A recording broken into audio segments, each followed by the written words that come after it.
خانه دانش یکی از کتابخانه‌های زمانوی در کشور بوده طولی سال‌هاست که فعالیت دارد و در اینجا برای خوانندگان همه شرایط‌ها مهیا کرده شده است. کتابخانه مذکور زیاده از 2000 ادبیات گوناگون را از ادیبان جهان و معاصر در بر می‌گیرد. برای جلب خوانندگان به کتابخانه در اینجا ترینینگ‌ها، کورس‌های آموزشی زبان‌ها و دیگر چاره‌بینی‌ها نیز به راه مانده شده است.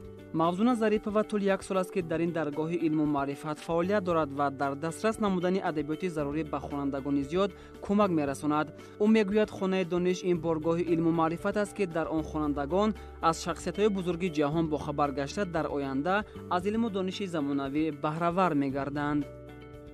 مقصد کشاده شدن خانه دانش در آن است که ما مردم را به کتابخوانی دعوت نموده تا آنکه در جاده کسب انتخاب کرده خود یک شخص موفق شوند. ما در اینجا کتاب‌های زیاد آیدی مارکتینگ، تجارت، پسیخولوژیا، ترجمه حال آدمان موفق، منیجمنت کتاب‌های زیاد داریم. غیر از این خانه دانش با کورس‌های آموزشی زبان‌های انگلیسی، روسی و خطایی راه اندازی شدند. شما می توانید در خانه دانش کتاب‌های ما را رایگان استفاده کرده و اعضای خانه دانش شوید. با گفته مسئولین این خوانندگان همه روزه به کتابخانه آمده ادبیات لازمه خود را دسترس و مطالعه می‌کنند. اینچنین با مطالعه ادبیات گوناگون جهانی معنوی خود را غنی می‌گردانند. مهرنیسا سلیمانова کتابخوانی را شغلی پسندیده خود می‌داند. او ابراز می‌دارد که کتاب سفینه است که ما را به ساحل مراد می‌رساند. به همین خاطر همه روزه به خانه دانش آمده کوشش می‌کند به آرزوهای خود برسد. کتاب خواندن برای من فایده بی‌نهایت زیاد دارد و من این را همه جهته و همه روزه احساس میکنم. هر روز که من به اینجا میآیم و به مطالعه کتاب مشغول میشوم، آنها به من یک نیروی دیگر میدهند و من را باز وادار میسازند که به سوی قله‌های دستنارس موفقیت خویش حرکت کنم و در فضای رسیدن به موفقیت ها بلند پرواز باشم و دیگر کسان را نیز پرواز آفرین کنم. خود در کتابخانه کتاب خواندن و در محیط و فضای کتابداری کتاب مطالعه نمودن این کیفیت دیگری دارد. هر شخص کتابخوان میداند که کتاب چه منفعتی دارد. کتاب همان دوست بی‌غرض است که کس را هیچگاه تنها نمیگذارد، مونس قلب هاست و پیوندگری قرنها و دل هاست. از این سبب من شعار همیشگی خویش را کتابخوانی میدانم و به دیگران نیز همین را توصیه میدهم.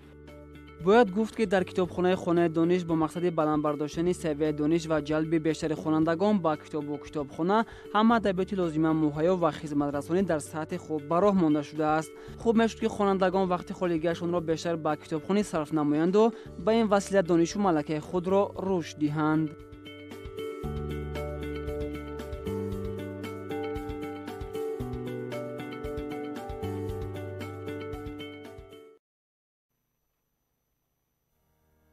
سلام دوستان، مهمانان و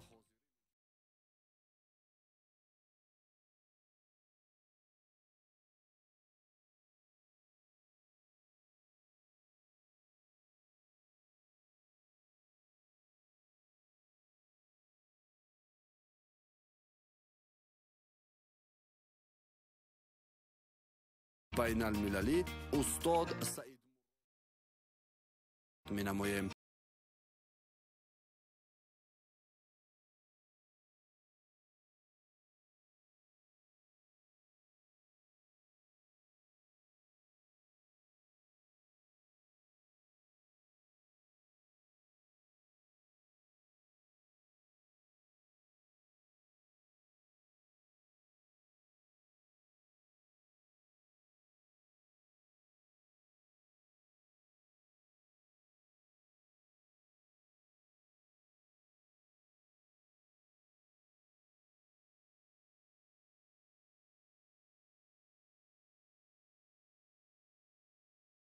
امید قدم رنجه کردید. برنامه چشمه امید یک نو قطعی با کار خود را آغاز میکند. شما سالهای پیشتر دیدگی بودید برنامه چشمه امید را یا نه نمیدانم، نه که حاضر میخوام که شما مقصد اساسی برنامه را در اصل از خود کنید. مقصد اساسی برنامه چشمه امید این است که اگر که شما دقت کنید نامش هم دیگر است، چشمه امید. این برای روح بلند کردن خلق ما، برای روح بلند کردن جوانان، برای یک امید نیک بخشیدن. تجربه و ана муваффақияту сирру асрори муваффақияти шахсоне ки дар ҳаёташон дар соҳаи худашон муваффақ ҳастанд именно ҳамон днкаи успехи ҳамонҳо ранге ки мисол ҳар як чи днк дорад успех ҳам днкаи худаш аст ина ҳамон коди ҳавая именно ҳамон днкаи формулаи асосе ки ҳамин мардума чӣ тавр муваффақ шудан ба ёрдам кардааст мо мехоҳем ки именно ҳамон днк аз шахсони муваффақ ба насли оянда расонем барои ҳамин чашмаи умед номи ин барнома ҳамин сар мешавад ва дигар ин ки мо мехоҳем ки тамоми мардуме ки муваффақ шудагӣ ҳастанд дар ҳар соҳаҳои илм дигар соҳаҳои мисол гӯем ихтироъкорию дигар соҳаҳои сиёсатдорию дигар чизҳо мо мехоҳем ки ин таҷрибаи ин корҳо асрӣ монад чӣ хеле ки мисол нависандагони мо меҳнатҳои во аслӣ мондагӣ ҳаст болои китоб мана мисол агар ки ман шумо пурсам ки шоҳнома ки навист ҳамаи мани шумо медонем мо медонем ки сардафтари адабиёти тоҷик ки буд классики тоҷикӣ неки агар ки ман пурсам ки геси роғона ки сохт яке пурсам ки геси норака ки сохт ёки пурсам ки мисол алюмин заводи регара ки сохт мумкин ки шумо надонед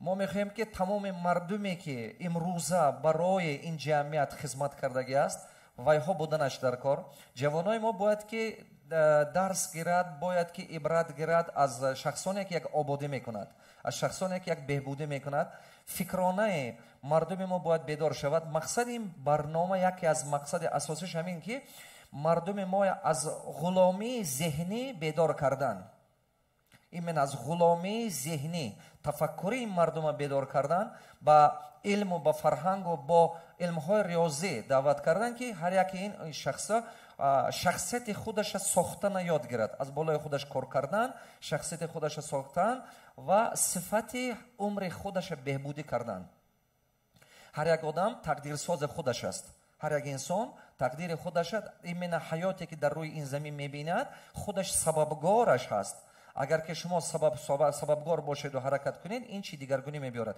мақсади асосии чашмаи умед мана ҳамин аст барои ҳамон дар ин барнома монанди дигар тренингҳои ман нест сал дигартар аст чунки ин ҳар як барномаҳое ки наве ки мо месозем вай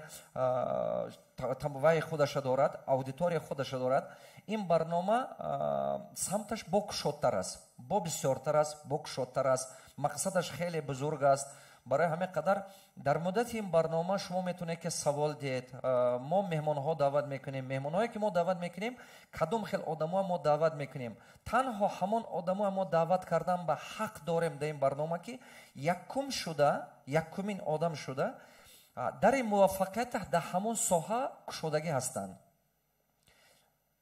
на ин ки муваффақияти вайҳо барои худашон ҳаст барое ки вайҳо дарро кушодан аз паси вайҳо дигарҳо ҳам рафтан мегиранд чӣ хеле ки абу абдулло рӯдаки якум шуда гӯем сардафтари классики тоҷик шудан баъд дигарҳо давом доданд ёки садруддин айнӣ инам ҳамин хел мо ҳама одамо даъват мекунем ки дар соҳаи худаш як дигаргунии сохтагӣ аст ки якумин шуда дара кушод ба сабаби ин одам дигарҳо ҳам ҳамин пас ибрат гирифта намуна гирифта ин чиза истифода кард дар муддати имрӯза вохӯри мо шумо метавонед ки тамоми саволое ки доред ман медонам ки бисёри шумо медонед ки кори асосии ман ин тарбият кардани шахсият аст кори асосии ман ин тарбият кардани соҳибкор аст ва дигар чизҳо аст барои ҳама худ шумо метавонед ки пурра саволотона додан гиред чашмаи умед ин як имконияти хуб медиҳад мисол агар ки шумо дар консултатсияҳои мо бошед мумкин ки на ҳамаи мардум шароити яксоата консултатсияи мо гирифтан дорад ин чашмаи умед хубиш ки ман як кас ба ҷавоб медиҳам ҳазор кас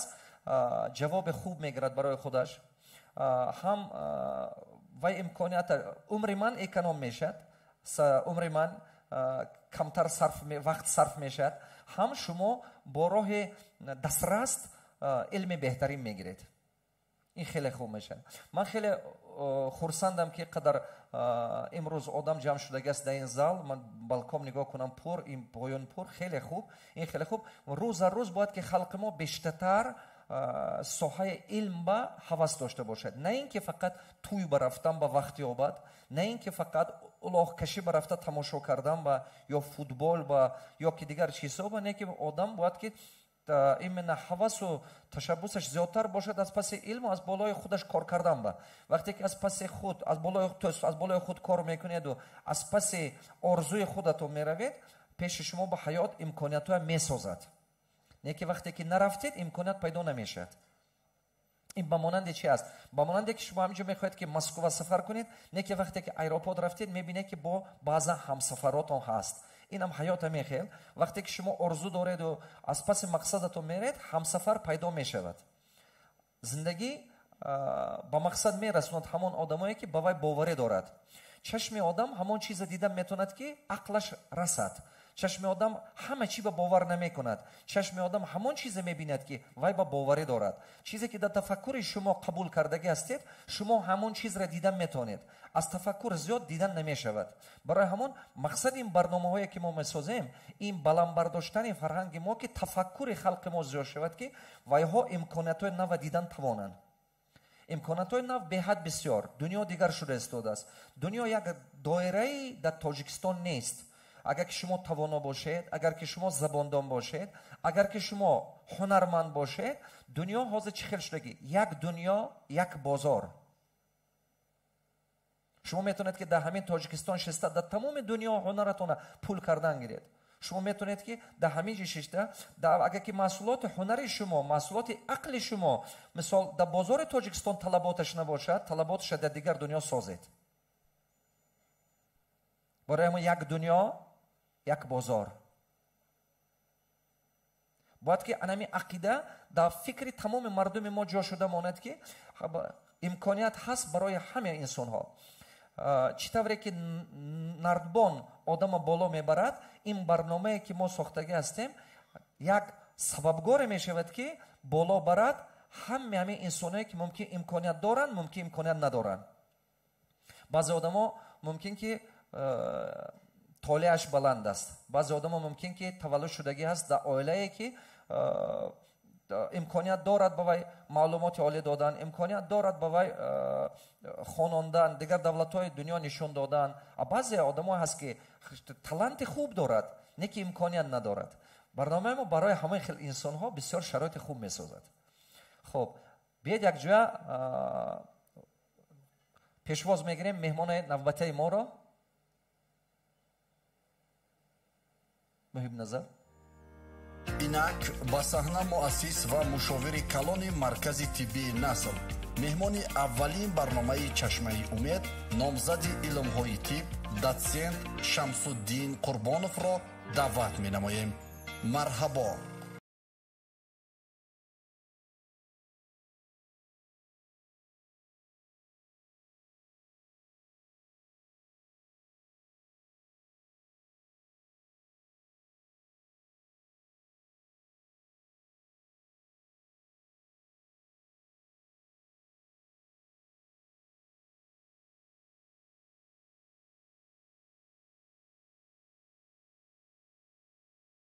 مهمان نوبتی ما دیگر یکی از چمپیونایی که ما سخت حرمت میکنم راستی گپ. مرحمت. مهم نظر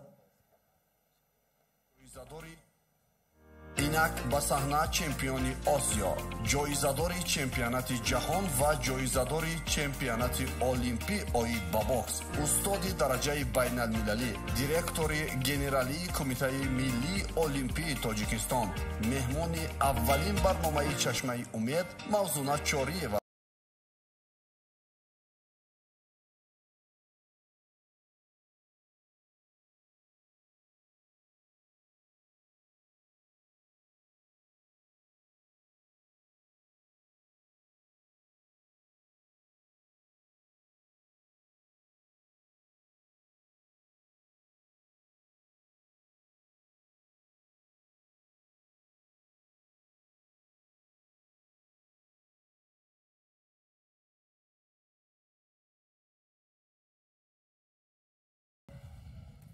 شمس‌الدین قربانov خیلی خوب کردید که قدم رنجه کردید به این برنامه ما. من خیلی منت دارم.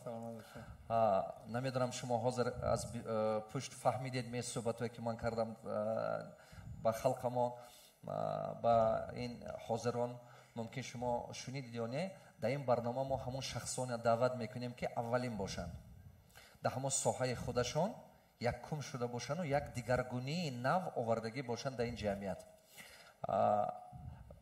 محترم خواهر عزیزم، من خیلی از شما خرسند. یک دو تا اینترویو شما من گوش کرده هستم.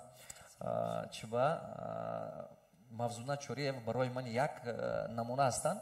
من فرزندای خودم با شما بسیار کیس شما نقل میکنم. کیس ما تجربه شما میگیم، ما نقل میکنم. چبا که این به حد حیات شخصی خود را ساختن، نگاه کنید، تاریخ خود را ساختن، این هر کس کردن نمیتاد. سلامت باشه.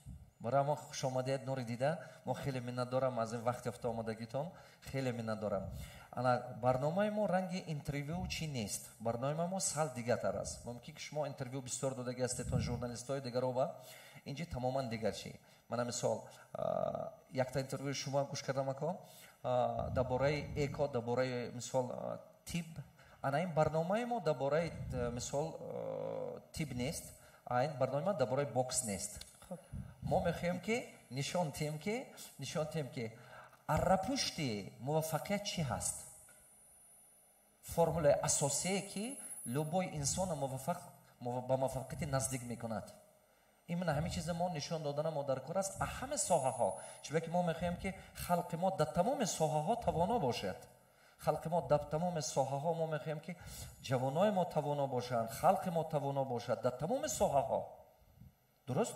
ما باید که در تمام ساحه ها پیش رویم، چون که هر یک ساحه شخصای بزرگش است. من میدونم که این ملت ما به حد ملت مهنت دوست، ملت تیز علم اخود میکردگی، فهمش بلند دارد. نه که یک قسم کمش، یک قسم کم ممکن 12% یا 15%، 70-80% مردم ذهنش کند از سببی که گمان میکند که تقدیرم بنا باشد همین چیزا دیگرگونی کردن نمیشد. نه که تقدیر تیار نمیبیارد. من گمان میکنم که هر یکی شما خودتون ساختید، شخصیت خودتون. بله، هر یک شما یک زینه عجیبی گذاشتید شما حیاتتون. با من سوال میتونم بعضی فکرها شما میگید ما با یک دیگر یاردم میکنیم. انا از زال سوالا میشد، با این سوالا اینا جواب میتین. بچه شما با روچکه دفتر یگون چی هست می نباشد، اگر یگون تلفنتون تلفن کنیشکم یک چی دودگی روچکه دفتر. من میخوام که این برنامه رنگ شما کنسرت نیست. اینجا برای کنسرت نیست. شما میگوید که از این برنامه پیشتر اگر که من درس داده نشون میدادم چه خیلی موفق شدن، این یک نمود نوی دیگری که ما استفاده میبریم. این چی ما اکنون نشون میدهیم.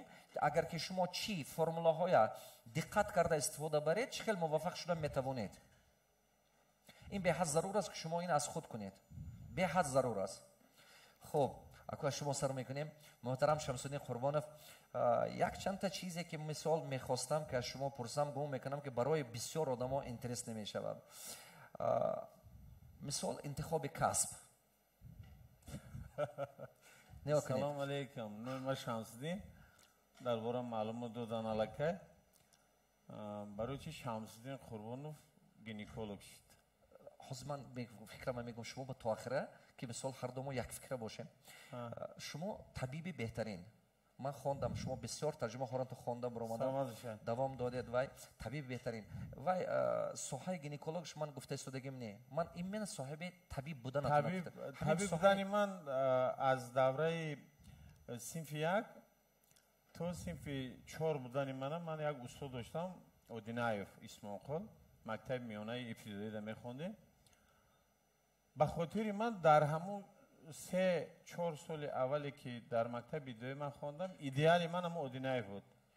معلمی من، ایدئال من هم قامت، هم لباس پوشی، هم طرز گپ زدن، هم طرز خوراک خوردن، هم طرز حتی سمکش در دست گرفته گشتن. برای من بهترین انسان معلم من بود. بنابراین در گوشه انتخاب کس من همیشه میگفتم که من معلم میشم. خب اما وقتی که من در صنف 4 با 5 گذاشتم الکی نقطه نظرم با یک دلیل دیگر شد. برای آنکه مادر من در همین سالی که الکی من 5 به 6 میگذاشتم در تولد خانه هم نویه فرخور، بعد از اونی که گودکشون در خانه تولد کردن نتونستن اونو را بردن به تولد خانه نویه و بعد چند دوداری مرا گرفته آوردن جسدش. مادرم گوده که تولد کردن نمیتوند و اپراتسیا میگن کرانیت همی میکنن، گوده که سرش سرخ میکنن، گوده که میگیرن، گوده که فوتی داره و بعد از آن خونرو میشود و همین خیلی مادر ما گرفتاری بیماری کمخونی وزن شد و تا آخری عمرش بیمار بود و صحت نشدن و همیشه یک گپ داشتن، میگفتن که بچه‌م کی طبیب میشه که مرا توبت کنی. یکی از همون انگیزه هایی که مرا در دل من کسب طبیب بدن، عشق طبیب بدن اندوخت، محض همین بیماری مادر است. و بعدا دیگر پرابلم هایی که در زندگی روبرو شدیم، انگیزه های زیادی دیگر هم بودن، طبیبایی که من دوست می داشتم برای من ایدئال بودن و مرا فکر میکنم که یک تغییر دیگه من کارو سببگاری اون شد که من طبیب شدم. خب خیلی خوب گفتید. من действительно در حقیقت میدونم چند تا میخل رنگ شما برین تقدیر، رنگ شما برین پسر خالای من هستن کاردیولوگ، مادرشون کسل بودن به همین سبب دکتر شدن. جانی خودم میدونم که برای که پس مادرش خدمت کنم کلانسام دکتر رو انتخاب کرد. این نگاه کنید، یکی از سبب انتخاب کسب значит چه خیل با نزدیکان خود فایده آور بودن. بله پیش از همه آدم همون عشقم مردگاری را همون نیکی کردنم در نزدیکان خودش اول تجربه میکند. بله. پیش از همه آدم در کودکیش همه عشق اولین با آدمی مادر خودت است، مادر خودت دوست می‌داری. اگر دختر باشد همون اولین مردی که دوست می‌دارد پدرش است. بله. برای چی؟ برای که پدر مادر در حقیقت برای انسان یک چیزی تکرار نشوندن و تمام نیکی ها در من پشت پرده با موضوع همین موضوع گپ زدم. یگانه شخصی که ممکن که در زندگی 100,000 مرتبه تر یک چیز نشون بده و برای همین کار یگان مزد طلب نکند، این مادریت است. بنابراین من فکر میکنم که اولین همین ای دست آدم وقتی که راهگردان میشه میخوای که با کسی یک نیکی کنی، اول نیکی ها را هم با آدمای نزدیک خودت میخوای بکنی. بنابراین سخن درباره مادر که رفت، اگر همون هر یک اینمی زال ده اگر 500 نفر آدم اشتگی باشه، اگر بپرسیشون میگن که همین یکمین نیکی یکمین کاری کرده میگه برای پدرم و برای مادرم یک توفه را گرفته و کی داده. خب تو میخواستی که با مادری خودت بودی. از سر موضوع دور نشویم. مقصد اساسی این انتخاب کسب، مقصد مثال انتخاب کسب، مقصد اساسی. شما چی توصیه میتید برای انتخاب کسب؟ شما همین کسب انتخاب کردید، این کسب شما موفق کرد. نگاه کنید، سببش که بقوت بود شما موفق شدید. انگیزش بقوت داشت. ولی من یک قصه دیگر رو میخوام نقل کنم. انگیزه ها زیادن در زندگی آدم. برای چی؟ با محض همین ساحه گینکولوژی در رفتن. من بچه دهات بودم، یکی از دوردستترین دهات تاجیکستان فرخور، اینجا 180 تا 200 کیلومتر دور است و یکی از دههایی که در همون کنار رودخانه پنجه او طرف افغانستان است. دهه ما در کنار دریاست و وقتی که من اومدم خواستم که دکتر شوم و وقتی که 5م کورس تمام میکنی به 6م کورس گذاشتن تقسیمات میشه و تقسیمات کسب. بله. کی تراپیوت میشود، کی خیرورگ میشود، کی مثال کاردیولوگ میشود، کی انفکسیونیست میشود. من تیپ بسیار اختصاصی گوناگون داره، تقسیم بندی میشود. ما رفتیم زبور و این زبور میبردن، گشتیم و این زبور اومدیم ما را تقسیم کردن تراپیوت. من رفتم یک هفته درسی همون سیکل تراپی فیزیاتری بود، مچتون درس دا میرفتیم. از پیش قریه بالا یک پزی که زرد می اومد ما را می بردم جد درس با می آورد و یک هفته من درس رفتم و یک هفته ای که من درس رفتم همین دلی ناخواهم بود، چون که من می خواستم یا خیرورگ یا که گینکولوگ شوم. علل یک خصوص منو خیرور. ما میخوام که همینجا یک چیز اساسی مونم چه که ما دینکای موفقیت یافتن ما در کار وقتی که آدم انتخاب کسب دیگر کنند یا که دیگرا گون که من این فلان برم یا اینجا برم دیگر برم موتیواسیش نیست احساساتش نیست گم میشود سبب در کار هوس بله. عشق گم میشود همون انرژی که موضوع بسیار دوست می‌داره دربارش گپ زدن گم میشود من یک هفته گویا مرا گوشم کشیده می‌بردن اینا می‌وجرمی 100 کس اگر هم آدم عاشق کسبش نباشد صدقاً من در حیاتم برای پول کارخانه اومدگی نیستم من در حیاتم فقط برای عشق اومدگیم برای که من کسب دوست می‌دارم و میخوام خدمتگار باشم برای مردم خودم پول خودش خفای آدم دویده میآید باید هم خیلی باشه زندگی آدم باید همین خالصاً لله کسب دوست داره عاشق کسبش باشه در وقت پول میشه من همین قصه را میخوام تا آخر شب بگم خب یک وقت من اومدم دکانت گفتم که من نمیخوام تراپی بشیدم دیلی ما همین تراپی داده نمیشود من دکتری تراپی بشیدن نمیتونم باید کنکریت نمه گینیکولوگ یا خیرور شوم مرا گرفتن ای دستم بردن دکانت پیش پرارکتر اویدی کارای علمی گفتن که همین شمس‌الدین خودش آمده است قربانوف یعنی شمس‌الدین نگفتن قربانوف خودش آمده است میخواهد که گینیکولوگ شود و زنه که روز گفت که نسام دلتی خودش بید گینیکولوگ ما گفتم خیلی خیرورگ نی پالوچیل است نیچو نی پدلش بودو گینیکولوگو مرا گرفت و مرد گفت که کدام گروه انتخاب میکنی هم گروه انتخاب که دارم گروه نامش بنویسیم برای بخونه از پگاه را گروه اکشر گینیکولوگو دا بخون این امر تصادف ببینید تقدیر ما کسی از زمان سکه تلفن کرده بود است از فرخور یک تا قربانوف رجب میرزایویچ من قربانوف شمس‌الدین میرزایویچ هستم و یا تقاگی کده برای قربانوف رجب میرزایویچ و خدارمتش نه و خیروک شدن در اخیرو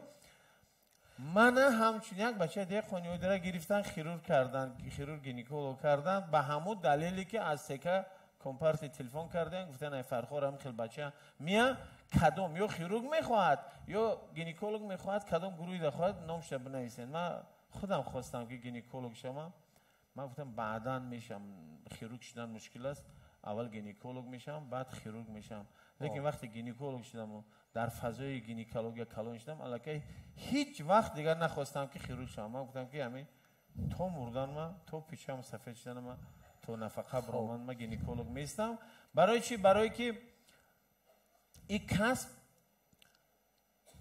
من ای گودکی در درون جوگا تو کلون شدن مونه همین 5 بچه و 3 دختر کلون شدگیم عشقی لایق بودیم عشقی بزرگ بودیم عشقی گلرخسار بودیم شعر میخوندیم اما لایق یک سخن داره میگه گر رود زیر زمین یا با فلک خیمه زند هر که جو مرد بزرگی است گرفتاری زن است اگر مرد حقیقی باشی باید خدمتگاری زن باشی خدمتگاری زن مادر خیلی خوب خیلی خوب ما از سخنهای شما 3 تا چیز خلاب کرده گرفتم برای که مثال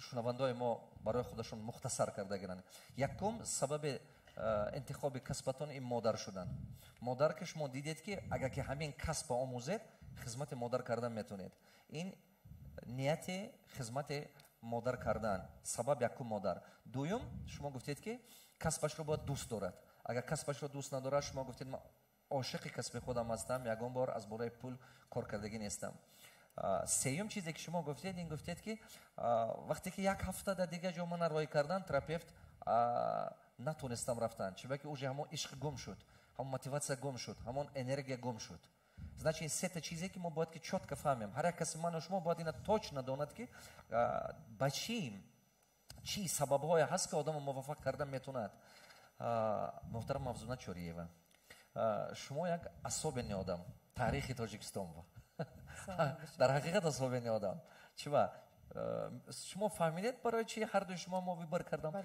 شما یکمین دختری که در دنیا سپورت به نام تاجیکستان برداشتید یکمین زن بله یکمین زن این کار این با به حد قوت درونی در کارای به حد مهنت بسیار در کارای من میدونم چقدر علم دارد چقدر مشکلی ها از سر میگذراند انسان که این چیزا این برفته رسد چقدر بستان نوچه قبل روسا به حد مهنت بسیار خب میخوام که از شما فهمم که مثال تماشابینای ما беҳад ҷавоном ҳастанд, ҳар хел ҳастанд. мо аз ҳар як чи гуфта рафтан мегирем. Чӣ бас интихоби касб гап задам ман? Сабабаш ин аст ки агар ки ҳамин инсон хато кунад дар ҳамин касбаш, ҳаёташ бемазмун мегузарад.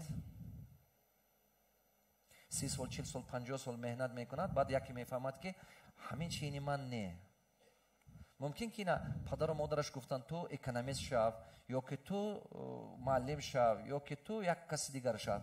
Не ки ҳавон ба худованд додагӣ не ҳамон чиза. мо мехоҳем ки барномаи мо, як сабаби асосии барномаи мо ҳамин аст ки мо мехоҳем ки ёбем ҳамон механизмое ки инструментое ки одам ба ёрдам мекунад чӣ хел таланти худодода инкишоф доданд. ҳавая бояд ки одам ҳис кунад. ҳавая чӣ хел ёфтани худ ба бояд ҳис кунад. ҳавая сар меша интихоби касб. шумо чӣ баъми касба интихоб кардед? саломат бошен. пеш аз ҳама салому алайкум. шод ҳастам. рости гап як сини соле дорам. аз хурдсолӣ ҳавас мекардам ки як шахсе бошам ки як аз эҳтиромо, як аз ҳурмат кунад. бале. интихоби касб ин ман дар вазни 25 кило ҷоизаи чемпиони тоҷикистон доштам аз намози гӯштин. дар ёд нест ки ин касбро ман асосан интихоб кардам. ин интихоби падари ман буд. валекин вақте ки ман фаҳмидам варзиш маро кӣ мекунад, варзиш маро чӣ метиҳад, ман ошиқи ин касб шидам.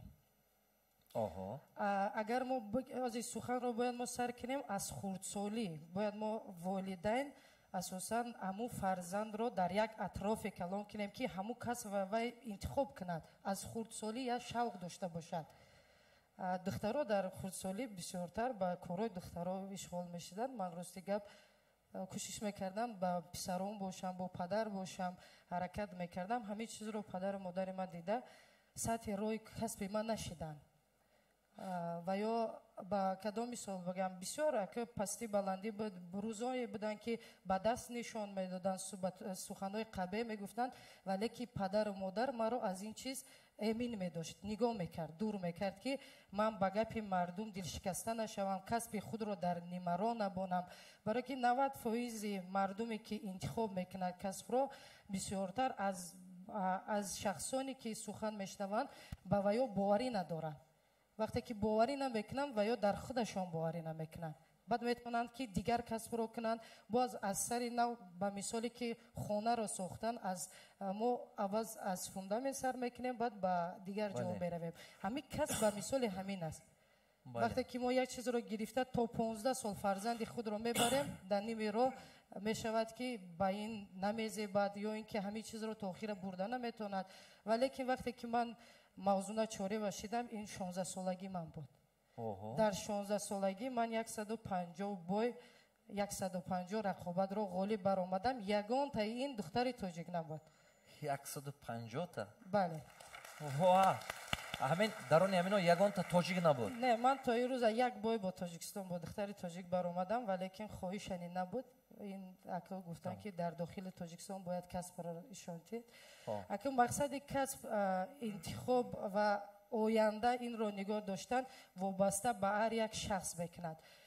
чӣ хеле ки мегӯянд ки калонсолӣ надорад эътиборӣ, калонақлӣ бояд мақбули борӣ, агар хато накунам ягон калимашро. ҳамин ақл дар ҳамон синни сол аст ки чӣ хел ту истифода мебаред.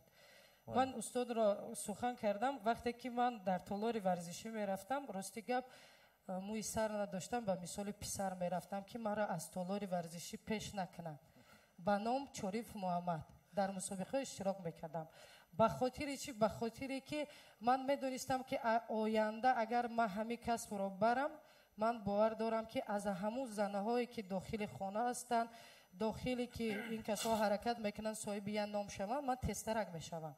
аз ҳисоби вазбин аст. бале, дар як рӯз 10,000 15,000 мушт ба сар хӯриву ба тан бихӯрӣ вазмин буд. валекин ба хотири баъд аз 18 сола будани ман аз варзиш рафтан сабаби асосӣ ҳамин буд. агар мо ҳисоб кунем, аз 3 солагӣ ман дар варзиш бошам то 18 солагӣ 15 сол мешавад. 15 сол 8 сол бо писарон ҳар рӯз рақобат мекардам. баъд аз 12 сола ман донистам ки бо зан мумкин аст рақобат бурдан.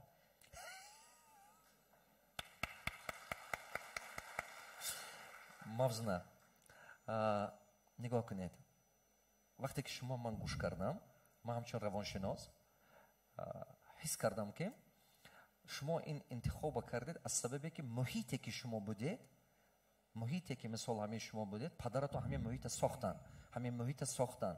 ман мехоҳам ки падару модарое ки моа гӯш карданан ин чиза ёд гиранд, ин чиза беҳад ёд гиранд. шарт нест ки ҳама боксёр шад, не ки ман мехоҳам ки именно ҳамон код ДНК нишон додана мо дар кор аст ки чӣ сабабгорӣ мешавад. ман мисол ман хоҳам ки фарзандам бизнес мешавад, ман бояд ин муҳита созам барои вай. Сабр, падару модар. бале, агар ки мисол шумо хоҳед ки фарзандтон духтур шад, дар ҳамин муҳити духтуро вая гардондан гиред.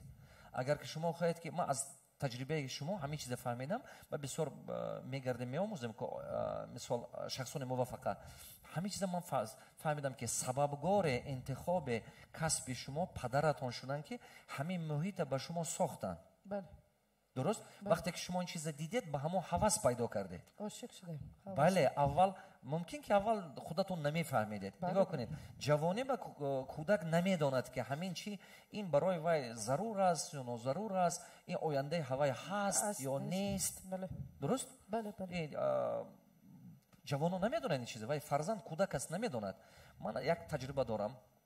як вақт ҷианома пурсидам. шунавандагони азиз ина диққат карда гӯш кунед. ҷианома пурсидам, ман 54 та ҷиан дорам. ту ки мешавӣ дар оянда? якташ гуфт ман директори мактаб мешавам. аҳа. бактам ту ки мешавӣ? гуфт ман таксист мешавам. ту ки мешавӣ? ман банкер мешавам. ҳар якташ гуфт. ба пурсидам чӣ ба ту директори мактаб? гуфт бибикалони ман вай кас муаллиман директори мактаб шудаган, ман дидам, ман ба маъқул. а ту чӣ ба таксист? падари ман таксист, ман барам мехоҳам таксист шавам. мошина ҳай кардана нағз мебинам, ҳавас мекунам. вақте ки падарам мошина мемонад ягон ҷо меран, ман шита ҳавас мекунам, мебиём мошина мешум, тоза мекунам. аҳа. а ту чӣ ба банкир шуда мехоҳӣ? тағом таксист аст, нигоҳ кунам, ман ба маъқул чӣ хел либоспӯшӣ вай, чӣ хел гаштани вай банк ба кор мекунад. хуб, ман хулоса ба омадам ки инсон ҳамон чизе ки ҳар рӯз мебинад ҳамон ба ҳавас пайдо мекунад. не ки он чиза набинад, вай гумон мекунад ки ман ин кора кардан наметонам. агар ки инсон ҳамин чиза надида бошад, мумкин ки вай лаёқати бузург дорад, не ки вай лаёқата бедор кардан наметод, вай лаёқата истифода бурданам наметод. ман кадом сабаб ин чиба вохӯрдам? вақте ки ман якум бор дар тоҷикистон омада гап мезадам ки ҳар як шахс муваффақ шуда метод ё сарватманд шуда метод ё чӣ, як нуқтаи нигоҳи ранги железобетонне сопротивление буд халқи мо ба чибаки нуқтаи нигоҳи бисёр халқи мо чӣ буд?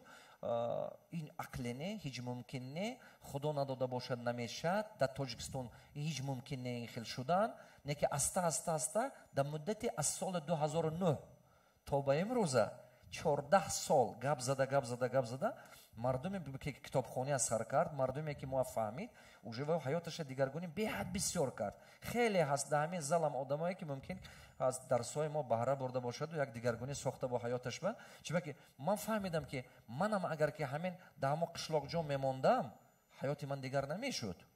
вақте ки мактаби миёна тамом кардам мемондам, манам фақат дар сарам чӣ буд? чӣ хел 4 та чорво нигоҳбин кардан, чӣ хел хизмат кардан, чӣ хел тӯи ба дабдаба кардан. ҳамон чӣ анъана ҳаст. ту ба ҳамон калом мешавӣ. барои ҳамон муҳит ба одам беҳад сахт таъсир мекунад. як маслиҳати беҳтарине ки ман мехоҳам ки барои падару модаро имрӯз ин вохӯрии мо гиранд, шумо агар ки хоҳед ки фарзандатон кадом соҳа ба пешравӣ бошад, шумо бояд ки барои вай ҳамон муҳита созед. мана намунаи яке аслие ки чемпиони дунёя тайёр кардан, ин вопрек наш менталитет, да, ин мисол ин тамоман табиати менталитети мо ба турӣ намегирад. хуб, ина қолаби фаҳмиш шикастан дар кор ки то ба ҳамин дараҷа рафтан ба ин чемпиони дунёи ҳазил нест бачаҳо. این به حد مهنت بسیار طلب میکنند. برای همین قدر یکی از چیز اساسی که برای موفق شدن به حد ضرورت برای فرزنداتون، برای خودتون، این محیط ساختن. محیط. خب میخواستم که پرسم از شما محترم شمس‌الدین قربانوف، استاد گوید که در دوره مکتبیتون شما به خودتون یگان دیگرگونی حس میکردید یا نه؟ یا که شما خاراکترتون به مانند همون بچه‌های بود، یا که شما با یگان خیلی دیگرگونی بود؟ چون که من میدونم که مثال از درون همین 20 کس در مکتب میونه، در یک صنف خانه مگه 15 کس 20 کس در یک صنف میخونن، همه وای موافق نمیشد. من سری مسئله بسیار فکر سال میکروفون رو نزدیکتر کنید. من سری مسئله بسیار زیاد فکر میکنم که از چه شاگردان یک مکتب همه عالم نشد. همه استادا یک خیلی درس میدید در یک صنف میخونیم. از این موضوع صحبت کردیم، وقتی موضوع نپشتی پرده. همین مکتب من از صنف یک در مکتب همین دهمون مکتب ابتدایی به نام سعیده بود رقم 48، بعدا در مرکز کلخوز مکتب گورکی مکسیم گورکی رقم 29 بود، با خموده 6 سال دیگه در آنجا خواندم و در دوام 10 سال من سردار صنف بودم. من سردار صنفی را به هیچ کس دادگی نیستم. 10 سال من سردار صنف بودم. یکم دیم از صنف نهمی تو صنف 9 10 سال دیگر رئیس کمیته تشکیلات کمسمولی مکتب بودم و بعدا در اون وقت زرنیتسا بود، دروژینای پیانری داشتیم و همه وقت دروژینای پیانری علی کشوی بود ای صنف ما، من راهبری هم بودم. یعنی من هم میگم که ما یکون نابغه بودیم. من میره خودسی تایی را قدر دوستم ندارم و ما میگم که هم 26 طلبه بودیم. 26 طلبه تخمینا یک 4-5 نفرمون بسیار خوب میخوندیم، با همدیگر بسیار رقابت هم داشتیم و تشبسکار هم بودیم. یکون 10-15 نفر دیگر همین به طور میانه میخوندن، نه اونقدر بد نه اونقدر خوب. و در حدودی یکون 5-6 نفر دیگر بسیار سست میخوندن. من حتی همین عامل هایی که شما گفتین، محیط عائله و رفتار پدر و مناسبت پدر در تربیت، اینا بسیار نقش میبازن. من دوره میگم که همین آدما باور کنین یا علی یا که شامراد یا که ارگیش یا که عبدالخلیل همسنفای من، اگر ما رو یکم روز یک بشنون ملال نباشن، در خانه‌شون همون 1 پشت نه 2 پشت 3 پشتشون اونقدر کتابخانه هم نبودن. کتابخانه نبودن، خانه به محیط نبود. آفرین. اما در خانه ما پدر ما برگادر میخانی کلخوز بود یا عمر و بسیاری آرزو داشتن که خانه ما به یک خاطر بیایم، به خاطر کتابخانه داشتن. ما در خانه زیاده از 4,5-5 هزار عدد کتاب داشتیم در همون دور زمان. 4-5 هزار کتاب داشتیم، نه وابسته از اونی که بابا کلانی و بابای ما کی بود، ما کتابخانه داشتیم. یعنی کتابخانه و فضای گودک یکم، نقش گودک یکم در بعدن گودکای باقی مانده چخیل می شود. اگر همین گودک یکم کچیست و لیدری داشته باشد، همه گودکای باقی مانده را یا پخش میکند یا ای که از اون نور میگیرن، عبرت میگیرن، اینا هم زور میشوند. گودکای باقی مانده هم خوب میخوندن و همین فضا را ما تونستیم به مکتب بریم و در مکتب همین 10 سالی که من خوانده باشم با این 5 برادر و 3 خواهر من گفتم نمبر کردم، هر کدامی هموده پدر من در جلسه های مجلس پدر و مادران میرفتن اشتراک میکردن، وقت میفتن میرفتن اشتراک میکردن.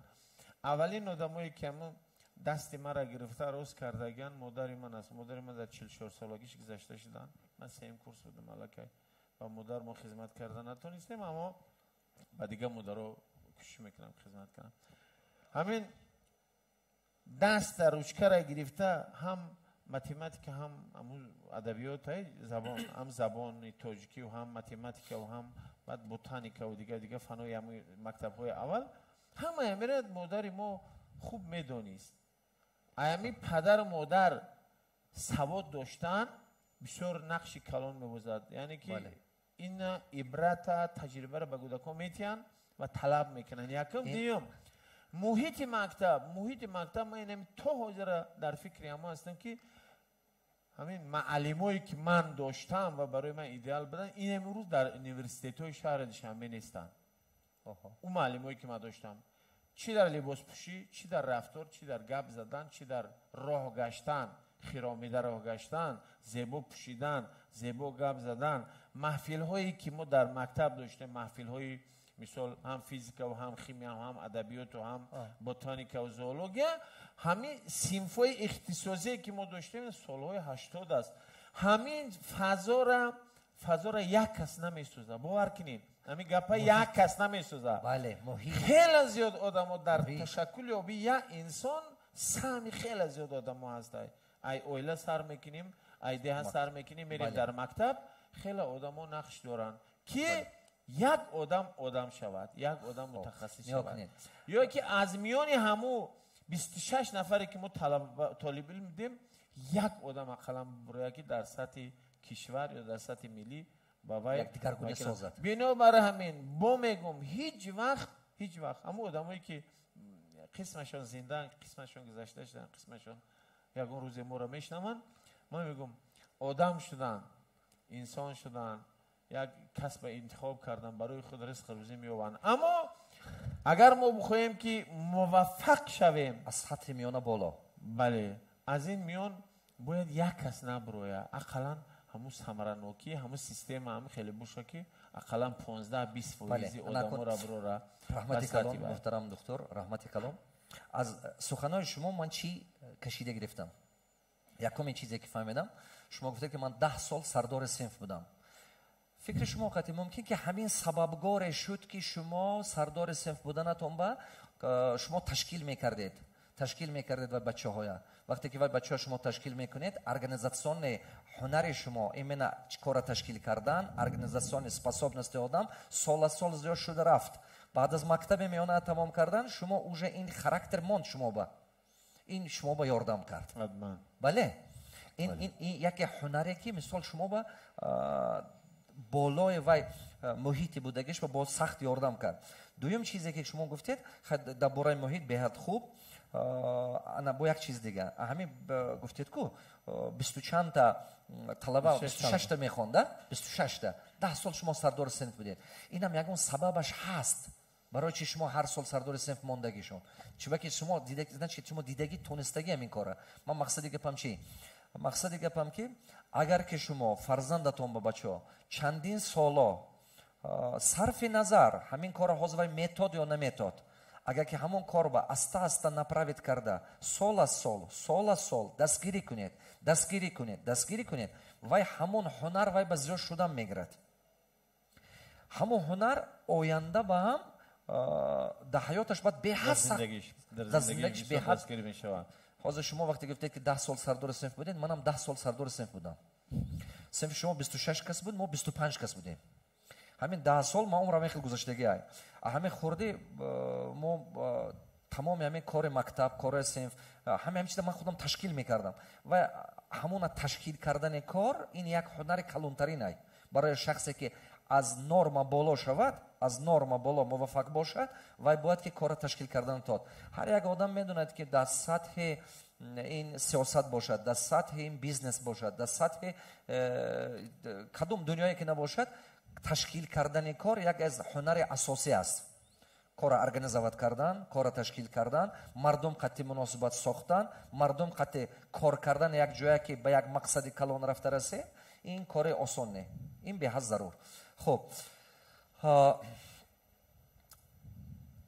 мехостам ки шумо камтар дар бораи нақшаи рӯзатон мо багӯед нигоҳ кунед именно дар даври ҷавонитон дар давраи кӯдакитон шумо чӣ хел нақшаи рӯз буд мана 24 соат аст мо мехоҳем ки фаҳмем ки мана 24 соат умр ҳама дорад кӯдакам дора 24 соат, калонсолам, камбағалам, боям, ҳама 24 соат умр худованд додагӣ. Не ки шумо ҳамин хел истифода кардан тавонистед ки ҳозир 20 сола пур нокарда шумо чемпиони ҷаҳон. бале як шӯхӣ кунам, шумо 10 сол сардори сими будем, ман 10 сол мезадам тоқа мактабда зур шавам. خب اینم یک سکرت اساسی های من میخوام که نشون تیم از این چی های این به حد ضرور حاضر این گفتگی موضوع جون از من میفهمونم این به حد چیز ضروری های گابزن جون تو روزی ما سر میشد از خردسالی رستگی پدر من میگفت که اگر دانش نباشد ورزش نیست. واه شما نگاه کنید بهترین سخن به خاطر چی؟ به خاطر وقتی که یک شخص یک طالبه نزد یک معلم 6 ماه میخواند برای یک اگزمین در آمدن همون 6 ماه خواندگیش از سرش میبراید در روبروی یک معلم عادی. وقتی که ما داخل تالار میشیم یا مسابقه میشیم داخل همون رینگی میشیم صدها هزار آدم ششتگی است. بله یک استاد نقل کردم وقتی که من میبرمدم اولی سالها پیش از خودم یک موضوع نگه میرفت زوره میکردم ایستا به خاطر چی؟ به خاطر به تجربگی بود. با کدام خاطر همون چیز رو ما سر کردیم از خواندن. وقتی که من 10 کتاب میخوندم پدر نمیپرسید که مضمون همه کتاب چی است.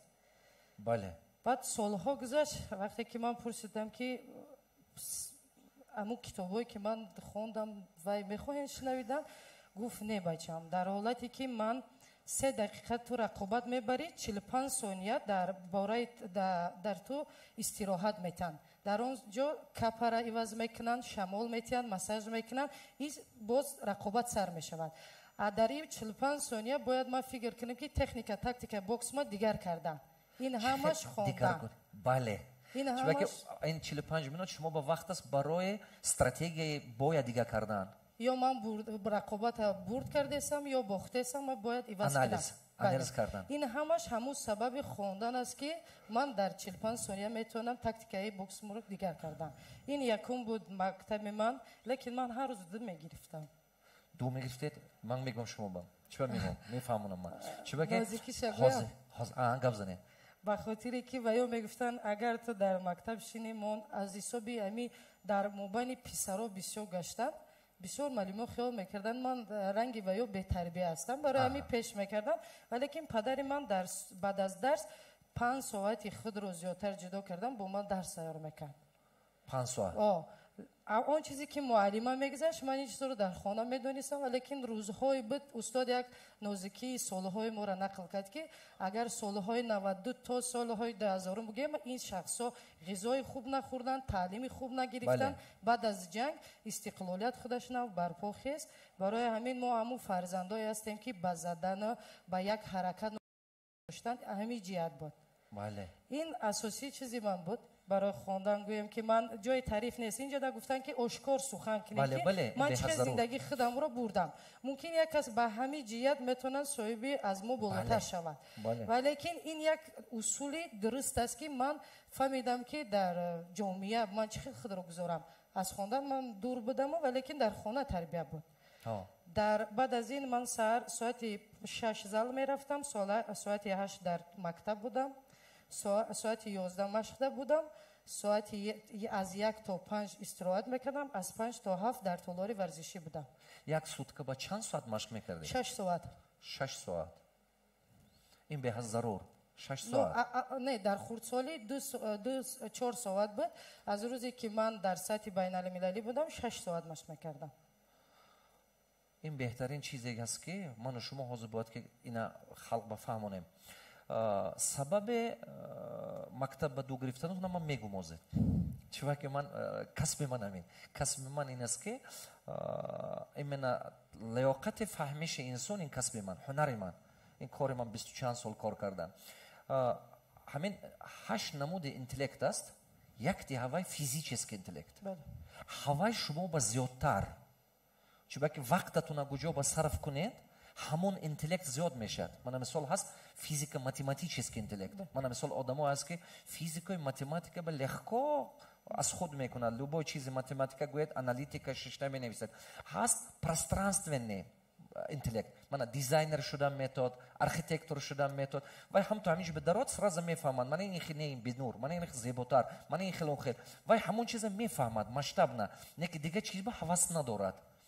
Интеллект ҳар хелай. Мисол гӯем лингвистический интеллект аст, мисол аудиальный. Баъзе одам аст як бор гӯш кунад, аз худ мекунад 50 бор хонад намефаҳмад. Чунки вай аудиал. Аудиал вай бисураш тарҷумон шудан метод, забонҳо омӯхтан метод. Худованд ҳамона зиёдтар додагӣ. Шумо ба як намуди интеллект, физический интеллект, шумо ба ҳамина зиёд додагӣ худованд. Ин нормально.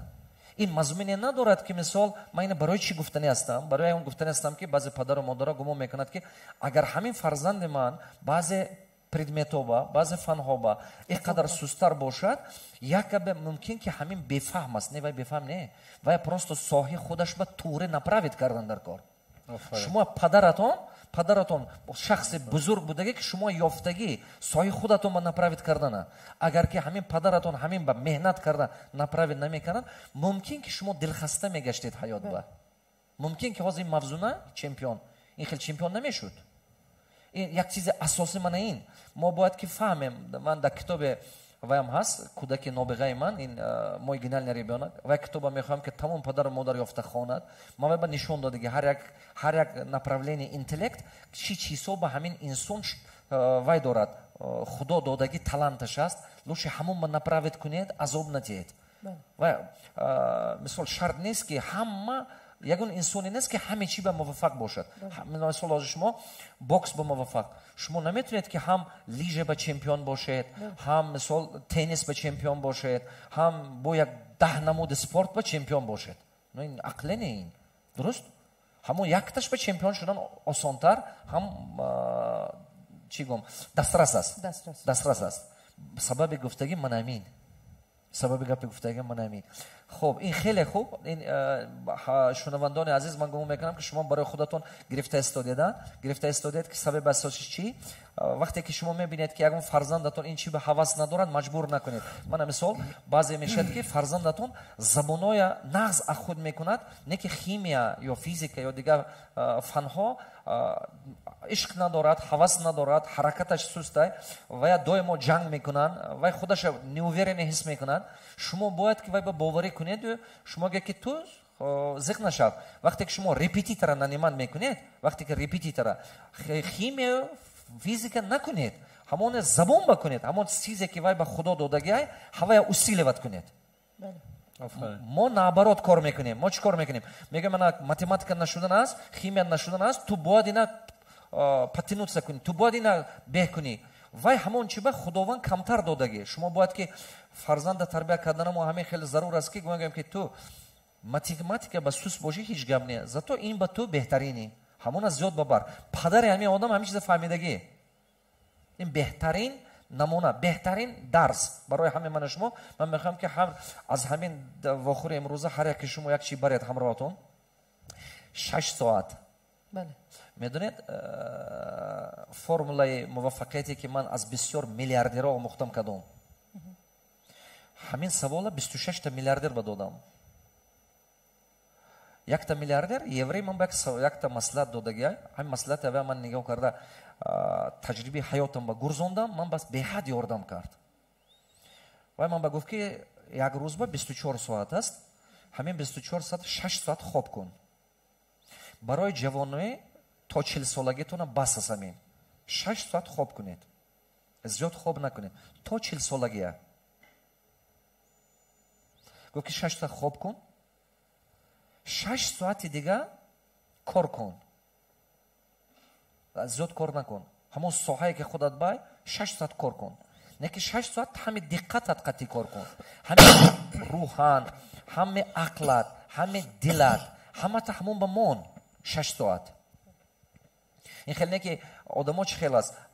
Баданаш дар ҳамон ҷо ҳасту, не ки фикраш дар дигар ҷо. вақте ки бадани одам дар корхона асту, фикраш дар дигар ҷо аст, вай кор не. 6 соат кор кун. 6 соати дигар хизмати худованда кун. ман ва еврея пурсидам, ман чӣ хел 6 соат хизмати худо? Мо мусулмон ҳастем, 5 вақт намоз, иқа вақт мегирад, ин хел чӣ? Ман ҳамаша ҳисоб китоб кардам. гуфт ки ту метуни ки дар ҳамин хизмати худованд хизмати падару модарат ҳам дарорӣ. Дар ҳамин вақт хизмати як бемора рафта хабар гирифтана дарорӣ. ту метуни ки як некие ки мекунӣ, як ҳамсоят ба ме, як каси дигар ба ме, ҳамин 6 соата дарорӣ. ман шиштам ҳисоб кардам, ҳамон ҷо пайдо шуд вай ман 1 соат ақаллан Қуръон хондан дар кор, мисол 1.5 соат намоз баравад, исун зикр баравад, сони чанд ки дигар хизмати додару хоҳар, падару модар, тарбияи фарзанд, ҳамина хузбати худованд будааст. тарбияи фарзанд ҳам ибодат будааст.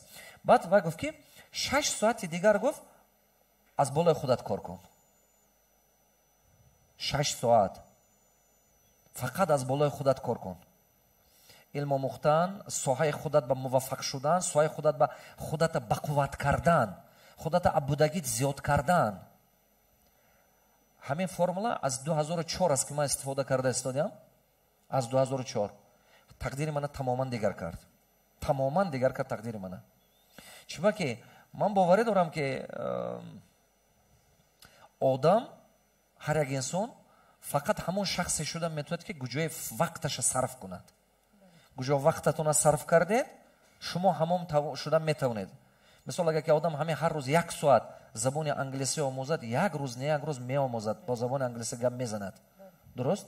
اگر که همین هر روز 2 ساعت سپورت زال رود، یک روز نه یک روز سپورتسمن میشد. درست؟ نگاه کنید. برای همه قدر ما در این برنامه ما این من همون دنکایا یافته خلق به نشان دادن است. مثلا من برای چی این برنامه ساختم میدونید؟ برای که من فقط مکتب میانه میخوندم، مکتب میانه ما میخوندم اثرهای مثلا گویم سعدی شیرازی یا که احمد دانش مثلا گویم یا شاهنامه، نه که ما یگان جا به ما به نمی گفتن که همین شخصیت ها چی کار کردن که همین خیل شدن. مثلا من میخوام که دیگرها وقتی که میبیند شما که همچون چمپیون دنیا مثلا خوب که موضوع نچوره چمپیون خوب а как она стала таким? چه خیل وای آدم میخیل شد؟ ما میخوایم که من این یک چیزی که دیگران نمیبیند، دیگران چمپیون بودن نتونه میبیند. نه که عذاب مشقتی که سپورت زال و میگذاره همون نشون دادن ما در کار که مثلا هر یک آدم ساحه خودش به چمپیون بودنش در کار. من خلاصه با اومدم که هم ساحه سپورت، هم ساحه علم، هم ساحه طب، هم ساحه تمام направления، ساحه بیزنس، ساحه خود به چمپیون که شدید همون ارپشت هوا یک است. چیزهای اساسیش یک است، فرمول اساسیش یک است. چرا که عمر یک روز به شما 24 ساعت دارد، همه 24 ساعت دارد. انا همه من و شما 1000 سال عمر میبینیم، همین 50 سال تا 100 سال عمر دیده استودیم. همه ما سطح زندگی ما هم گیم پلوس مینوس نزدیک است یک دیگرش به. من همین چیز نشون دادن ما در کار. خیلی خوب. значит برای موفق شدن، چمپیون شدن 6 ساعت از بالای خود همون صاحب کار میکنید. همون صاحب زیاد از 10 سال 15 سال گفتید نه؟ 15 سال 15 سال از صاحب ما صاحب بیزنس میدونید چی میگم من مردم با 3 سال کار کنی، مثلا من بسیار کار کردم مردم با همین فرمولا یافتم. 3 سال کار کنید در یک ساحه شما همون ساحه اوج میفهمید، پستی بلندی کمبودش بهبودش. 7 سال کار کنید سپیشالیست میشید همون صاحب. این الکتریکای می، این انجینرای می سپیشالیست میشید. 15 سال کار کردید پروفسیونال میشید در همون ساحه. 15 سال کار کردید شما پروفسیونال میشید. 25 سال کار کردید شما ماستر میشید. ماستر چی فرق داره پروفسیونال؟ ماستر یک چیز نوی که دیگرها دیدن نمیتون ساختن میتود. من مثال گویم دیگرها تا ما همین جا آمدگی باشد، ماستر یک 2 قدم دیگه زیادتر میکند.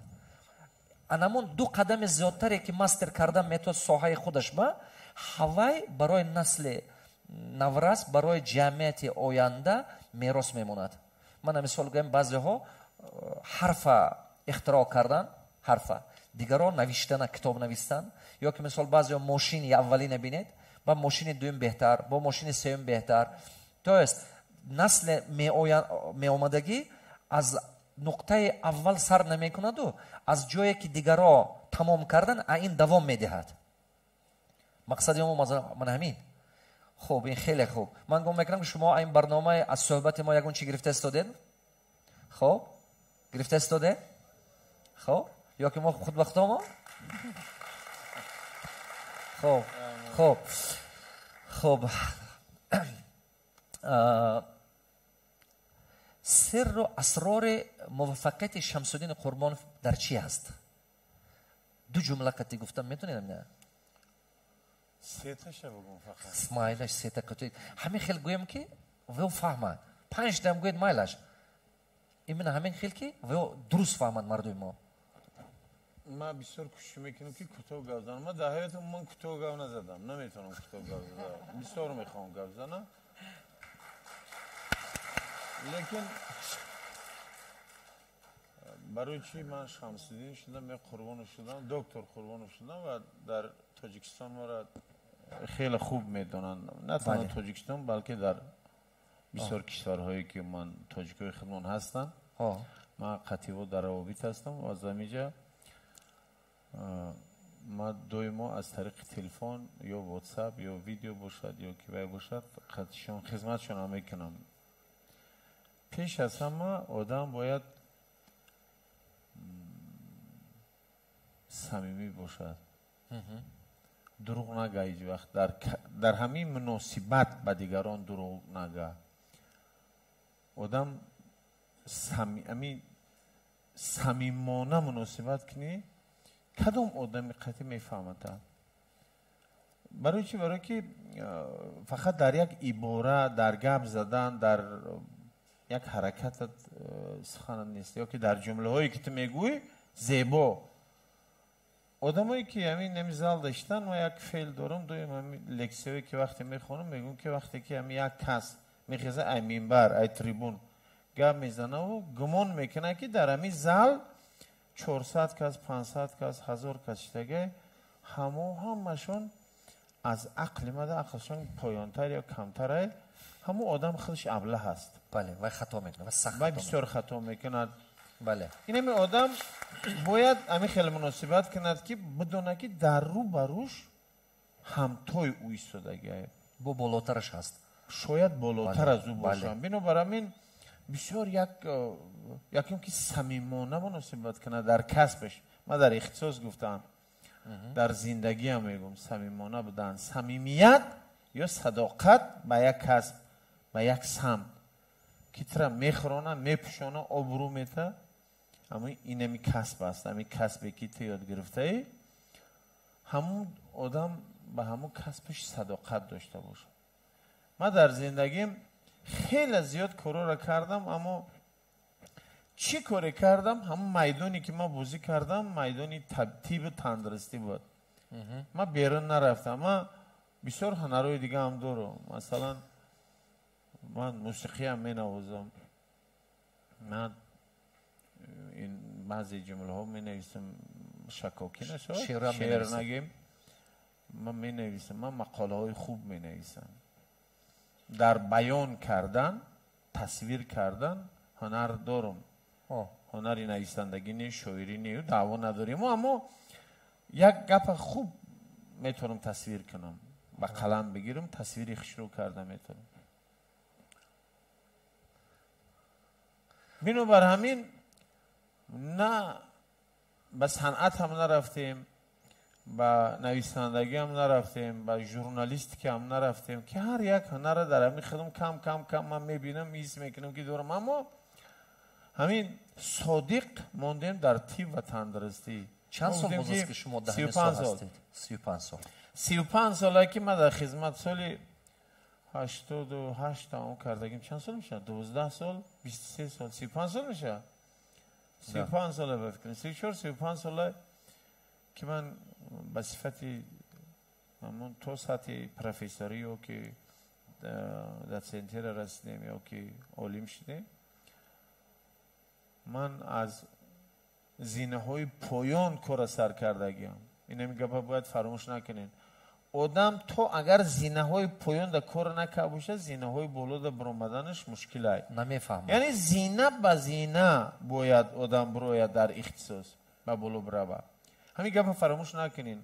هر کسی را که بردن همین زینه اول زینه بولو داموندن و متخصص و رهبر خوب شدن نمیتونن. بله. من در دهه کار کردگیم. در هیسور من یکم سال 88 تموم کردم رفتم در هیسور. اوچه نوحیه هیسور بود. در تمام کلخوزهای نوحیه هیسور من کار کردم. در کلخوز مسکو هم، در کرمکس هم، در ژدانف هم همین سبخوزاش و کلخوزاش هست. کسی بدون هیسور باشه میدونه در قلعه و در توردی بابا و در میرزا ریزا و همجو من کار کردگیم. یعنی متخصص جوان من کار هیسور سر کردم. بعدا رفتیم در فرخور، بعدا رفتیم در کلوب، شهر کلوب. بعدا از کلوب اومدم اردیناتورا، بعدی اردیناتورا اسپیرانتورا، بعدی اسپیرانتورا من گلاونی اکشور گینیکولوگ ریسپوبلیکا شدم. بعدی وای دیرکتری من 8 سال گلاونی اکشور گینیکولوگ ریسپوبلیکا بودم. بعدی وای 5 سال دیرکتری مرکز ملی سالمی ریپروداکتیوی بودم. بعدی وای 2 سال سردور ریاستی تشکیل خدمت رسانی با مادر کودک بودم. بعدی وای 5 سال دیگر دیرکتری اینستیتوت اکشورس گینیکولوژی پریناتولوژی بودم. بعدی وای 6 سال دیگر دیرکتری مرکز اکریدیتاسیا بودم، اکریدیتاسیا تیوی. اما در همین قدر وقت من همین یک طبیب عادی بودن من فراموش نکردم. همین راهبر بودن یک گپ است. راهبر چیز زورای، چیزی با مزه، چیزی زورای، آدم کیف میکنه راهبر باشه. اما طبیب بودن اون لذت و اون کیفی که برای من همچون همین انسان ای کاری خودم لذت میبرم، انم کسبی ما است، اختصاصی ما. اما دانشی که من اندوختم، تجربه که من اندوختم، خدمتی که اینم یک آدم ده نپس رستم نمیکنی کو کیفی دیگره. اینم آدم خدمت هم میکنی، همه آدم اینم 10 سال شده فرزند نداره، تبعاتش میکنی فرزنددار میشه. بعد یا اینکه 10 جو 20 جو رفته توبت کرده است، توبتش ناموفق شده، آمده در پیش توبت کرده. من نمیگم که ما همدان هستیم، من نمیگم که ما زوریم، نه زور بالوده.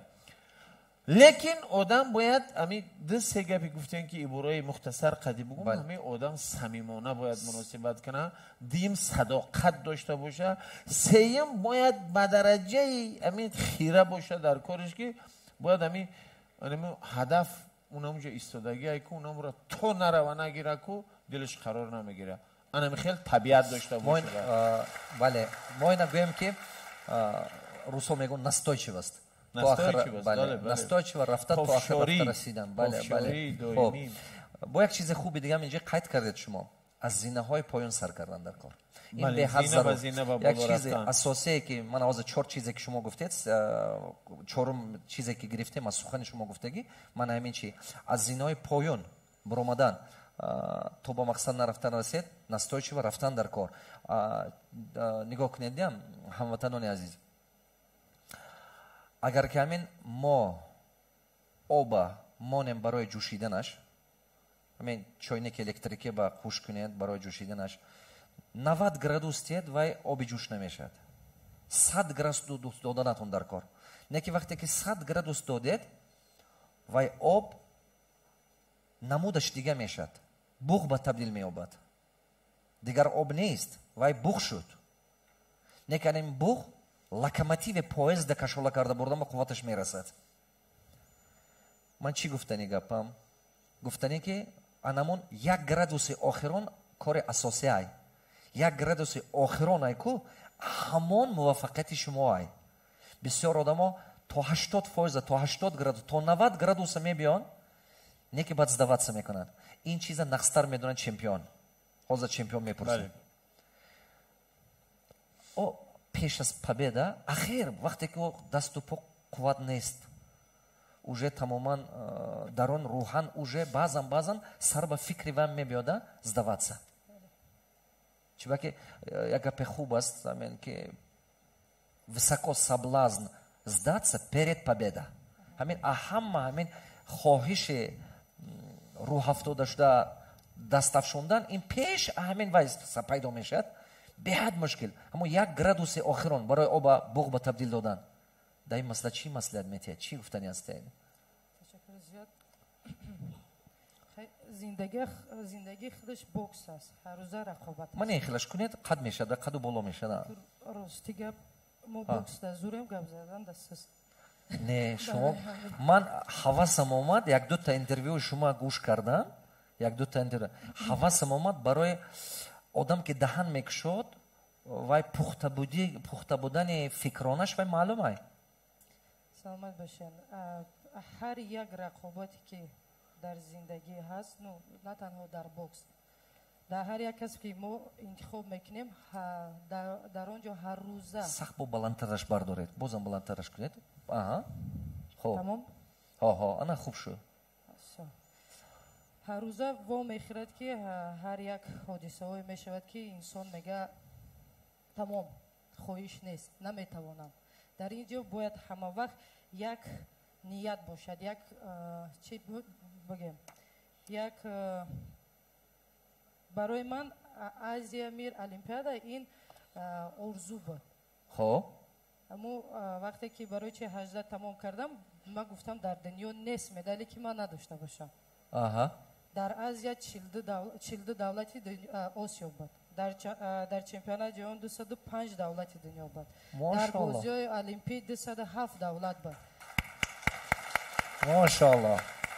дар ҳар як рақобат, вақте ки ман 18 сола будам, бо занакҳои 40 сола мебиромадам, баро бекунен ҳар як бор ман мехостам ки тезтар аму донг шавад, тезтарак ман аз рақобат бибуроям, ба хотири дард не, ба хотири ҳамун атмосферае ки мардум нигоҳ медошта, аз ҳисоби ёшӣ, аз ҳисоби таҷрибагӣ, ҳама вақт ман ин чизро ҳис мекардам. ва лекин он ваъдае ки бар падари худ, бар ватани худ, ин як стимул аст. ҳама вақт мегӯяд ки оилае ки маро ба ҳама он вазминиҳо моро нигоҳ кард, не ки ҳаму камтар пас не наоборот нақс шуд. Акун нақс шуд. ҳаму олат ҳама вақт рӯи ман падарам меомад. И бор мекунен дубора баъд моро қувва медод. ҳар боре ки шумо мехостед ки рӯ ҳафтода шавед, сабабаш буд, причина. ҳавай фикратон мезад, ранги второй дихани. Қуввати дубора мегирифтед. Бале. Агар мураббӣ ман мехост ки ман ғолиб бароям ва танҳо мегуфт ки мавзун он 18 соле ки падари ту бо ту рақобат кард дар мобайни миллион ҳазорон одамон, вақте ки дар Тоҷикистон варзишгар зан гуфтани гап хел ангушумор буд.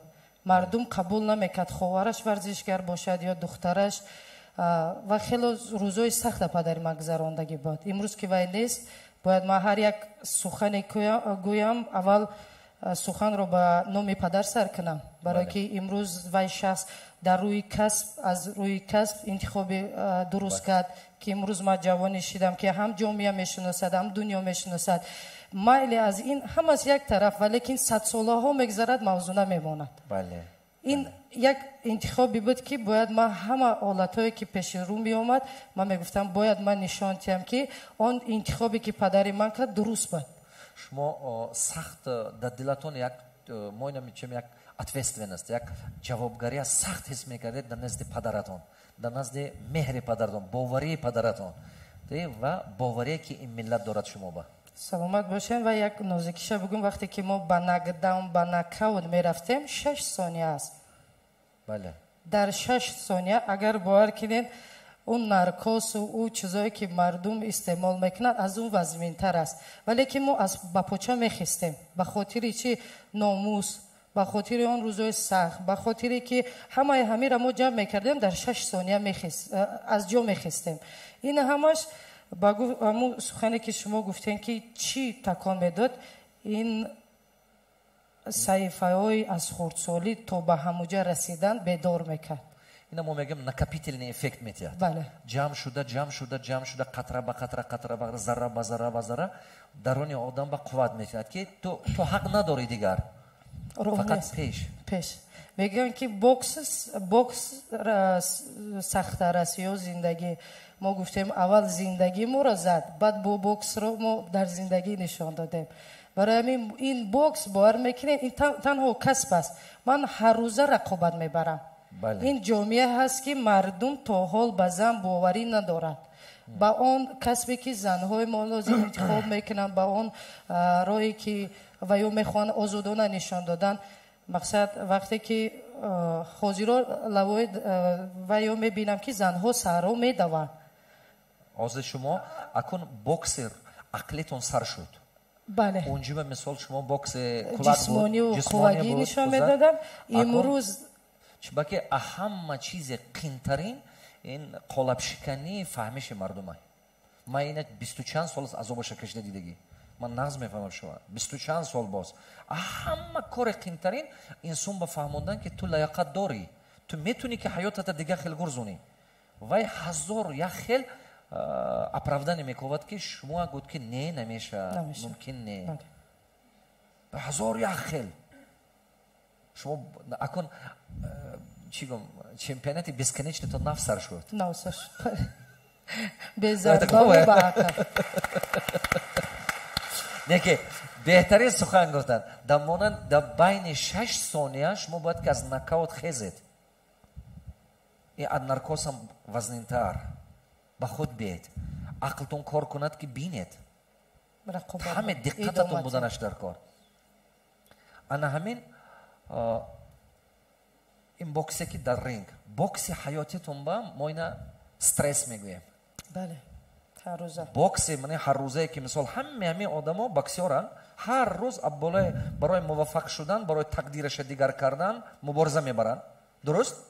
ана мана мисол мо анализ карда дидем ки 80 то 88% инагда баъзе вақт 90% нақшаҳое ки одам мекашад амалӣ шудан наметавонад. ин стресс. нигоҳ кунед.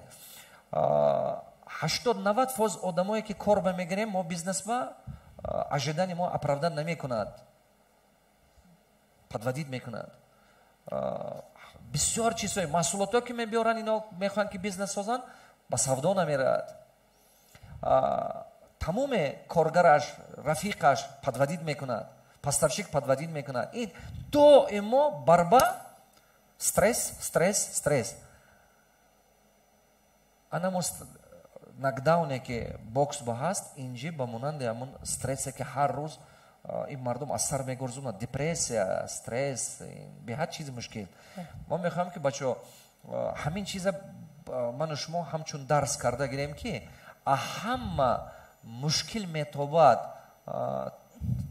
любой кор пеш аз муваффақа шудан. ҳамун пеш аз ҳамин лаҳзаҳои охиронаш лаҳзаҳои охирон ба бо як бор қувват ёфтан, бо як бор худ ба бовар кардан, барои ин шумо ба сабаб дар кор. сабаб ин причина. сабаб ин кас гуфтанд ки суханои падарам, меҳри ватанам, ман наметонистам дига хел дига, мумкин не. барои ҳар якти ману шумо бояд ки як сабаб буданаш дар кор. ман вақте ки Ричард Брэнсон, хазаин компания Virgin интернет набёр кунеда мебинед, Ричард Брэнсон, ман вай пурсидам. ман гуфтам шумо миллиардер, чӣ маслиҳат метед барое ки ман миллиардер шам? ва гуфт ки шумо ба як сабабаш буданаш дар кор. ягон хел сабаб буданаш дар кор, причина дар кор. агар причина набошад шумо миллиардер шудан наметавонед. сабаб.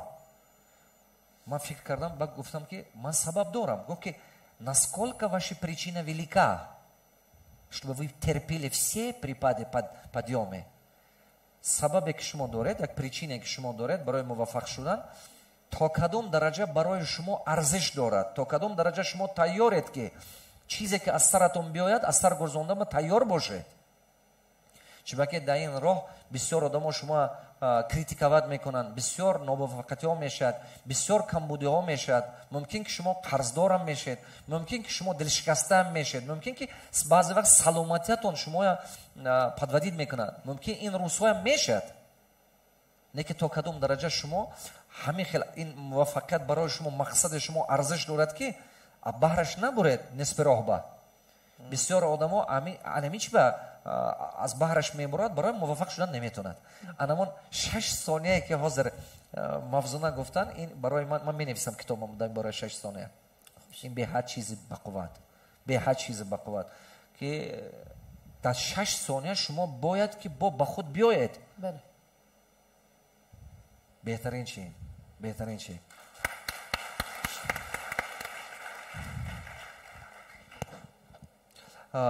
вақте ки муҳтарам доктор, вақте ки шумо ман бисёр ватона хондам, тарҷумаи ҳолатуна бисёр ватона хонда биромадам, ҳаст духтурое ки духтур ки шуд уже гумон мекунад ки ман табақаи боло ба рафта расидам, ҷои кор ҳаст, касб ҳаст, аз чӣ дар кор зиндагӣ мегузарад, камтар даромад ҳаст, аз чӣ дар кор боиқа худа азоб додан, дарши давом додан, доценту номзад шудану хондану доктору профессору манин боло рафтан и так далее. Бисёр одамо гумон мекунад ки ман ҳамин хай духтур шудам бастия, духтур шудам барои ман бас, касб ҳаст, зиндагим ба даромад ҳаст, мерасад барои зиндагӣ. Чӣ фоида дорад? Чӣ сабаб шуд ки шумо давом додед? чиба ки ҳазорҳо духтуро мумкин 5 та 10 таш давом метиҳад ё 20 таш, ҳама не. шумо дар пеш гап задед дар бораи ҳам тақсими вақт, тақсими авқот чӣ хел бояд бошад дар низоми зиндагӣ, баробари зиндагӣ чӣ хел пеш рафтан мумкин аст. ман ҳеҷ гоҳ ҳама ҳолате ки нами айни замон дорам, аммо ҳолата қаноатманд шудагӣ нестам. ҳамеша як чизе ҳаст ки мара сабабгор мешавад ки ба пеш ҳаракат диҳад, такон диҳад, аз қафо ман хеле тела диҳад ки ман ба пеш ҳаракат кунам. барои ҳамин габи гуфтагии шумо дар бораи он ки чӣ Шамсиддин ҳамин доктор шуди, ихтисоса гирифти, хайна майли номзади илми тиб шуди ё доцент шуди ё профессор шуди, бас худагистака оли ҳам ҳамин 12-24 соат кор мекунӣ, чӣ намерасад? Пул дорӣ, мошин дорӣ, зан дорӣ, арӯс дорӣ, кӯдак зан дорӣ, набера дорӣ, бо чӣ намерасад? Тарсида гуфтед намерасад? Бо чӣ намерасад? ман фикр мекунам ки агар ҳамин як соат ма бугум ки ман ҳамаи миссияам буд кардам, ман фикр мекунам ҳамун лаҳза зиндагӣ барои ман маъниша гум мекунад. зиндагӣ ҳамун лаҳза маъниша гум мекунад. бояд ҳамеша мо аз паи чизе талош дошта бошем, дар талош бошем, ҳамеша бояд дар талош бошем. ман инамин мумкин барои ман одат шудааст, ман то ҳозира ҳар рӯз дарс мехонам, ман минимум 1 соат 2 соат вақти хидмат барои хондан сарф мекунам. ҳозирам ман вақте ки оли гуфтем дар бораи ҳамин экоцентр ки шудан, ҳозир ба мебием оли як гапша ба ҳамин мегуфта, гуфтан ки Шамсиддин хайна ман корои илмии ман сари масъалаи танзими оила аст. баъд масъалаи демография даст. барои чӣ ин мисол ҳамин мардами мо тоҷик барои чӣ камбағалай? савол барои чӣ сатҳи зиндагии мо дар ҳамин ҳолатае ки дорем? амира сабабошо омӯхтан дар кор аз нақтаи назари демография, аз нақтаи назари танзими оила, аз нақтаи назари бремени нагрузка бар сари як марди рисқрасон дар хонавода. дар ҳамин хонаи мо агар 10 нафар бошем, рисқ мерасондаги 1 нафара ё 2 нафара, ҳамин қувваи корӣ мегам, қуввае ки даромад меёра ба оила, ба сабаби ҳаваи худованд медиҳад. бале васила аст ин одам. яъне аз тариқи вай аммо оила мехӯрад. вақте ки 6-7 нафар мехӯрад, 1 нафар даромад меёрад, ҳамин оҳиста оҳиста ҳамин шонаҳои ҳамин одами ризқ оварандара вазминӣ мешканад. бисёр вазмин аст барои 1 нафар. масалан дар аврупо ё ки дар осиёи мисол шарқ, югу восточни ҳасташ, ҳамҷо дар бисёр, ман дар тамоми давлатҳои дунё будам, ҳамаи минтақаҳо шуда будам. ҳамин дар як хона агар 3 нафар бошад, 2 нафараш кор мекунад, 1 та мехӯрдагӣ доранд. бале сабуктара, яъне ки нагрузка ба сари 2 кас бораю 3 каса мехӯронанд. дар мо 1 кас да бораю 10 кас мехӯрад. мо хӯрандаҳомон зиёда. برای همین توجیک هم اقلا اینا نقض بفهمین اینا بسیار تحلیل چیکار باید کنیم که برای چی ما در همین حالت قرار داریم. ما میگم که همین سن سالی میانه تاجیکستانی 23 و از 19 ساله 24 ساله داشته نیست. اهالی ما را اینمی ایامی نو تولد شدگی هر روزه بگیرید تو 80 ساله پیری همو 80 90 100 ساله هممون بگیریم بعد همین سن سالی میانه را بروری سن سالی تاجیک و تاجیکستانی 24 ساله میشه. یعنی همین آدم 24 ساله رختون فکر کنی کیه می آدم 24 ساله خونه نداره نه ممکن زن گرفتگیه خونه اتاق چش زندگی میکنه یگونجا کار نمیکنه فقط کتگی ماکسیموم فقط کتگی میکنه رئیس پدر بوده منبع درآمدی مخصوص نداره اینمی تاجیکه 24 ساله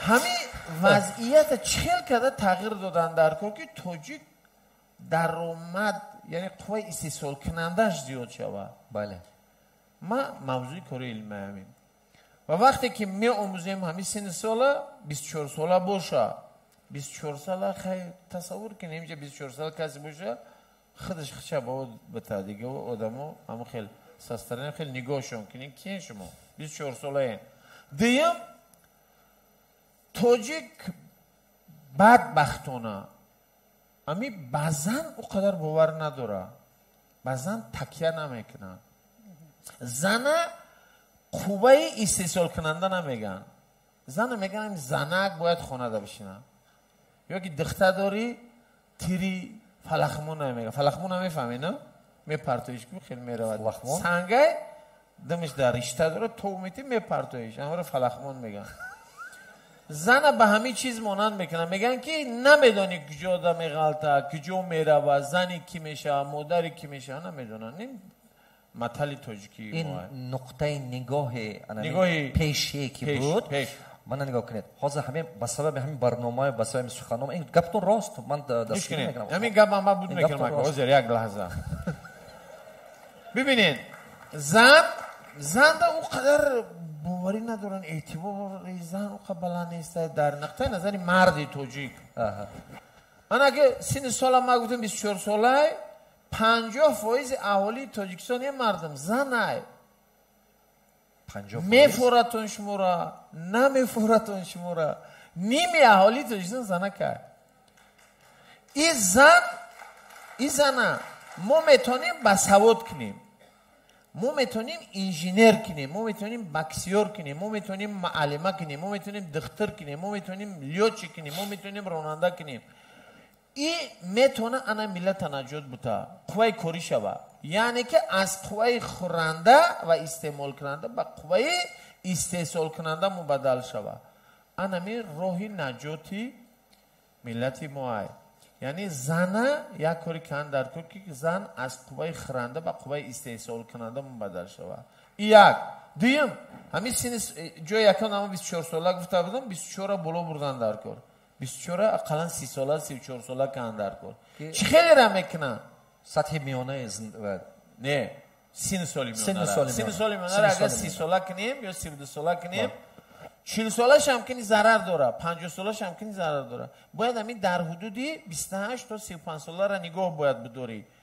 در اون وقت قوه استحصال کننده ها زیاد میشن ما در 48% تاجیکستان کودک بود تا 15 ساله 48% اهالی ما تا 15 ساله کودکن اینا با 50% دیگه زنکای هستن که قوه استحصالی نیستن تو اندازه ای که با دل میخواه و ببینید توجه به این طبقه نیست کمی خب باور و اعتبار ندارد در نگاه مردی تاجیک و بعدا به سر یک زن مادری تاجیک آغاز سالهای 90 ده 6 از 7 کودک رست می اومد اینا حاضر عین زمان 3 از 7 کودک رست می آید یک زن بس یک زن اگه 4 کودک داره این همی سبب در عموم سبب شدگیان که مردم ما صد زندگی صد صفت زندگی نمی چیزی که هستی ما داریم در برابر این هزار میلیون تا عامل دیگر هست که بر رفتار کردار و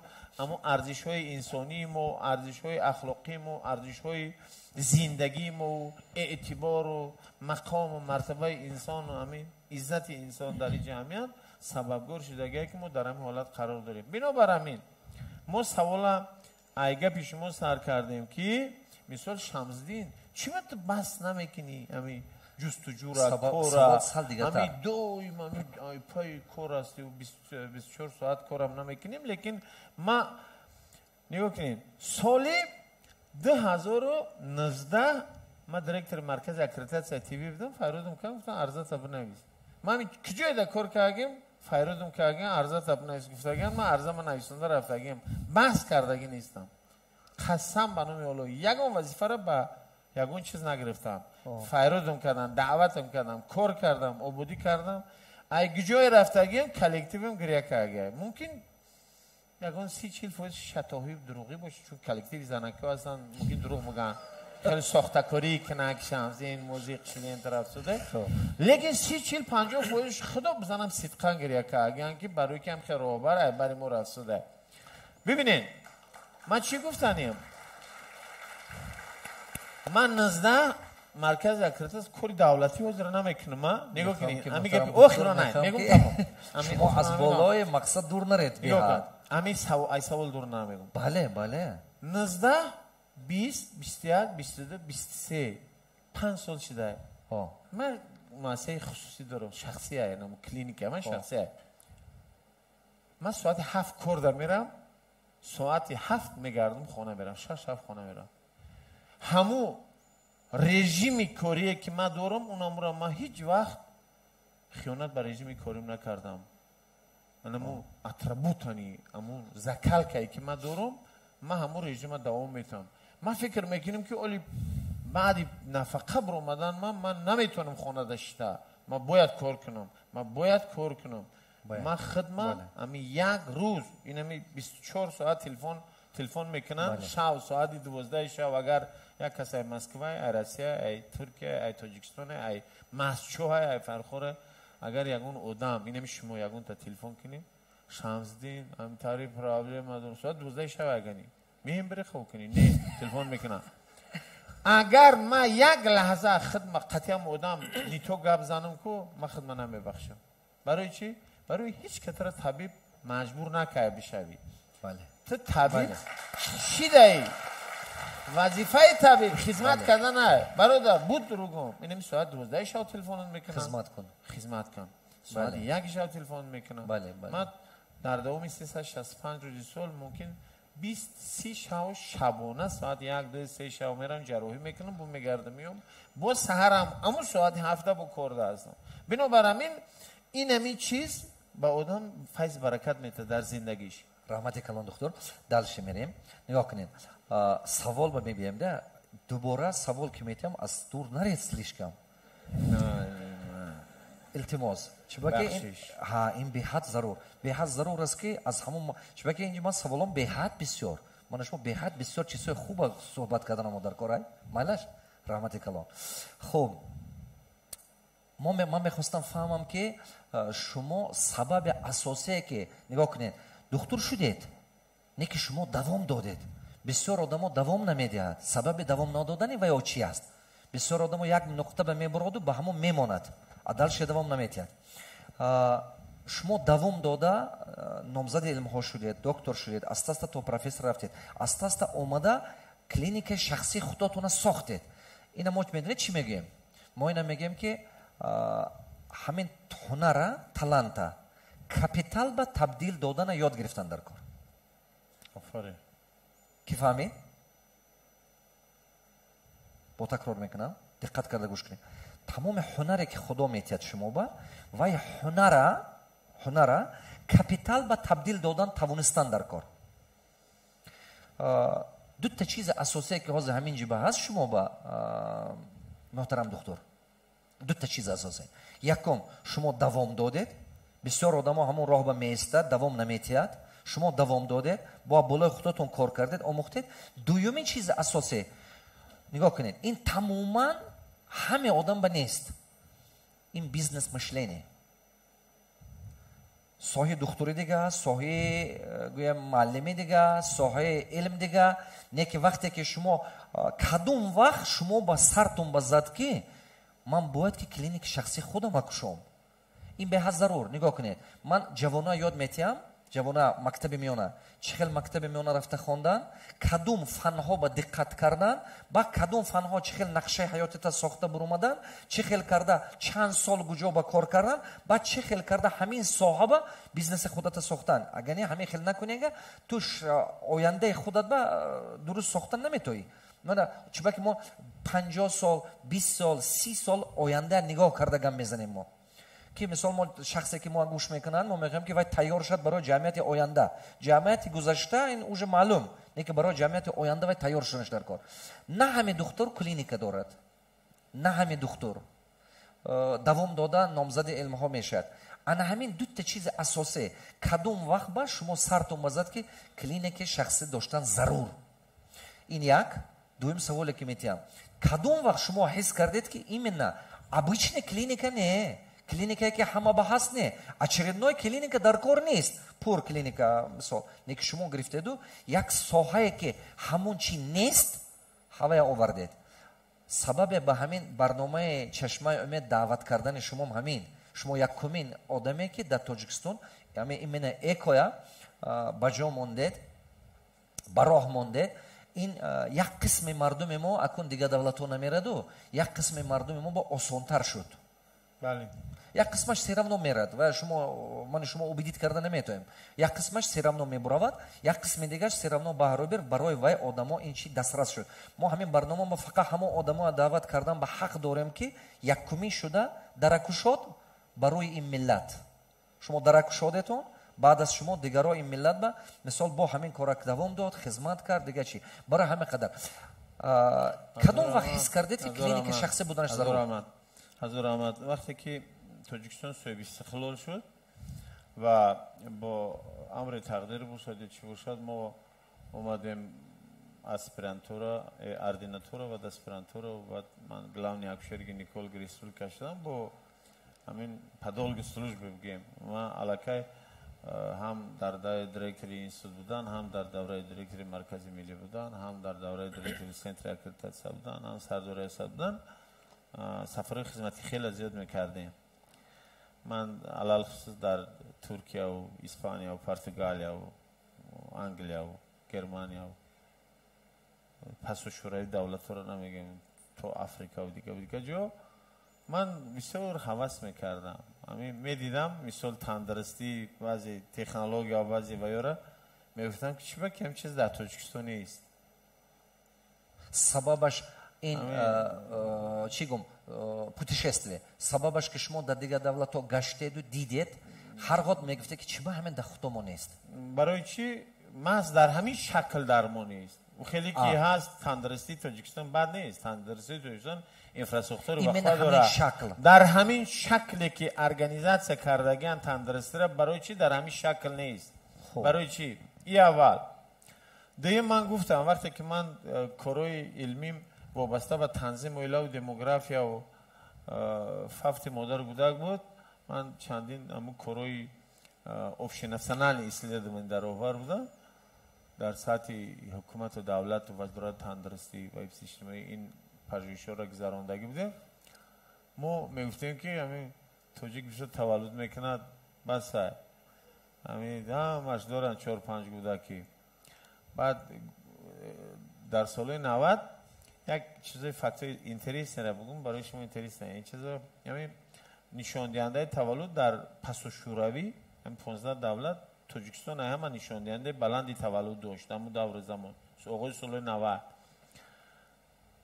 баъд гуфтем ки мо хадамоти танзим оиларо кунем. ман роҳбар будам дар ҳамун главни специалист ки будам, дар саргаи кор истодагӣ будам.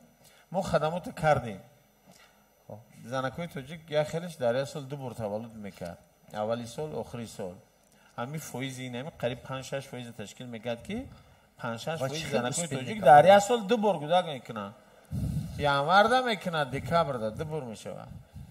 ин хеле реально ҳамис гуфтагитон ҳозир? ман айосмон гап застам. ман мутахассис главный специалист республика гап застам. در یک سال 2 بار کودک میکنن تاجیکو، یکم ملت تر نمیکنن. یک دیم 48-50% زنکو فاصله بین تولد که همین خدمت خیلی خلق که زنده که در 2 سال 3 سال یک بار باید کودک کنه، همه را رعایت نمیکردن. یعنی که کمتر فاصله 1 سال 1.5 سال کودک میکنن. همین ارگانیسم افگار میکنه، میفورد نمیفورد وقتی که زیاد تولد میکنن و فاصله ها رعایت نمیشوند. همین خیلی خلق که همین سال همین 18-20 سالگی به بلاغت میرسد تا 35-40 سالگیش اگر فاصله 3 ساله 4 ساله تولد کنن 5-6-7-8 کودک تولد کنن ممکنه. اما تا 28-30 سالگیشون الکی هم 8 کودک هم میکنن. نه دندان، نه استخوان ساز، نه میون قامت راست، نه این موضوع نبری جسم زیبا، مثال تنتوش زیبا نیست. همه چیز از دست میره. باور کنید سلامتی از دست میره. سلامتی از دست میره. ما انمی سهم در اساسی کار کردیم. بعد نگاه کنید نکرد. ما گفتیم که ما تنظیم ایلا را کردیم. خدمات یوزر تولد خانه در سطح عالی خدمت میکنن. حتی جناب علی رهبر دولت ما پیشوای معظم میگه که در دههای دوردست هم یک کتی دو کتی تولد برای زایشوی فیزیولوژی کنیم که مردم شبا عذاب کشیده با مرکز نوحی اگر دور باشن نیان. همین خدمات تا اندازه در دوام این 30 سال استقلال چی داخل مردم در جوش سازگی نیسته. تاجیکستان از سال 90 فرق میکنه امروز. اما نگاه کنین همین هر یک انسانی که نمیجشته زن مرد باشد اویلا برپا میکنن بیانیت برای ادامه دادن نسل. بله. خودش باید نشانه مونه در روی زمین. بله. در تاجیکستان ما در آغاز سالهای 90 در حدود 8-10% اویله هایی که برپا میشدن به نسل بودن، به ذریات. ما هم کلمه به ذریات دوست نمیدارم، به نسل هم دوست نمیدارم. وای میکنیم نوبرور میگیم بهتره به فرزند بودن. به فرزند. همین نشان دهنده در دوام 30 سال استقلالیت ما به جایی که همون ارونی 8-10% نمونه در حدود 26-30% بالا رفت. نیا ببینید امروز اگر 30 سال پیش از 10 اویله برپا شده یک اویله به فرزند بود، امروز ای 10 اویله برپا شده 3-4 اویلش پرابلم داره به فرزند تولد کردن. این 2 برابر زیاد شد. 3 برابر. 3 برابر زیاد شد. 3 برابر این مشکل زیاد شد. بعد در آخر کار ما یک جا داشتیم صحبت کردیم، گفتن که رهبر دولت سفارش داده سر این مسئله درباره سالمی ریپروداکتیوی و تنظیم اویله. همین اکوسنتر در قزاقستان بود، نه قرغیز نه ازبک نه ترکمن یا نداشتن. افغانستان ما نبودن، فقط قزاق‌ها داشتن. ما یک صحبت داشتم، ما گفتم که من میرم پیش از من چند کس کوشش کرده است که از طریق شریکانی پارتنرای همون تاجیکستان همین کار بیارم به تاجیکستان اکوسنتر کنن، نتونستن. راستیگه من کوششاشون به نتیجه انجامید. ما گفتم که گوش کن اکا محترم وزیرم، من گفتم من خدمت میکنم به خاطر مادر، به خاطر بچه جانم، به خاطر نمی زنایی نمی جشتگی، به خاطر خواهرم، به خاطر فرزندم، به خاطر ما یک فرزندی عزیز از دست دادم که در دستم داشت، من اون به خاطر بچه هم میکنم و روح ارواحی هم میکنم. و اون پول هم نداشتیم. راستی گفت من کردیت گرفتم مای بانک، پول کلان قرض گرفتم قریب $5 میلیون. من این تکنولوژی رو آوردم نه برای بیزنس، خدا بزنم برای بیزنس نیاوردم، من برای ثوابش آوردم. اما این مرا پولدار کرد. کار خوب کردید. بله. اینو برای در تجارت نیت پاک به حد مهمه. بله بله. نیت نیک باشد. بله. خدا بزنم به همه مرتبه میرسی، به همه جا میرسی. پولدار همیشه، مالدار همیشه. باید نیتت پاک باشد. در همین یک کاری که اقدام میکنی باید نیت پاک داشته باشی. هدفت خدمت کردن باشه.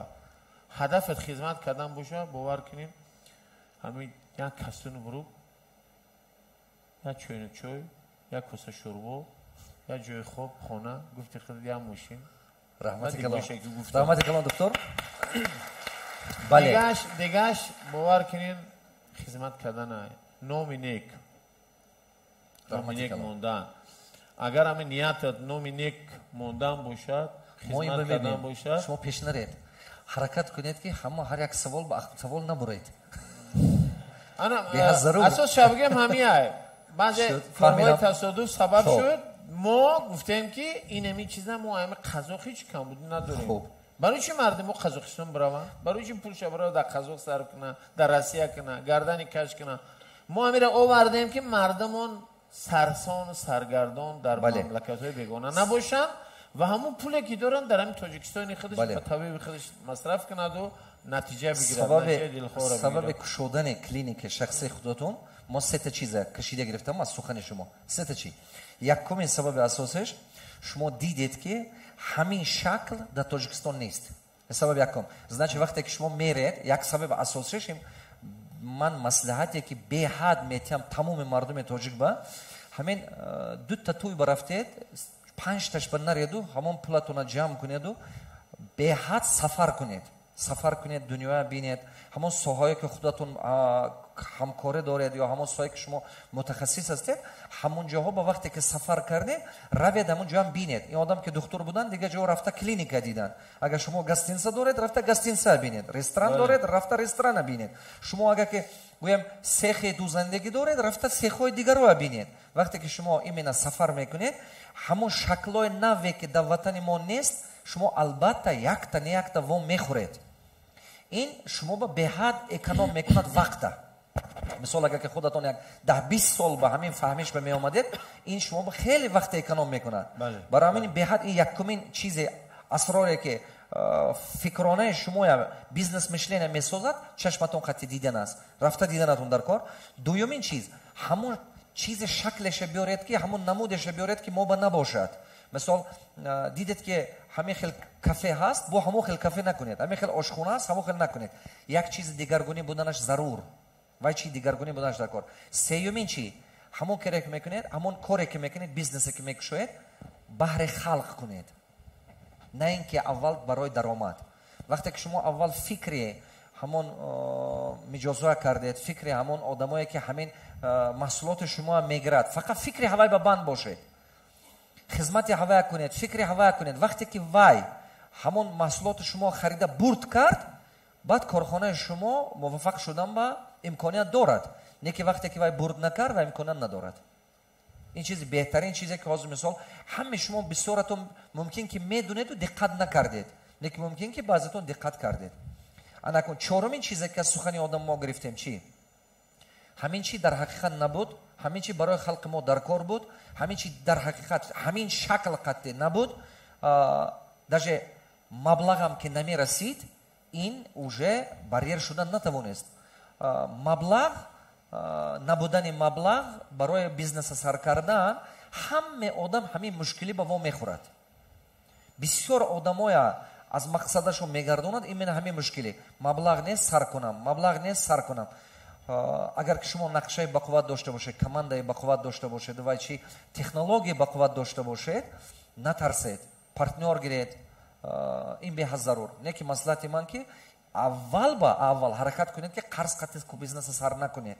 чунки яке бизнес нашуда монад агар не ки қарз гарантирована дар гарданатон мемонад. ин чиза мехоҳам ки шумо фаҳмед. ҳаракат кунед ки агар ки дидед ки технология бақувват бошаду партнёрство қатъи кор кунед ки як касе ки ҳамин кора кардагӣ асту муваффақ шудагӣ ҳаст ҳамон қатъи партнёре қатъи кор кунеду технология оварда ҷобаҷо кунаду қатъи шумо якҷоя кор кунад ҳамон вақт ба натарсида қарз гиред. қарзе ки шумо ва нагардонеду қарзе ки ва бизнес гардонда тиҳад. ман бо такрор мекунам. қарзе ки вая миҷозо метиҳад, шумо не. шумо маҳсулота барои ваё тайёр мекунед, ваё бошад ин қарза гардонда метиҳад. ин беҳад зарур ки ҳамеша диққат кунед ки бо қарз ба нафтед. ҳаминҷода мебахшед, ман як гапа мегӯм. ҳамаи гапҳое ки ҳамин устод гуфта истодан ҳамаштан бовар накунед. барои чи мегӯянд ки оқил ба канори об то пул меҷуст, девонаи побараҳна аз об гузашт. такрор мекунам, оқил ба канори об то пул меҷуст. пул яъне мост ки бигзарем. ба ақл мегӯяд бояд як ҷо мост боша ё ки пешеход не переход боша. имена ҳамҷара бизгарем ки светофора нигоҳ када دیوانه پاوران از آب گذاشت ریسکوت کردن در کار مرا کسی که پیش می اومد میدر اومدم تکنولوژی هم میدید من درونی هم امبریولوژی کلینیک همه بینی رنگ درونی کسمیس کربلای نیست اینطوری چیز بروی سر به سر بلند میگم که نیست تکرارش کلینیک را کمپانیتی امبریولوژیش کدوم بچه پول داری ساجستان ما بردم دوستای نزدیکم بودن درونی هم کلینیک هم میدن میگم شمسین تو دیوانه ای برای چی دیوانه ای تو اینقدر پولی کرونا گرفته کردیت گرفته تا هم را پوشش که هم میتونی همین قرضوتا پشونده میتونی هم گوش کن خدا بزرگه خدا باموز و ما نیت ما نیکه ما این قرضا را میپشونیم ما او قرضا را 10 برابرش پشوندم بعد او ما 3 بار دیگه با امنولینی تکنولوژی هم کم بنابر همین اساس انمی دیوانگی است باید کم دیوانه باشی دیوانگی به معنی که آدم باید صدقاً بخواه یک کار بکنه انمی صدقاً بخواه خدا بزنم پول اساس نبود نیست و شده هم نمیتواند اساس نیت است اساس انمو کوشش و غیرتی یک روی آدم است که پافشاری کنه باید کار ما میکنه باید بکنه رحمت کلام پول همچین یک وسیله است کدوماتون بیزنس شخصی داره دستاتون من собственный بیزنس داره баландтар бардор дастатон кадомото ягон бор риск карда азобаша кашидед ҳама ино ҳозир ман чӣ бен гапа гуфтастам мо бояд ки дуруст маслиҳат диҳем ки ҳозир бо нисфи ин рафта рисковат накарда бо қарз ба надарод ин беҳад зарур чиба ки мо ки ҳамин ман соҳаи экои ҳичи намефаҳмам не ки соҳаи бизнес ба баҳс накунед амрои ман чиба ки соҳаи экома ман ҳамрои шумо баҳс намекунам дуруст меохе 100%. бале нигоҳ кунед сабаби муваффақ шудани клиникаи шумо дар бизнес ин риск карданатон нест сабаби муваффақ шудани шумо дар бизнес ҳамин клиникатон ин дар он аст ки шумо мутахассиси ҳамин соҳа ҳастед худатон дар болош ҳастед худатон мутахассиси ҳамин соҳа ҳастед баъд вай мехарад худаша мана мисол ҳозир агар ки шумо риск карда равед ресторан кушоед банкрот мешавед риск карда раведу сехи дузандагӣ кушоед банкрот мешавед ҳозир ино баъзе одамо аку чӣ хел бизнес мекунад ино мебинад ки ягон кас магазин кушодааст мегӯяд биё манам риск кунам ҳамун барнома ба гуфтан риск кунӣ мешавад неки худаш ин магазина то ҳозир коркардагини фаҳмиш надорад вай банкрот мешавад барои ҳамон вақте ба шумо рисковат кардан ба ҳақ доред ки шумо чандин сол аппаси ин таҷрибаи коре доред 10 сол 5 сол 20 сол ин беҳад зарур хуб мехоҳам ки мавзунаҷон шумо зиқшед нигоҳ кунам телефонма нигоҳ кардест не фарзандо аз садик мактаб баромадам барои мо шумо ҳақиқатан бовар кунед шумо як шахс ҳастед ки қолаби фаҳмиши ҷавонои мо мешканед ин беҳад зарур ин беҳад зарур беҳад зарур ҳозир суҳбати духтур гуфтагишон ки мисол 50% мардуми мо ин зан аст не ки занҳо кор намекунанд ман чизе гуфтанӣ ман гуфтанӣ ки ҳаме мо бояд ҳаракат кунем ки занҳо мо илм омӯзанд илм омӯзанд шарт нест ки ҳамаин мисол кори сиёҳ кунад шарт нест не ки занҳои тоҷик бисёраш кори сиёҳ мекунад ку замин ба пахта вай ба рафта кори ба азоб карда истодай ҳамин дар тамоми дунё ҳама меҳнати зан арзонай дар тамоми дунё ҳама меҳнати зан арзонай чиба ки зан нархи кам қатъиам кор мекунад барои ҳамон заводҳою сехҳою ҳама ба зана мегиранд ман ҳамон барои ҳамон агароду селски хозяйства бисёро заноа мегиранд чиба ки во пули кам қатъиам кор мекунад ман ин гапа чӣ гуфтанӣ ман мехоҳам ки халқи мо илм омӯзад беҳтар илм омӯзад агар ки шумо хоҳед ки фарзандатон мисол баақл бошад фарзанди тавоно дошта бошед фарзанди баақл дошта бошед ҳамон соҳаба барое ки ҳамон фарзанд баақл шад аввал модараша тарбия кунед пайғамбар мо саллаллоҳу алайҳи ва саллам гуфтагӣ ҳастанд ки модар ин мадрасаи фарзандай офарин модар мана ин кас ҳаме тарбияте ки гирифтагишон зинашон модар ин каса падар мана модарам тарбия кардагӣ мана ҳамин чизе ки ҳозир духтур гуфтанд мо ҳамин хел модар тарбия кардан барои ҳамон модар ин як асоси устози фарзанди модарай мо мардҳо беруна хона ҳастем не ки модараш чӣ хел шахсият бошад, чӣ хел фаҳмиш дошта бошад, ҳамон чиза сари фарзандаш ба ҷо мекунад. агар ки шумо ҳаракат намекунед ки занҳотон, хоҳаротон соҳиби илм шаванд, ман пурра мегӯям ки дар сари занҳотон фақат сериалҳои туркию корейсию ва пайдо мешавад. Голливуд агар ки одам ба ақл бошад, ин чизҳо қабул намекунад. Не ки вақте ки хондагӣ нест, ин чизҳо ба ҳавас мекунад. вақте ки вай хондагӣ бошаду ба ақл бошад, ин чизҳо вай қабул намекунад. хай ҳаст ва чиба ки ақлаш бақувват аст. Не ки вақте ки зан хондагӣ нест, шумо бой метед. шумо хоҳед нахоҳед телевизор доред хонатон ба. шумо хоҳед нахоҳед оилатон ба телефон гирифта додагӣ ҳастед. шумо хоҳед нахоҳед айн ҷамъият дур кардан наметонед. ва барои ҳамон мо чӣ хеле карда занҳо ма беҳад соҳиби илм кардана мо дар кор. ин чи беҳад зарур. ва ҳамаш хонанд, ёд гиранд илма. вақте ки ва илма ёд гирифтан, осон мешад. чиба осон мешад ҳаме ки якдигар фаҳми зиёд мешад. вақте ки во илм надошта бошад, ҳамон оила барои шумо неинтересный одам шуда мемонад. чиба ки баъд аз 30 сол, баъд аз 40 сол, баъд аз 40 ки калон шудед, 50 рафтед, шумо ба ҳамсӯҳбатон фақат оилатон шуда метавонад. дигар ягон кас дига не. ягон кас бухси дили шумо бароварда наметавонад. ҳамин ҳазрати одам ки дар ҷаннат буданд, не ки аз сабабе ки дар ҷаннат ҳам зиқ шуданд, дилтанг шуданд. ина нигоҳ кунед ки ҷаннат, хонаи шумо наход дар ҷаннат беҳ бошад. Не, ин дунё аз ҷаннат беҳ нест. Не ки дар ҳамон ҷаннат ҳам вақте ки худованд дид ки ва кас тоқагӣ карданд, баъд зана офарид. барои ҳамин шумо ба ҳамсӯҳбату ҳамдард дар кор.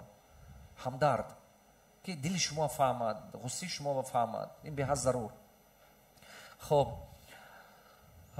мавзунаҷон, гуфтани ҳастам ки шумо тавсия медиҳед ки духтарои тоҷик ё ки бачаҳои тоҷик чемпион шаванд? саломат бошед. сухан дар бораи зан рафт як чиза қайд мекунам. агар зан солим бошад, ҷомеа солим мебошад. барои мо наслдиҳанда ҳастем. варзишро ба хотири байрақ бардоштану медал гирифтан бояд ҳама интихоб накунад. варзишро бояд барои солимӣ интихоб кунанд. ба хотири чӣ? ба хотире ки як ҷони мо дард мекунад, назди духтур мерем, вай мега ки ҳар рӯза агар та ба машқ машғул шавӣ, хуниту тунук мешавад, давлени соз мешавад. ҳамаи чиз аз варзиш вобаста аст. агар мо бигем ки дунё вақте ки дунё пайдо шид, ин рақобат буд, варзиш буд, солимӣ буд. агар солимӣ намебуд, то имрӯз варзиш намебуд. варзиш намебуд, солимӣ намебуд. барои ҳаракат буд. барои ҳамин, барои чӣ не мо ҳаракат. ман имрӯз ки худам директори кумитаи миллии олимпӣ кор мекунам, тӯли 6-8 моҳ мешавад.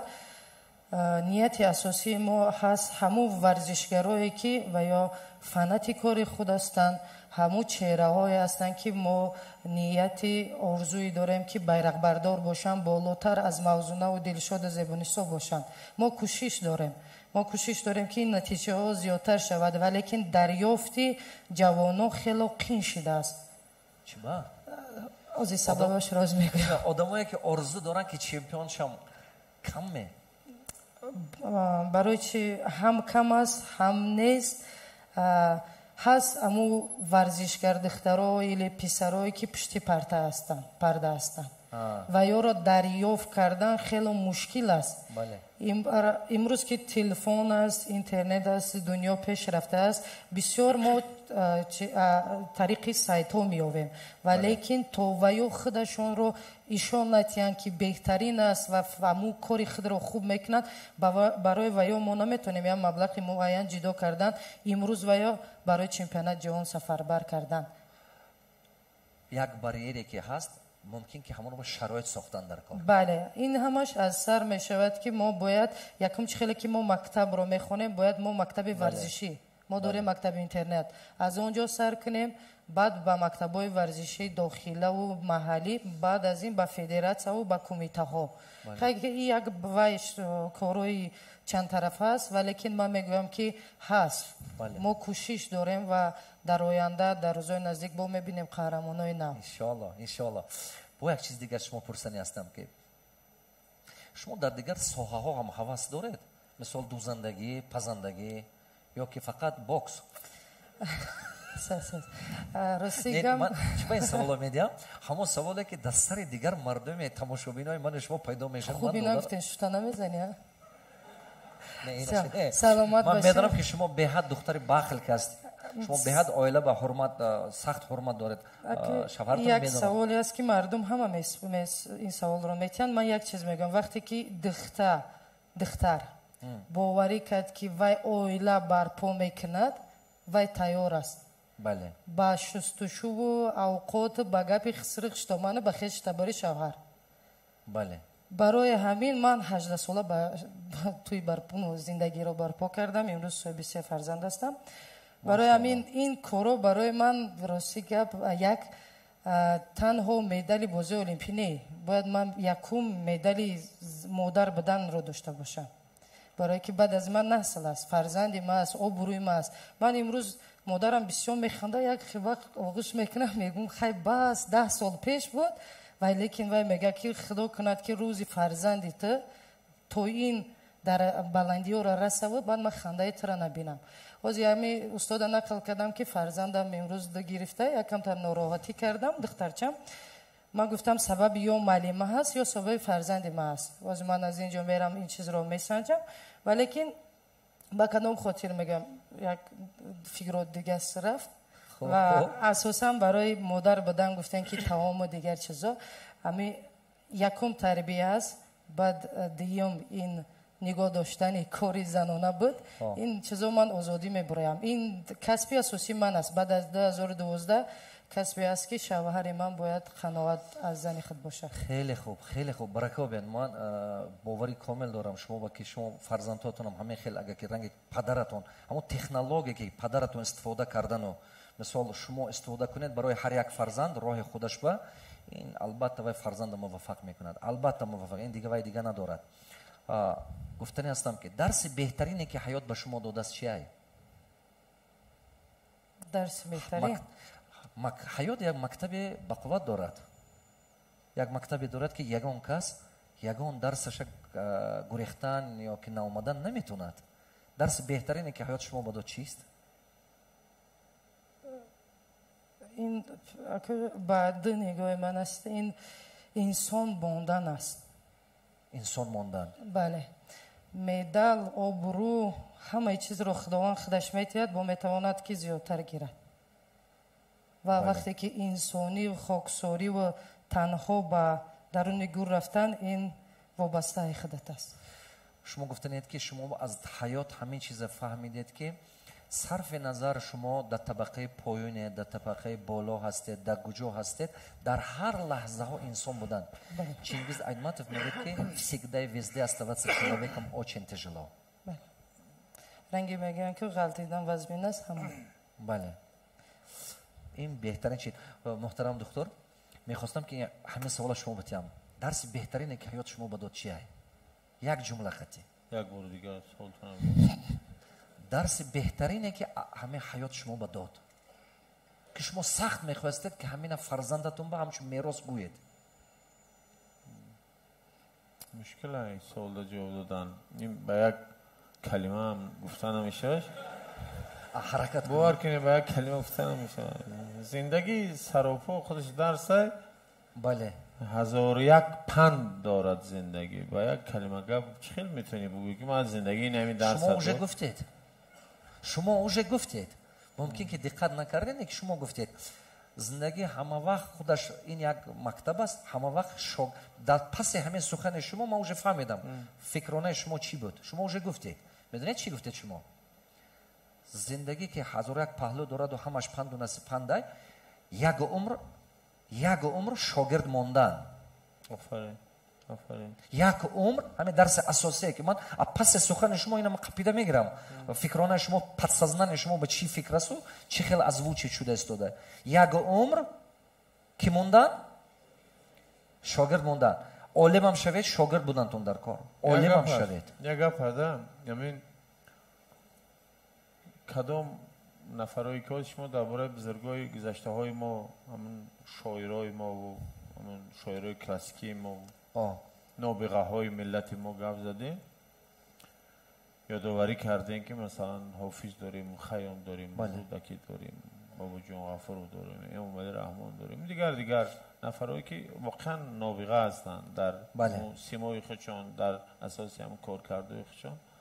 اما چه خیلی نابغه شدن ما آفریده‌هاشون هم میخونیم چه خیلی تا به همین درجه را رفته رسیدن اما مکتبش کم میخونیم کم میآموزیم انیق نی معلوم نی بسیارمون نمیدونیم که ما آخرش نشون میدیم حاصلش میگیم آخری کار دیدست دادیم گپ در سر وای که معلوم هم شد که هیچ معلوم نشد عمر خیام حضرت خیام است بله امین یا امر میآموزی یا عمر میگوی که هیچ را نمیدونم خدا بزنم در نظرم که همین نادانترین انسانم بعضی وقت لیکن در برابر این صدها آدم با ارزو میکنه که یک بارم حتما یک بار گپ زنه ای تجربه زندگی می یک چیزی باموزه اما با میگم تکرار به تکرار میگم که همین خدا آدم یک بار عمر میتده بله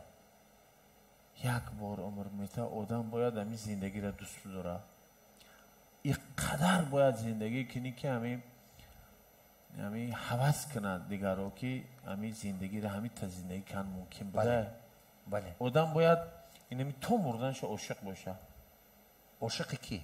عاشق همه زندگی عاشق زن عاشق شهر دوشنبه عاشق تاجیکستان عاشق کارخانه ما یک رفیق دارم استاد است از من چندین سال کلان است ابوطالب سارمی میگن در اکواتونی تهران کلینیکای اکو سنتر دارد سرم وامن گوسپیتالی زنانه سارم 22 سال در اتریش زندگی کردگی پروفسوری را در اونجا حمایت میکنه بعد میاد در جمهوری اسلامی ای آخونده خیلی اجازهش میتن میاد کار میکنه کلینیکا میکشو اکو سنتر یک جای بسیار خیلی شهری جای زیبای شهری تهران دایده یک تر کلینیک است همون یک گپ میگفت اگر یکون وقتی وای گپ زنیم میگفت که قسم به نام کلینیکم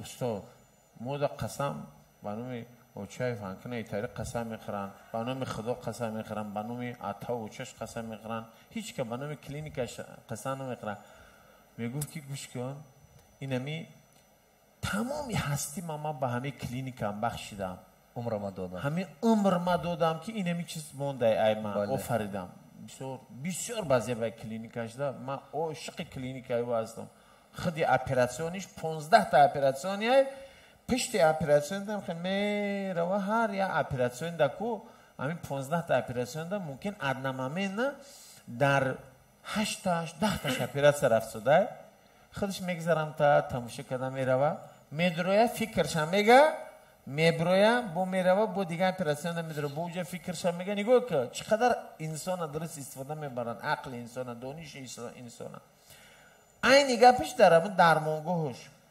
کابینتو اینم خیلی مشتگیم پشتی ما خویه همون پروفسور میروه ای کابینت با ای کابینت ای کابینت با کابینت همه پروسس اشتراک میکنه اما وقتی میگو قسم منو کلینیکم بعد ما وقتی که از نزدیک شناس شدم با پروسس تشکیل کوریو من فهمیدم که همین غرورش همون ناموسش عزتش آبروش همه چیزش در اونم مهنتش میبینه در اونم چیزی کردگی آفریدگیش میبینه آدم بله آدم ای چیز باید فخر کنه سام دل قسم خوردم با چیزی حلال مهنت که اگید کو ارزش داره این قسم بسیار قسمی گنده اگر تو در حقیقت به قدریان کلینیکت برسی این گپ همو یک خیلی آدم به فرزندش میگه فرزند بهترین نعمتی که خدا بد داده و به فرزندان قسم میگه یا به خانواده هم قسم بنابر همین با تکرار هم شود میگم که زندگی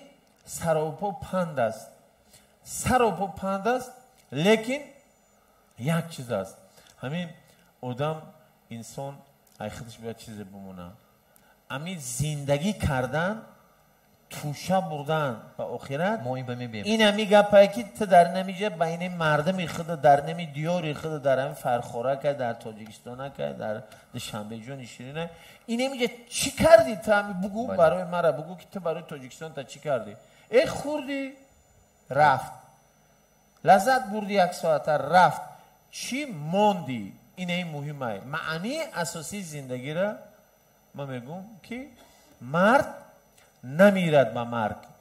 مرگ از اون نام جست. نام چو جاوید ماند، مردنش آسان کجاست. بنابراین امی کوشش کنین که امی یک سال پس نامتون فراموش نکنن. برای ای یعنی یک امر میزنی جون میکنی که نام تبمونی نمی موضوعات چوری باشه. خیلی جون کنده که به این درجه رسیده یا که شمسدین خیلی جون کنده که به این درجه رسیده. بله دیگه هیچ معنی نداره. خدا بزنم اگر نمونه زندگی خودش معنی شگو میکنه. رحمت کلام. خب دلش میریم. خب به حد وقتم تیز میرد. میخوام که اسپید کنیم. بسیار چیزهای خوب داره ما در اینجا. بهترین آرزوی حیاتیتون چی است؟ سیاتی سالمی اویلا بعد آدمای نزدیک. این آرزوی اساسیتون. آرزوی اساسی که شما دارید که اویلام ناز باشد. میخوام که آبشی چیزو نگوید و چیز حقیقی که دلتون بابدگی چی؟ چون که هست گپایی که همه میگود آبشی گپا هست گپی که در حقیقت است. برام میخواستم که شما سخن دلتون نگوید. آرزوی بهترین آرزوی حیاتتون. اگه اون چیزی که من آرزو کردم از خدا خواهش کردم همش را داد.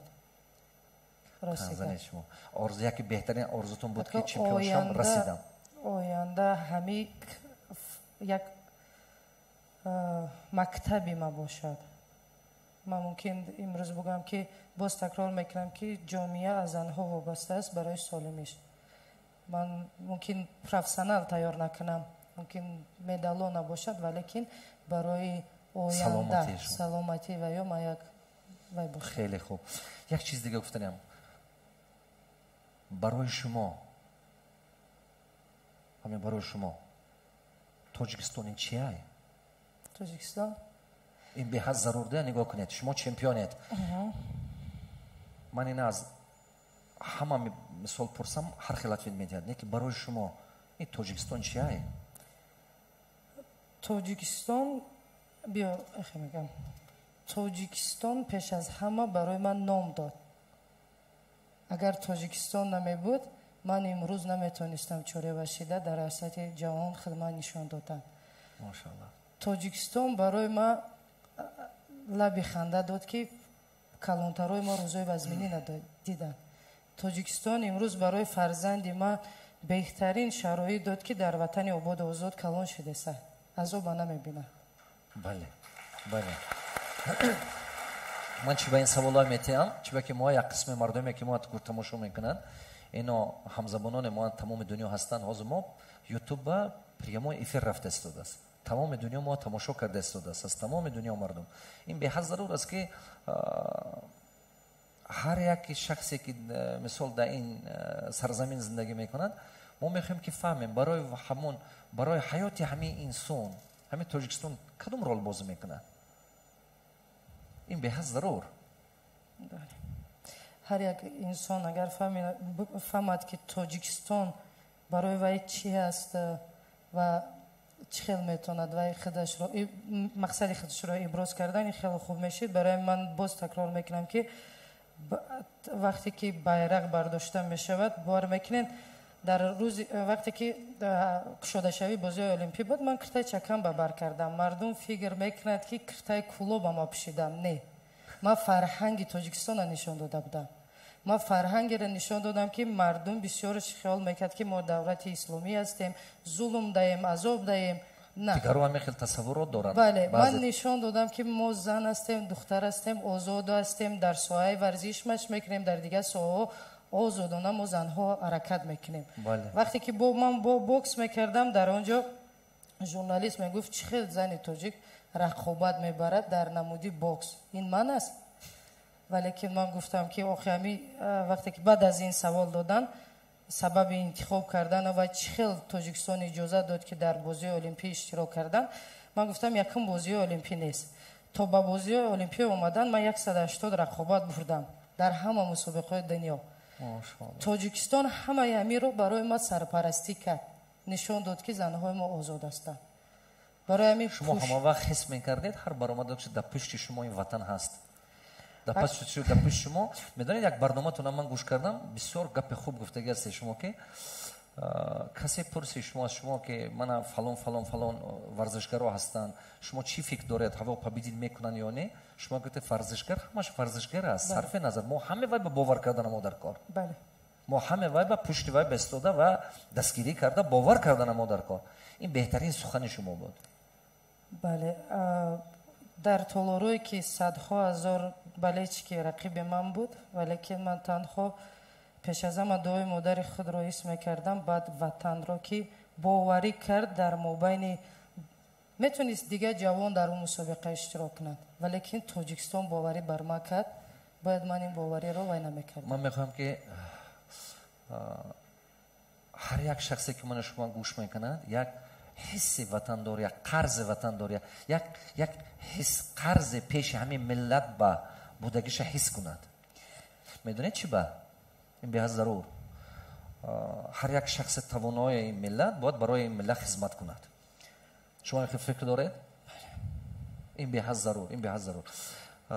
محترم دکتر از شما پرسیدنی هستم که آینده تاجیکستان رو چه خیل میبینید؟ نه که کوتاه، چون که ما برنامه ما وقت رمضانه به حد وقت شما آینده تاجیکستان یکم همین بشکه خالی باشد خیلی بزنید بانگ بانگ بانگ میکنه خالی. من همین دوست داشتن تاجیکستان و در آن چیزی که موضوع را سوال دادن تاجیکستان برای شما چی ایده؟ من همیشه میگم در هر گیجو میگفتم تاجیکستان برای ما همه چیه. میره گپی خشک قطعی نمیگم. برای که نمی تاجیکستان را دوست داری باید همون در قد فرخو را دوست داری. اول فرخو را دوست داری، بعد ختلان را دوست داری، بعد کنیبودوم را دوست داری، بعد بدخشان را دوست داری، اشکاشی را دوست داری، ترسنزاده را دوست داری، شنبه را دوست داری، حصار را دوست داری، خراسان را دوست داری، قبادیان را دوست داری. باید همینجا رفته باشی. بله. باید همینجا جوره داشته باشی. باید همینجا همون نون نمکش خورده باشی. یا شب دو شب همینجا در خوک آگی باشی. بعد میفهمی تاجیکستان چیه. تاجیکستان خدا بزنم میداغ نیسته. اینمی 93% که باشم تاجیکستان در نظر ما بسیار کشوری بزرگه. یکم ما بهترین مردم داریم. قسم به نام الله من اینقدر دنیا رو ویسا گشتم چنین تاجیک ملت ساده، ملت صمیمی، ملتی که نمی پسلید نیکوسا که خلیفش همه برو را میتد و در خونه جو میکنه. یکم برای چی در همه نویه ها گسین سا نیستن؟ برای اون که این ملت گسین سا خونه شد، اونم خونهش گسین سا. بله چی خیال میکنه؟ در دیگه دولت قشاره میره گسین سا داره فقط در خونه خودش جود نمیکنه. این تاجیک در خونهش میبره جود میکنه. سه چی در کاره در رایون بنابر همین به همین سبب در زندگی دیگر شده ملت تاجیک بسیار صفتش قطع بهترین ملت هست. خدا بزنم یک دیم آینده تاجیکستان ما چه خیل میبینم. بله این به حد ضرور. ما 10 میلیونیم. آخرام برآمدش در آور دولت یکمی سپتامبر در بخاری بوکاربنان سایت تندرستی یک همون اونم خیلی گپ میزنن. ما درونی دلش بعضی وقت حس میکنیم چی میخوانده. گفت که افسوس که ما 10 میلیونیم. بله افسوس برای شما 100 میلیون نیستی. این گپ معنیش شد او ایو درون یعنی دلش در آمده گذشتن در کار که ای کاش که ما 100 میلیون میشیدیم. گپ مون دیگه خیلی میگذشت در این دنیای با قلموت حرامی پست بلندی های زندگی داشتن، در این دنیای دیوها، در این دنیای شیطانها، در این دنیایی که زور بر بالای نازور حکمش جاری میکنه. ما باید ای کاش که زیاد میشیدیم 100 میلیون میشیم 200 میلیون میشیم. لیکن نصیبمون همین بده با همه برد و باختمون این همین قدر مساحتی که نمش تاجیکستانه و این همین قمیلتی که ما داریم. یگانه راه نجاتی ما علم تکنولوژی خواندن. Отлично. ما میتونیم سه تا چیز اساسی.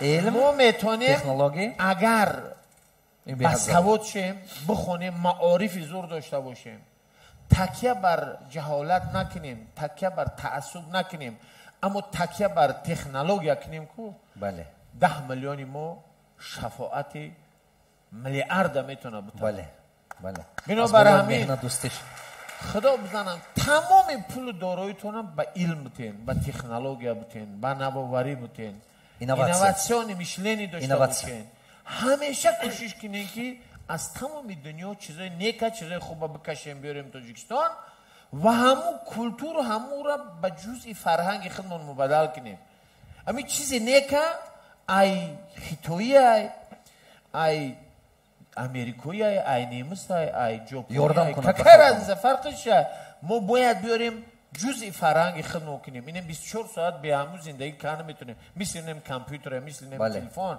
زندگیمون هم تغییر بدیم ما ماشینی سمی پسلی مدل دستوار میشیم کامپیوتر استفاده میبریم اما تا حضور همون زنکمون همین کلسانو پردی کلچه و کموش کدگی همین گوهر جنبون میروان اوشینا هور میروان چیل میروان ایجاش میروان همین چیزا که نو در کوریا ای برش گذاشتن در کور خدا بزنم ای بای دیگه ای بای بله بله باید گودکمون ای گودکی در توالت شیشتن نشون بتیم در دوش آبوزی کردن نشون بتیم در پیش ای جوگای خوب کردن لباس خوابانه را خواب کردن پوشیدن نشون بتیم در جای میخوردگی خوراکمون خواب نکنیم دیگه بخیزیم جوگای خوابمون بریم بیلیومون ایواز کنیم از تنه ما و شما بوی زیبا بیاید اینقدر در هر کجا بشنیم هم از بدنمون بوی خوشرو بیاید هم از زبانمون بوی خوشرو بیاید رحمت کلام محترم دکتر رحمت کلام تاجیکستان آینده داره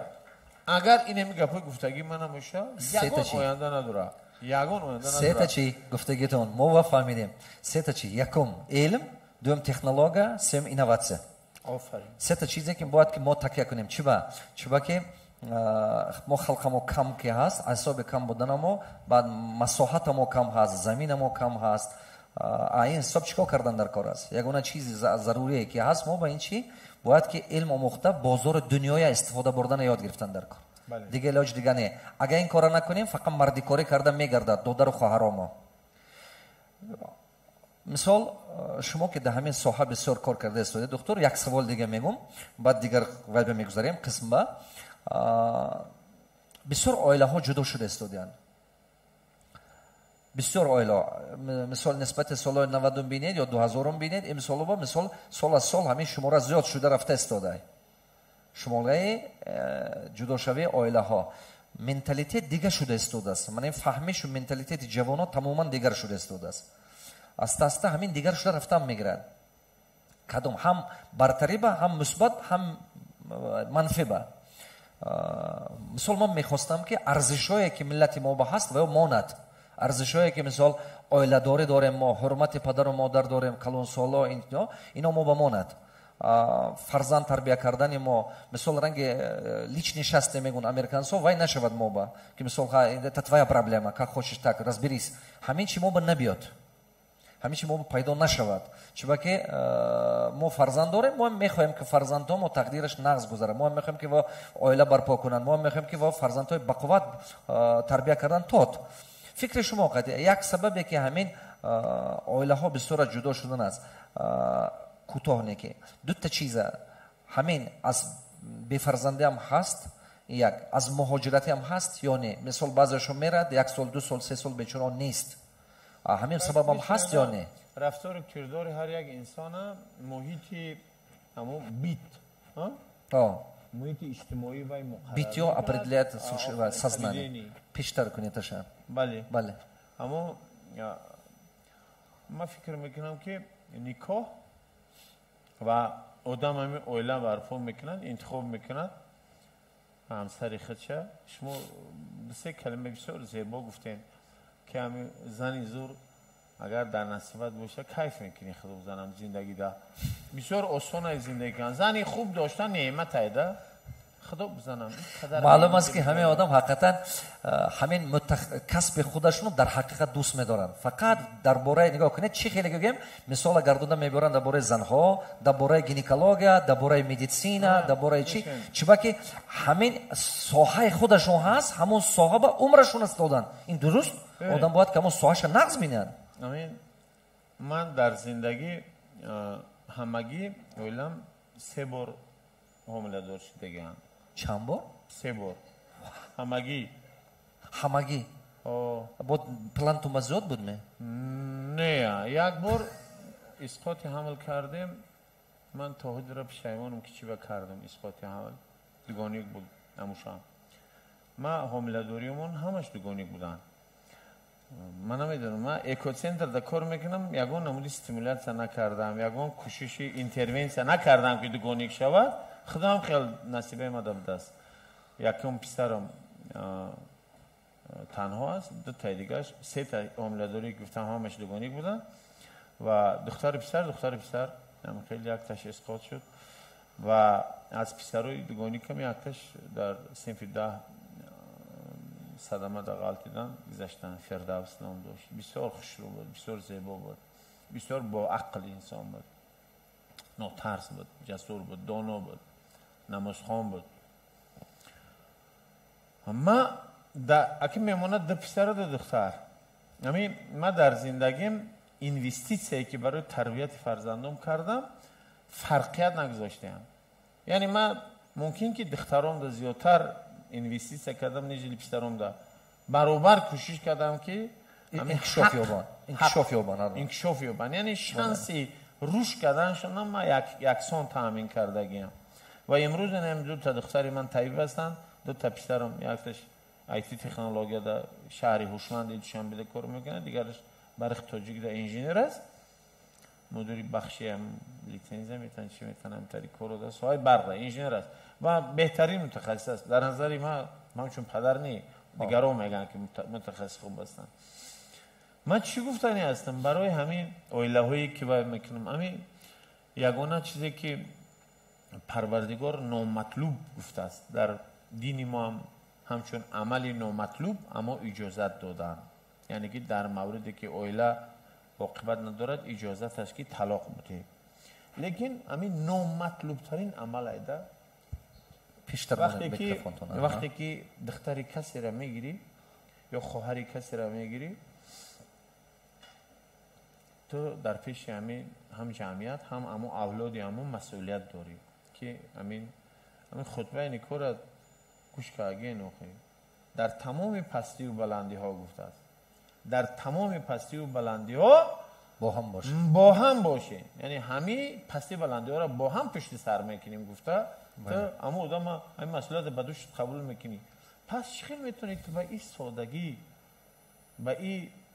با این سطحی مناسبت کردن با زندگی تو یک کسبگیری سر بودی، زندگیش ویران کنی، تقدیرش ناروشن کنی.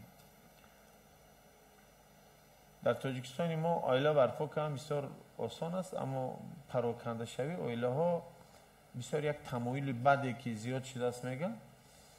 همش خیلی زیاد عاملا دارد. یکیش این مهاجرت بدبخت است، مهاجرت مهنتی است. وقتی که آدم از یک محیط به محیط دیگر می رود و در اونجا مسئولیت کم دارد و با آسانی باز مثال برای خودشون پارتنر می یابند و اونجا در مناسبت در شهوت و در اینو با دیگر خیلی کم ترک سیناریش و دیزاینش دیگر خیلی است، اما را استراو نود میکنه به خانه، به قشلاق، به دیها و بعد آهسته آهسته جدا میشوند. این یک عامل است، عامل مهم است.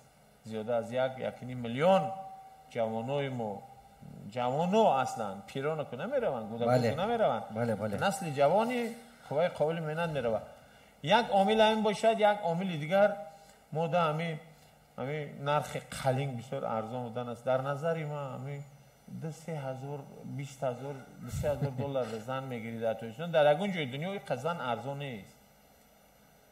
در ایران مثلا 15-16 هزار دلار ده فقط تلاوری میخری برای زن تا که بعد زن بگیری. در عربا هم خیلی.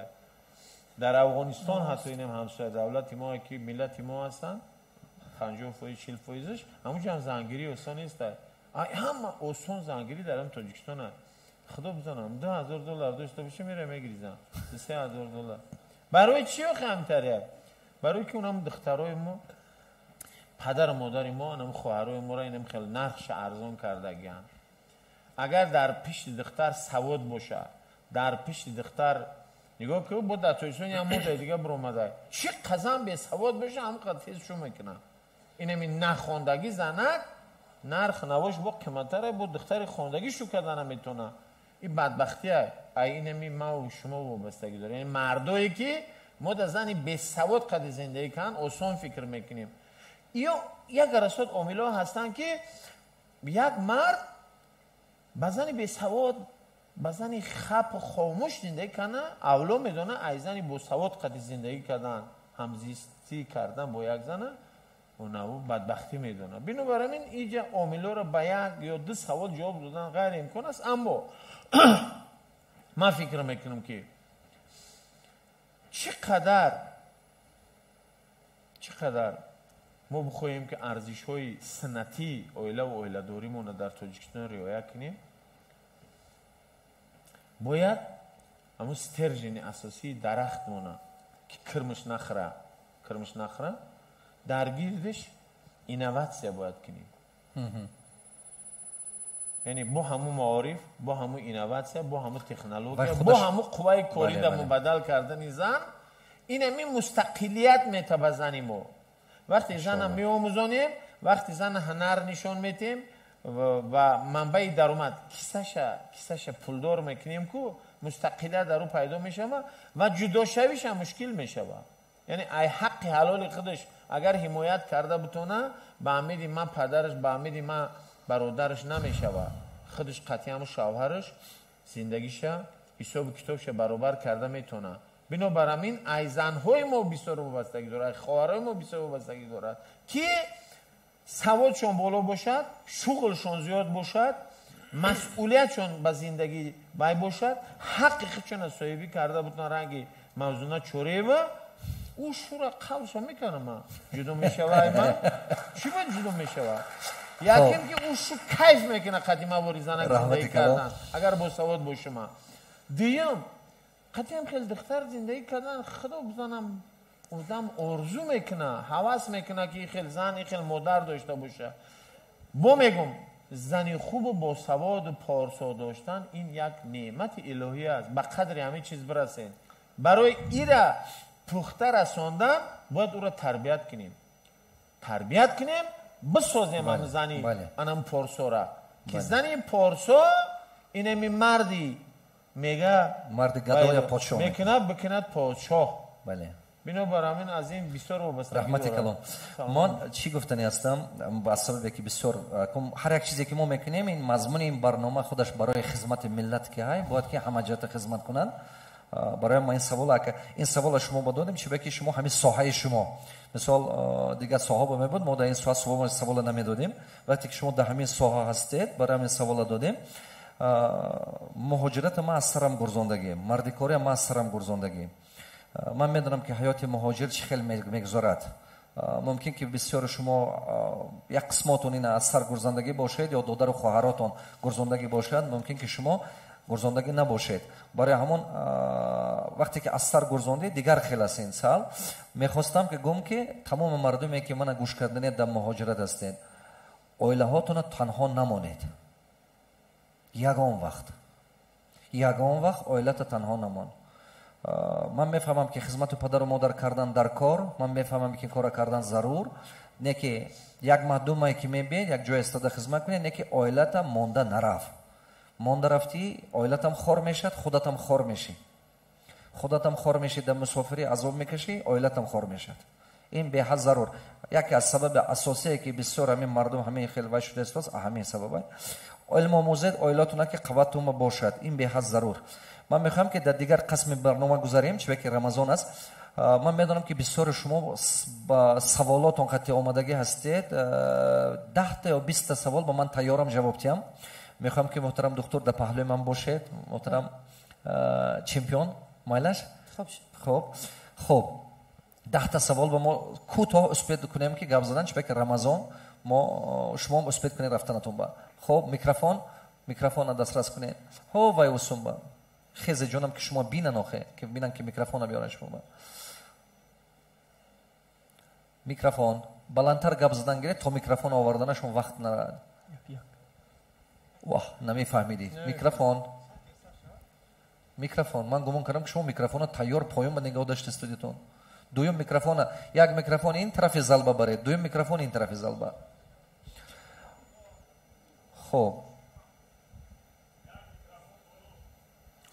بالا یک تا میکروفون بالا بالکن بام برورید سلام علیکم نزدیک داشته گپ زنید هنجون تو گرم سلام علیکم استاد با همه رحمت اسانов анвар шаҳри душанбе соҳибкор рентакар нуқтати ҷи дар шаҳри душанбе машоалло савол ба шумо додани будам ки сабаби асосии ки интихоби касби шумо буд маълими ё ки кадомаша гуфтем асосан ҳамин касбе ки шумо интихоб кардед аз дигар ба дигар гузаштед чӣ буд соли 95 ман омадам аминҷа студент шудам политехнический вуз инженер-строитель студент шудам аминҷа 2 маҳ хондам сони рафтам соли 96 хуҷанд бам студент шудам музыкальная академия баъд вай ба тгу вай ба хуҷанд ба юридический факултет ҳар сети ҳамин вуз ба ман студент шудам не ки хондан натонистам аз сабабе ки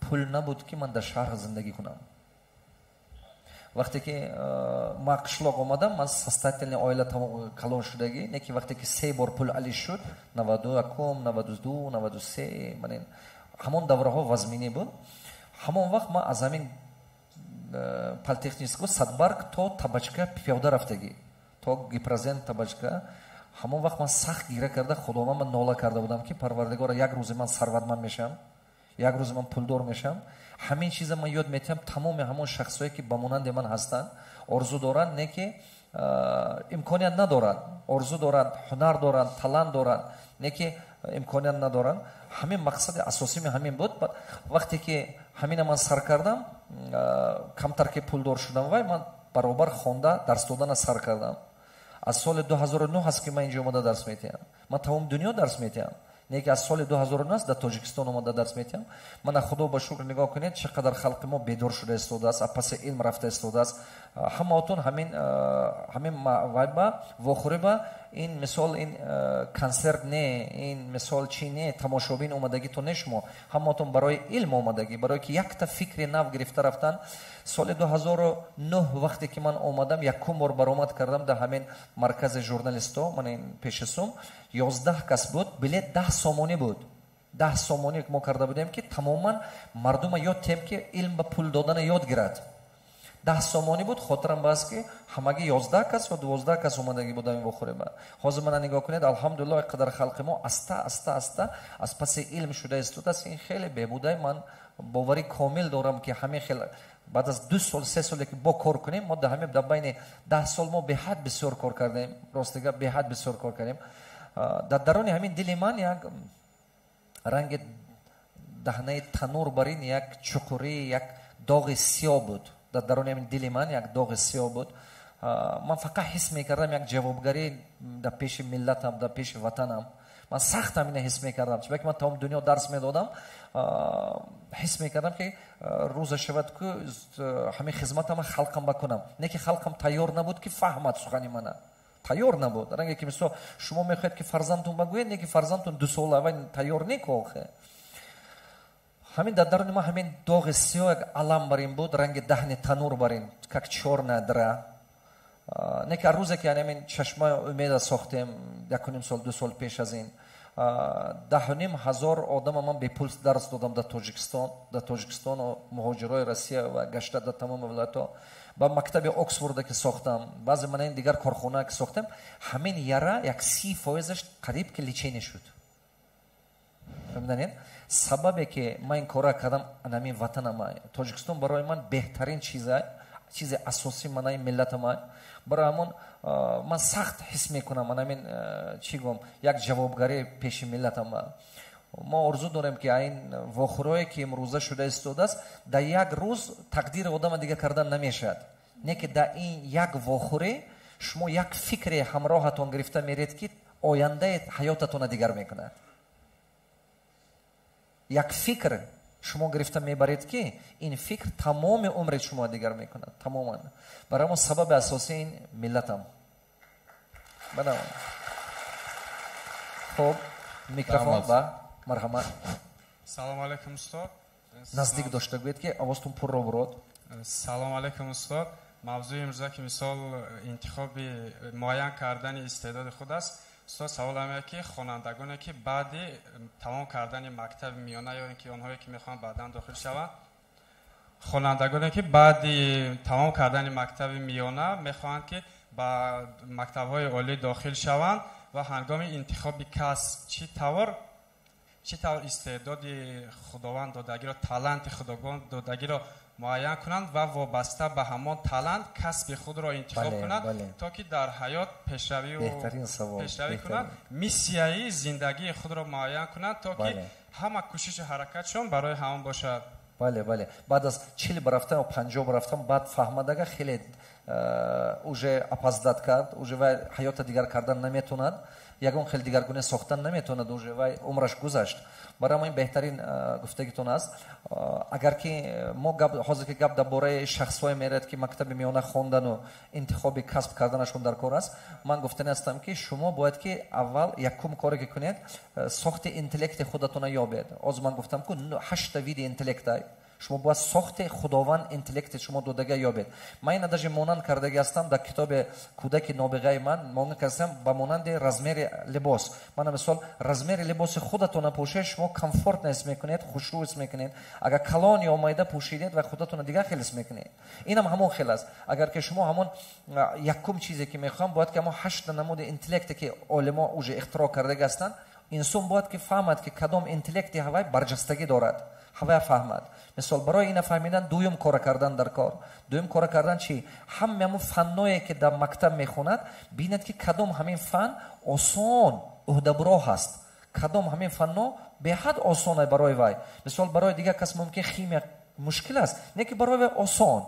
همون چیزی که وای با легко дается, не принуждает себя. وای مونده نمیشد، مجبور نمیکنه خودش. همون چی آسان از خود کردنش. همون با نگاه کرده بعد از همین خردسالش باید که سیومین کاری که کند نقشه 100 ساله کشد. یکی از اسراری که من موفق شدگی همین در 14-15 سالگیم صنف 7 میخوندم من نقشه یک عمره نوشتگی. نمیدونستم که تا کدوم درجه این تقدیر من با ولایت میکند، نه که من نمیدونستم چیزا. این چیکار شد؟ من رفتم رازد استادم گفت که پسرم تو این دنیا دیگر کردن نمیتونی، نه که تو حیات خودت با قوت کردن میتونی. حیات خودت از خودت وابستگیش به حد بسیاره. من اومدم خانه 6 فکر کردم که من همین خانه من همین خانه با همون چیزایی هست که من خودم در آوردگی در همین خانه. نگاه کنم رسمای اکتیارایی که من با معقول است همون است. نگاه کنم کتابایی که من با معقول است همون است. لباسایی که من با معقول است همون. من تصور کردم که حیات من با مانند همین خانه بودگی است. همین خانه و چیزی من دلخواه من خودم آوردگی. значит من همین فکرانه همین مدل حیاتم بام کردم میتونم. حیات خودم با همون چیزی میبیارم که من با درکارای من با معقوله. همون 6 تا من یکمی چیزی که نوشتم از همون حیاتی که من چخیل آرزو میکنم. то есть жизнь на которой я мечтаю. زندگی که من آرزو میکنم. من 5 خطی نوشتم. چخیل زندگی چی میخوام که حیات من باشد. همین تخمین نوشتن گرفتم. من خاطرم بگم 14-15 ورق شده بود. نوشتن گرفتم چیزی که میخواستم. اونجا چی بود؟ مادرم حج بردم میخواستم. من صغیره کلون شدگی 1 سال مادرم کلون کردن. میخواستم سروانمند باشم. میخواستم دکتر ابن ها باشم. میخواستم که کتاب نویسم. من همین نوشتگی همین نوشتم. 14-15 ورق شده بود. حیاتی که من آرزو دارم. من همین نوشتم. وقتی که نوشته تمام کردم با خواستم که بیا همین یک بار پیدا نمیشه که حیات با اینا تقسیم کردن در کار. مثلا 20 سالگی به چی، 25 سالگی به چی، 30 سالگی به چی. گرافیکش ساختم. وقتی که گرافیکش ساختم 104 سال در کار. 104 سال در کار که همین چیزو شود. سونی من چیکار کردم؟ سونی نگاه کرده ببینم 104 سال عقلی همین 100 سال بعد چه خیلی کرده و جابجا کردن 100 سال بعد شما представить کردن نمیتونید این چقدر من با یاردم کرد. وقتی که 33 ساله بودم مادرم به خانه کردم قشلاق با من خیلی نیستم قشلاقم نمیرم مادرم به خانه کردم بعد قشلاق با یک روز میستید مهمانی 2 روز میستید مهمانی 2-3 روز میستید من بیکار موندن نمیتونم مادرم گفتم بیبلیوتک من کنی مادرم گفتم همون коробка با جمع کرده که فلان جا برام چرده که ببینم کتابای من جمع کردن خیلی یک چند تا коробка همین коробка کشو مگه коробка ده همین коробка بالا همون آلبومی که من نوشته بودم هوای همون گرفته 6 تا خانه مگه 33 ساله بودم همین مقصدایی که من نوشته بودم که 100 سالگیم باید شود همین مقصدا где-то 33 سالگیم با یک 80%ش уже عملی شده است. مثال نوشتگی بود که 48 سالگیم با من باید دکتر علم ها شوم من 27 ساله دکتر علم ها شدم.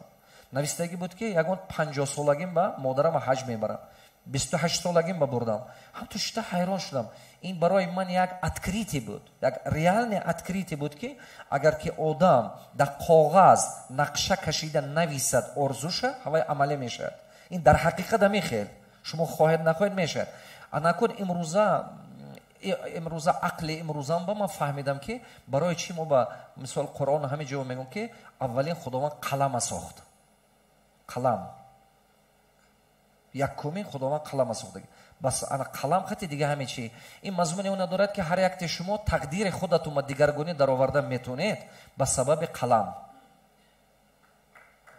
شما میتونید که نه اینکه همین در دنیا نه اینکه تاریخ خواندن میشه تاریخ نوشتن میشه من این آدما تاریخ نوشتنن این به شوخی میگم تاریخ فقط خواندن نه تاریخ نوشتن میشه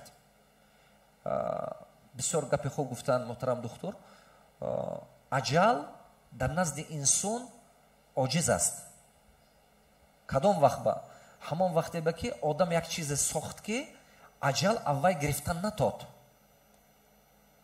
اجل از من شما بدنمون میگیرد مال ملکمون میگیرد فرزندامون میگیرد برای انسان کامل بودن ما باید که از بالای اجل غالبیت کنیم کدوم وقت به غالبیت میکنید همون وقتی که شما یک چیزی کنید که بعد از مردن شما فایدهش رسیده رود خلق با بعد شما ابدا میمونید در دل مردم میمونید ما چیکار کرده یک مقصد یعنی برنامه چشمه امید امین است همه شخصایی که موفق شدگی است توی خودش با در موفقیت کشودگی است برای دیگران همینای قدرش برسیده اینای ابدی نامش ماندن که خلق ما فقط فخر نکند از پشت مرده هاش زنده قدر کند ما گوجو رویم فقط فخر میکنیم در باره مرده ها گم میزنیم خود این اروپا مرد امریکا مرد شما تاجیکا کی هستید میگید ما میگیم ما ابو علی نیست نداریم خی این ابو علی سونه بود حوزه کی هستید من تا روزی که من همینو پیدا شدم کو من گپ زدن نمیتونستم تا روزی که من این موضوع پیدا شدم من یگون خیلی گپ زدن نمیتونستم دیروز من در کره برآمد کردم من همین خیلی زلپ آدم بسیار بود وقتی که من گفتم شما تاجیکستان ها گم تاجیکستان اونم یک تاش میگفت حبیب و گمون میکنن که تاجیکستان نگاه کنید همین ملت با کی میشناسن با عالمش با چمپیونش میشناسن با نویسندش میشناسن با اختراعکارش میشناسن با پروداکتش میشناسن حاضر من گم که مثال سامسونگ سراز شما میدونید که کره وای همین خیلی ده با محصولاتش میشناسن حاضر من گم که مثال گویم تلفن آیفون سراز میدونید که امریکا یک جای دیگه همین دولت و ملت با یک اختراعکارش با یک عالمیش با یک صنعتش میشناسن دیگه هیچ دیگه خاطر نمیشناسن مردم برای همون تو همین موضوع اینو پیدا شدن من نمیدونستم چی گم وقتی که من میگم که شما از تاجیکستان من میگم بله من از تاجیکستان بعد نمبر کردم میگیرم نام یک چمپیونایی که داریم یک تن حافظایی که داریم یک تن مثلا نویسندهایی که امروز حرکت دارد ما مثلا یک محصولات من گفتن نمیتونم که یک محصول تاجیکستان دنیایی است گفتن نمیتونم این زنه چه این وظیفه من و شما بیزنسمن ما باید این کار کنیم یگون من مثلا سوشی گویم مگه همه میدونن که این یاپونا ما یگون خیلی کوخنی تاجیکی دنیای کردگی ما نمیدونیم ما میگیم که آش پلو بسیار گمون میکنن که ممکن ازبکی باشه ممکنه این ما نباشه هر خیلی فکر میکنن برای من شما باید این چیز درک کنیم که چه خیلی که من همین امریکانسو تونستن کوخنی خودشون دنیای کردن همین پیتزا این ایتالیانسو تمام دنیای کردن تونستن سوشی این یاپونسو دنیای کردن تونستن فهمیدید همین برگری که میخورید و من همین کیفسی که میرید این امریکانزوها این من شما نه همین دنیای کردن تو هستند وظیفه ملت آینده من این جوانای ما من این است که ما یک زینه پای مونیم که یک فکر نوی در سر اینا جا شد که این ملت دنیا شناسد نه اینکه یک تا دو تا سه تاش قطعه ما باید که نه تنها مرده ها ما قطع فخر کنیم اما ما میخوایم که باید که زنده های قدر کنیم این به حد ضرور چون که از قدیم الایام همه فارس زمانان مردم تاجیک بزرگش خور کردگی رودکی چشمش کور کردگی بیرونه از سنگسار کردگی کمال خوجندی برآمده برفته بعد کمال خوجنده شد جلالدین رومی در ترکیه رفته بعد نام برآور بدیل ایران و به هندوستان برفته چی کرد ممکن همونو در تاجیکستان میموندن نمیموندنشون ممکن که همون خیلی بچه یک ذهن کند خلق به حد مشای میکند دیگرها با پیش برفتن با نگاه کنید شما میخواید که بیزنس کنید یکم کی شما هم میدارد همین کار یارو رفیقتون پدر و مادرتون خیش تبارتون نکن بانکرات میشی نکن نمیشد مشکل های کنکورنس زیاد یکی نشود چی میشد این خیلی چون که همین فکرانه پس میشه اون اوله هایی که فکرانه بزرگ دارن و دستگیری میکنن محیط این محیط به حد ضروره برای همه قدر برادر عزیزم گوش میکنم که تو من درست فهمیدی 5 تا چیزی که گفتم همین چیزا دقت کنیدون سببش هم گفتم برای چی این کارو کردن هر یک شما باید که گینیال نشوید هر یک شما باید گینیال نشید من شب و روز خدمت میکنم برای هر یک تو این به حد ضرور چون که من علم اینه من اثرم گرزوندگی مردی کاری من کردگی اما موسیقی من نان خوردگی فهمیدی من موسیقی نان خوردگی برای که زنده مونم از گوشنگی برای من موفق این اپلات за успех این اثر گرزوندگی آدم میفهمد فقط اثر نگرزوندگی نمیفهمد نه که همه این چیزی که ما یافتیم و فهمیدیم میخوایم که مثلا ما 20 سال 25 30 سال عمر ما داده باشیم جوانایی که اینجا بس 5 سال به هوا گردو دوام تیاد اما بزرگتر شد مقصد من این رحمت کلام خب میکروفون کنی میکروفون گپ زنید سلام استاد من گپ زنم من شیرالی دولت و از ناحیه رشت شهرک غرم صاحب کار رحمت کلام اومده دیگه تو رحمت کلام من مینداری خنو میخوام شما در رسونم که من یک صاحب کار نزدیکتر داشته گوید که همه فهمن مقصد که صاحب کار هستم 3-4 مغازین دارم نفت یکم نفر هستم که در شهرک غرم دام برداشته شدم ماشاءالله راست همین سودای خونم کمتر سس بود در همون غرم ده در یک بیزنس ترینینگ شما اومدم اشتراک کردم بعد هوای رفتم یک 5-6 تا خونه فروختم ماشاءالله مقصد میندارم از شما که در این بیزنس سمینار رو اشتراک کردن یک کلمه یا یک حرف میفهمم چیکار میکنم همه را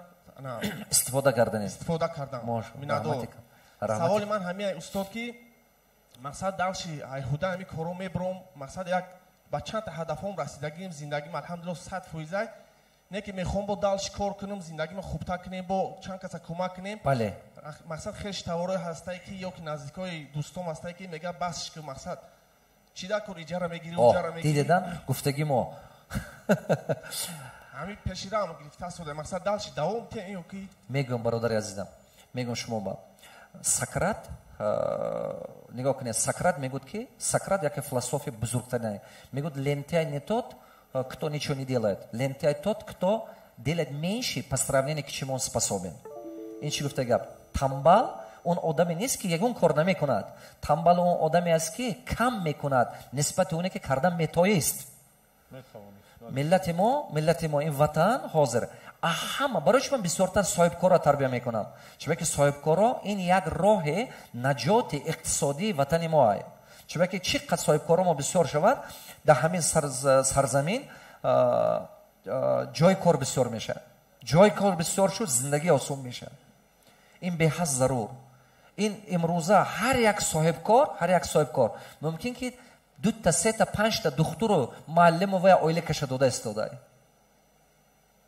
بله 87% یا 86% درآمد وطن ما از حساب نالوگ اندازه کی میتید فقط صاحب کار میتید درآمد گمرک درآمد صاحب نالوگ همین حساب صاحب کار فقط کار کردن در کار که صاحب کار بسیار باشد با همون نالوگ وزنینی نمیکند ما باید که نترسیم که نالوگ وزمین یا چی گفته بیا محکم کن نکن این خیل نکنید چی با خیش و تبارتون میگون نکن چی با که فکرانه با همون خیل است фикронаи во ҳамон хел аст, мегӯянд ки накун, чиба ки метарсанд. аз чӣ метарсанд? аз шумо метарсанд ки яке банкрот нашавед. а маслиҳати ман нагиред. шумо аз хешу табор ҳамон вақт маслиҳат пурсед ки ҳамон соҳаба ва ё мутахассисанд. дар дигар соҳа маслиҳат напурсед. мисол ман 4 бор ё 3 бор ё 4 бор маслиҳат пурсидам аз акои калони худам. чанд маслиҳате ки во ман ба додан, ман ҳисоб карда баромадаги зиёда аз $10 миллион зарар кавардагӣ. дигар ман маслиҳат намепурсам. як бор вай кас мана гуфтан ки ту ам ман хурд не ки ман маслиҳат намепурсӣ. ман гуфтам ако ҳамон соҳае ки шумо мутахассисед ман маслиҳат мепурсам. не ки соҳае ки шумо мутахассис нестед ман маслиҳат намепурсам. чунки ки шумо ягон вақт маслиҳате ман ба додан наметонед ки ҳамон мана 2 зина боло барад. мумкин не. барои ҳамон шумо ҳамин соҳа худованд шумо ба ҳамон меҳнате кардагиатон барака ёфта истодед ме ризқатон ҳамон омадан аст ме зиёд карда равед. бе душанбе басозед, мана ин тараф басозед, мана ин сохта рафтан гиред. тоҷикистона сохтан дар кор. ина ҳеҷ ки на японияст, на хитой ҳеҷ ки намебояд ки насозад. ягон кас ина омада намесозад. бовар кунед ана. хитоям биёд, дигарашам биёд, амин кони тиллому якчо канда мебарад, тамом намесозад. ина тоҷикистона фақат ману шумо меҳнат мекунем, ҳама месозем. дигар илоҷ дигаш нест. раҳмат устоди азиз. раҳмати калом. рости мо қати падару модарам ҳамин видеои шумо тамошо мекунем. ваъда кардаги будем ки қати шумо як сурат мегирем дар ахир. охирон берун ба фотосессия мешавад. ман бисёратон қати суратам мегирем, ҳамамо зик нашед. берун ба албатта сурат мегирем. хуб, раҳмат. маълима, раҳмати калон ҷонаб. хуб. салому алейкум устод. наздиктар дошта гӯя ҷонаб. салому алейкум устодҷон, ман Аниса ҳастам, донишҷӯи курси дуюм аз шаҳри Душанбе. аввалан устодҷон, ман миннатдориамро барои шумо баён кардани ҳастам ки ман намегӯям ҳоло ягон чиз ба даст овардаам, аммо агар ягон чизам ки ба даст оварда истодам, аввалан аз худованд, баъд шуморо сабаб кардааст ки ман ба даст оварда истодам. ман тамоми китобҳои шуморо хондаам устод, ҳатто 2-3 боре мехонам. ҳамаи видеоятонро намегӯям, аммо 70-80%-ашро аз ютуб тамошо мекунам. ман шукр мекунам ки шуморо шинохтам устод. бениҳоят дӯстатон медорам. раҳмати калон ҷонаб. саволатона гӯед. саволам ҳамин аст ки устод, барои ҳамин инсонҳое ки мехоҳанд бизнеси худашонро кушоянд ва аввалан аз интернет магазин сар мекунанд, чӣ тавсия додани ҳастед? хуб, акун нигоҳ кунед. интернет магазин ҳама роҳи осоне барои бизнеса сар кардан дар ҳамин замони имрӯза ҳаст. ҳама странички ҳамин инстаграма кушед, фейсбука кушед. неки пеш аз оне ки ава кушед, ҳамон соҳоба тренингҳош ҳаст. як ҳафта 10 рӯза тренинг ҳаст. маслиҳати ман ки аввал рафта ҳавая хонед. чунки агар вая хонде ва як чанда инструментош ҳаст. чӣ хел трафика создават кардан, чӣ хел мисол клиента ҷалб кардан, кадом офер сохтан, дигар чизҳо кардан ки вай привлекат кунаду ҳамон клиента заспид кардан. шумо бояд ки аввал як максимум бошад ё як маҳа ё 2 маҳа дарсашай. ҳамина интернет қати даромада хонед. чунки ин касби оянда ҳаст. ин касби оянда аст. барои чӣ интернет ба ҳамина сар кардан осонтарай, хароҷоташ камтарай барои маҳсулотона пеш бабурдан. як дуюмша ки тамоми мардум ҳозир дар телефон аст, дар ҳамин соцсети аст. шумо ба сабаби ин тез нишон додан метавонед маҳсулоти худатона. ҳозир мисол одамо бозор кам мерадакун, чизе дар кореша рӯзеш мерасад ки дар коршдагиш интернет мековад. аввал интернет наёбад, баъд бозор мерад. барои ҳамон шумо коре кардантон дар кор ки ин оянда ки ҳаст, аввал телефон ҳама вақт дар дасти инсон ки ҳаст, шумо бояд ки интернет ба бошед. 2000 сол ман китоб хонда будам, китоби Билл Гейтса, бизнес со скоростью мысли. ҳамин хел китобаш ҳаст, мехоҳам ки хонетон, албатта ёфта хонетон. Билл Гейтс, навистаги основатели Microsoft, бизнес со скоростью мысли. ҳамин китобе ки мекушед, дар ҳамин варақаи аввали китоб навистаги буд ки если ваш бизнес не в интернете, тогда вас не будет в бизнесе очень скоро. ин гуфта гап ки агар ки бизнеси ту дар интернет набошад, наздики ба ту бебизнес мемонӣ. ҳамин хел гуфта гап буд. барои ҳамон ҳамаҳото интернета ёд гиред. ман шумо ба хотиртон мебошад вақте ки суҳбата сар кардам, гуфтам ки як дунё, як бозор шудагӣ. мана ҳозир ҳамин ҷо мана шумо суҳбат кардем, не ки ин суҳбата тамом дунё дида истодааст ку. як дунё, як бозор. شما باید فکر کنید کاری کنید که اگر که لیاقت دارید و فهمش دارید و مثال همین لیاقت شما با کار شما با در بازار ما طلباتش کمتره بازار دنیای نگاه کنید من اگر که انتظار شده میستودم که کی بازار تاجیکستان پیدا میشد برای این کارهای من ممکن که خیلی بوی میدادم من تمام دنیا با برآمد میکنم همین سبب چی مقصد خاطر چرا که بازار دنیا با ما کار میکنیم و نه که سرمایه گذاری میکنیم تاجیکستان با از تمام بازار دنیا کار کرده آورده در اینجا سرمایه گذاری میکنیم این به حد ضرور است که شما فهمید یک دنیا یک بازار همین عقیده کلاتو ما جا کنید یک بازار یک دنیا بعد شما میتونید که اینترنت درست استفاده بردن یاد گیرید روید کورس 2 ماهه می 1 ماه اینستاگرام продвижение و خوانید چخیل کردنش خب این به حد ضرور از متخصصایی که همین شما با نقص زیادت خوانید این متخصصا به حد بسیار اساسه به حد بسیاره اینترنت خیلی یافته میشه خب مرحمت رحمت کن استاد جان مرحمت سلام استاد کجا با شما خب بالا با گپ زنید جناب سلام استادی اولینم استادی آخرینم از شما میندارم یک چیز رو نقل کنیم اولین بار من صنف 8م باز من صنف 11م اولین بار صنف 8 بودم خیلی نزدیکتر داشته گفتن گیره جوان بودم با یک دختر عاشق شدم یک دختر عاشق شدم وقتی که الهی هر روز عاشق شی به نهایت وقتی که اهمیت نمیدادم مقصد رشک مقصد دیگه چی به نهایت یک روز فکرت به هوای بند بود فکرت به هوای بند بود فکرم به هوای بود سرم به نهایت با بدنم مطابق نکرد خودم دیگر عصبی بودی عصبانی که در همه حالت در کوچه رفته استودم در زمین غلطیدم در زمین غلطیدم تو از مجنون گرزوندی در زمین غلطیدم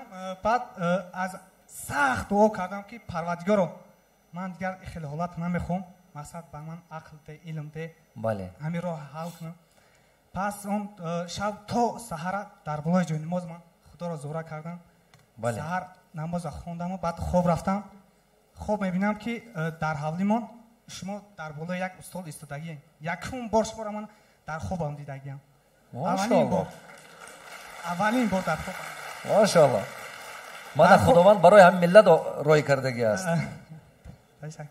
اولین بار در خوابم دیدم که در نزد همه حولیمان در خونه شیشته صحبت کردیم گپ زده استودیم من شیشته ایدور شما را بازی کرده تماشا کرده گوش کرده استودم سحر خستم ای خوبم شما را گفتم اینترنت گفتم تا حاضر کتابای شما را خوانده استودم همه روی حالی که آن یافتم که اولین چیزی که من باید چی کنم خیال من شو باید فکر رو کنم خیال من هر در نپرتم وقتی خیال من در هر خدم پرداختم او استاد برشت بله شما عاجز میکند رشک شما عاجز میکند نه که مهر محبت اساسی شما توانا میکند نه که وقتی که رشک با داده شدید و غضب با داده شدید شما عاجز میشید با مانندی که خیمیا هر مواد ارلش میکنه همین رشک با مانندی خیال با مانندی محیط با هم ارلشته همه حالت من فهمیدم که در همه حالت من همین خطاگیره اثر گذروندم سوالتون چی سوال اساسی من که یک بار از نزدیک به شما دست به دست سلام کنم مایلش مدت 4 سال شده است که من همین آرزو را دارم هر وقت در اینترنت کتابای شما را فوتوسه میشد فوتوسه میتونید که صورت گیرید رحمت کلام جناب باز سوال ها و معلم خیزت سوال تدا گپ زنه استاد سلام علیکم حاضر تید میکروفون تید گپ زنه مایلا گاو خستن کو راست خستن کو ما سوال تیام بو وایت سوال میتونم خیلی آدم خستن تید بعد شما باید گیره گپ زنید با من گمانم که شما یاردمچی من باشید میکروفون قد برده است خسته و سون رفتید برای من گمان کردم از کماندی ما باشید هیچ گپ نه بعد از این کس شما سوال میتید گپ زنید السلام علیکم نزدیکتر داشته گویده السلام علیکم یه سوال فقط امی ذهنی من غم میتیده زن میتوند одновременно هم خوشبخت باشد هم موفق باشد برای که اینا در کتابای شما درباره موفقیت درباره این چیزا نوشتگی اینا میخونی و حواس میکنی حرکت میکنی میخوایی نه که وقتی کتاب زن و مرد میخونی دیگر وای میشد هم برای که як гап навистаги буд хушбахт шудан хоҳилуш зани аблаҳмону не ки хушбахт не чихагум соддами натонистам фаҳмода фикрам не ягон вақт ҳеҷ мумкин не ман мегум шумо ба дар пеши шавҳарат доногӣ накун дар пеши шавҳарат гапгардонӣ накун например ту ҳадаф дори мақсад дори иҷозат натиҳад ту хондан ман мефаҳмонам ҳозир мегум чӣ хел кардан вақте ки шавҳар кард шумо шавҳар доред фотия ба 29 ба туй доред иншоалло вақте ки шавҳар кардӣ ҳамин хона ба ҳамон китобҳоямон мо бисёр одамое мебиёд пеши мо бисёре ки мегӯянд ки ман мехоҳам ки худам кор кунам шавҳарам иҷозат наметоҳад ё ки мехоҳам ки шавҳарам хонад намехонад шумо ҳамон вақти шавҳар ки кардед ҳамон китобҳои мана хонатома монед ва як рӯз на як рӯз вай китоб устози беҳтаринай худи китоба ва дасташ ба гирифта анализ мекунад баъзан хона просто аудио китобҳои мана ключит кунеду кор карда гаштан гиред ё ютуба ключит карда кор карда гаштан гиред ва як қатра як фикр ду фикр се фикр рӯзаш мебиёд ки шавҳаратон худаш гӯш кардан аз сар мекунад вақте ки вай худаш гӯш кардан аз сар кард ва шумо дастгирӣ мекунад бисёр оилаҳо ҳамин хел шудаги аст дар таҷрибаи кори мо бисёр оила баъд якҷоя кор мекунанд дастгирии якдигар мешаванд хеле пеш мерад шумо ҳамин кора кунед шумо пеш меред ва ё медонам шумо мешиносану хеле да ман ҳамаи чи худам медонам ҳам хеле вау ин нормально синну соли вай касба нормально вай ҳаёта мехел укоҷонам синну соли вай касба мехел шумо зиқ нашед ин мактаби ҳаёта мехел аст ки тарбия мекунад ҳамин ману шумо зиқ нашед монда кардан гиред малаш шумо монда аста гуфтан гиред сабр карда ба сабр бошед ҳамаш мешавад хоб фикри шумо ман гапашона гирам конечно чизе ки шавҳаратон гон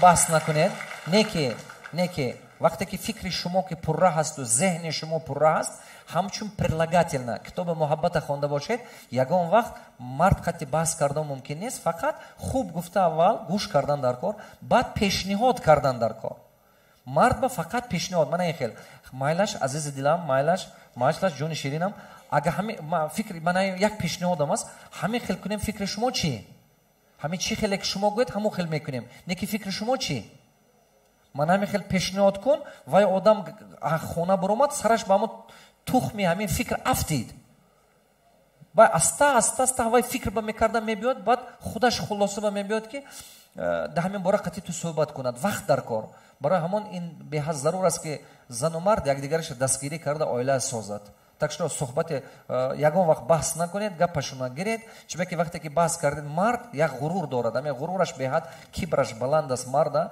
ман шавҳар ту гапи мана намегирифта шумо мумкин ғам тиҳад барои ҳамон фақат ягона коре ки кунед хуб гӯед гӯш кунед ба пешниҳод кунед раҳмати калон ҳозир ҷуноб гап занед бародар раҳмати калон Сорбон Рабиев ҳастам, омӯзгори фанни химия аз ноҳияи Абдурраҳмони Ҷомеъ. Хуш омадед, нури дида биёед. Саломат бошед устод. Як то савол аз худи хона дар майнаи сарам буд танҳо барои шумо, ҳамчун равоншинос савол донастам ва як саволгар ҳаминҷа барои доктор пайдо шудааст. Хуб. Хош, савол барои шумо чунин аст. мехостам аз ҷиҳати равоншиносӣ сидқан хушрӯ, яъне якчанд пункт гап занед барои ҳамин савол ҷавоб диҳед. Савол чунин аст: инсон чӣ гуна метавонад ки худашро ором, хушҳол, хушбахт ва ҳамеша хурсанд эҳсос кунад? ҳамира чӣ хел инсон дар дилаш сидқан тасаввур карда битавонад? чӣ хел ҳамавақт худашро хурсанд аз дарун хушҳол ҳис кунад? бале инсон ҳамавақт худашро ин хел ҳис карда наметавонад, чиба ки ҳаёти зиндагӣ вай ба инсон худаш тоқа зиндагӣ надорад. инҷиба модараш аст, хоҳараш аст, фарзандаш аст. фарзандтон касал бошад, шумо зиқ мешед. модаратон як камбудӣ баафтад, шумо серавно зиқ мешед. неки инсон як инсони баақл, ақл ёрдамаш мекунад ки ҳамина балансировад, созад. а хушбахт гуфта чизе мегон? кадом одаме мегон хушбахт? ман мехоҳам ки ту пурсам, хушбахт гуфта ту чӣ мефаҳмӣ? шастя гуфта чӣ мефаҳмӣ? хушбахтӣ гуфта чизе мефаҳмӣ? хушбахт ҳамон нафаре астае ки дар зиндагӣ ягон проблема надорад. хуб, диққат, ин гаптон хато. дар зиндагӣ проблема доимо ҳаст. шумо дидед ягон мана кадомотон вобши проблема надоред от таваллуд шудан то ба ҳозир. ин ақида ин уже оҷиз аст дар ҳаёти реале. برای ما ازم میکشه. خوشبخت همون آدمی هست که حیات خودش ارگانیزوات کردن تویست. همچون شخص موفق شد، همچون پدر فرزند تربیت کردن تویست، همچون شوهر زن و فرزند کردن تونست، همچون فرزند خدمت پدر و مادر کرد، همچون انسان خدمت خداوند کردن تونست. خوشبخت همون آدمی هست که حیات خودش همه سمتش به هوای ارگانیزوات کردن تویست. انا هوای خوشبخت. خوشبختی این شسته. خوشبختی این نقطه آخر، این عاقب است. بعد از حیات ارگانیزوات کردن تو حس میکنی نه که همون مدت همون پروسس هوای تشکیل کردن تو درونت باید که علاوه داشته باشد، درونت خرسند باشی. انمون سبب عائله موتیواسیا میتیاد، وطن موتیواسیا میتیاد، خدمت کردن خداوند و خدمت دیگران موتیواسیا میتیاد. همین آسانه کردن که هم مشکلی ها با که میافتی از سر گرزوندن تونی تو دلشکسته نشوی. انا همین میگم خوشبختی برادر عزیزم. وقتی که شما گمان میکنه که خوشبختانه که یگان پرابلم ندارد، این خیلی نیست. پرابلماش حل کردن میتواند. بله، همین خیلی وای همین خیلی حیاتش خودش ارگانیزوات کرد که همون وای از بالای پرابلم ها است. تو نه اینکه پرابلم شما اپراولیت میکند، پرابلم اداره میکنه شما سیتواسیون حیات اداره میکنید، آسان‌تر تو میفراد. انا هوای خوشبخت آدم. سلام علیکم. دویم سوالتون است دکتر با چون که رمضان بچه ما همه چیز اسپیت کردن ما در کار و باز یک چیز اولی برنامه ما خواست نفس سر میشه. ذکر نشودیتون می؟ دکتر از شما یک سوال داشتم. ذکر نمی؟ چشمه می زور؟ دو؟ یاد گرفته استاده؟ واو، رحمت گپ زنید. دکتر یک سوال داشتم. دکتر میخواستم با چخیلی گم درست فهمم که همین سبب چی است. سبب نه سوال درست کردیم. وای همین بسیاری زنها همین خیلی خاراکتر همین خیلی قبول کردگی هستند که وقتی حامله میشوند قریب ممکن 5 یا 6 مرتبه میروند عضوی میکنن. همین با سالمی کودک یگان تاثیر میرساند یا نه؟ کوتاه دکتر جان. خب دکتر خودش توصیه میتید که عضوی کنه. بسیار همین تا 5 بار 6 بار خیلی توصیه هستند. 5 بار 6 بار. بسیار. ساربان جان موضوع رو این نقطه تو نقطه را دور و دراز میگیری. بعد معلمم میخواستم کوتاه جواب چند بار وای کردن که کوتاه جواب بگردن. سوالای خودش قریب نیم ساعتی گپ زدن. هر یک سوال سوالای کنم 2-3 نفر داد، من درم همینو جوابشون میدادم. خب استاد خودش نیم ساعت گپ زدم برای همین سوال. نگاه کنین نکار یکم درباره خوشبخت بدن و این سوالی که به شما داخل دارم من نقطه نظر خودم میگم. بله بله بله پورا کنید. پسیکولوژی تیوی خوب برخوردار هستم و بسیار کورس‌های پسیکولوژی را هم گذاشتگیم و استادم هستیم در کسب خدمت. خوشبخت آدم همون آدمی هست که قناعت دارد. سال میکروفون نزدیکتر کنید. قناعت همین قناعتمندی خوشبختی است. مثال من سطسم در کسم داشته باشم، اگر به هم سطسم قناعت کنم من خوشبختم. اگر به سطسم قناعت نکنم خوشبخت نیستم. یعنی که مرا تشویش میده همون ناداریم. من چیکار کنم من 1000 سم کنم بعد شاید خوشبخت میشم. او 1000 میشه تا خوشبخت نمیشه. 10,000 هم شوه خوشبخت نمیشه. تو میتونی خانه سیوشونه داشته باشی خوشبخت نباشی. میتونی بهترین ماشینی همین شهر دوشنبه را داشته باشی خوشبخت نباشی. بله. میتونی رئیس بانک باشی خوشبخت نباشی. بله. خوشبختی در داشتن همه چیز یا نداشتن پرابلم نیست. استاد بسیار خوش رو قید کردن که خوشبختی مثلا همین آدم از روزی که خلق شده است 5 عضو حس دارد. 5 عضو خدا 5 عضو ازلی اصلی را دادگیش با همین 5 عضو ما دنیا را قبول میکنیم. درک، احساس، بعد خاطره و بعد اندیشه و بعد نطق و بعد بیان کردن و بعد ایلیوزا در درونی سر ابرازورات کردن، اینا همش انمی چیزای خدادادی هن و امیرا تنها و تنها آدم در اساسی همون تیپی عصبش، تیپی نرم سیستم میگن، 4 نمودی تیپ نرم سیستم است، شکل یا نمودی شکلی سیستم مرکزی عصب انسان است، اما سانگوینیکو، ملانخولیکو، خالریکو، فلگماتیک.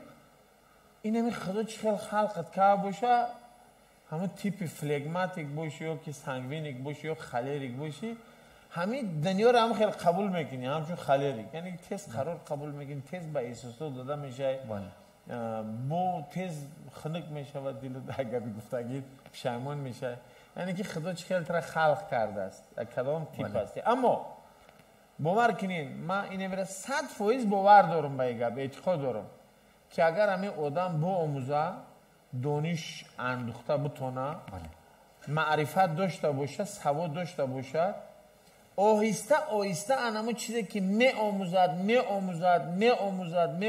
که همون هنر میته که هنر میته که امو انمی احساسات شه، تخیل شه، مناسبت شه به این و اون پرابلم اداره کرده بتونه. اگر همین اداره کرده تو نیستی تو خوشبختی. گپی که شما گفتیم بسیار شاعرانه و عالمانه جواب میدید.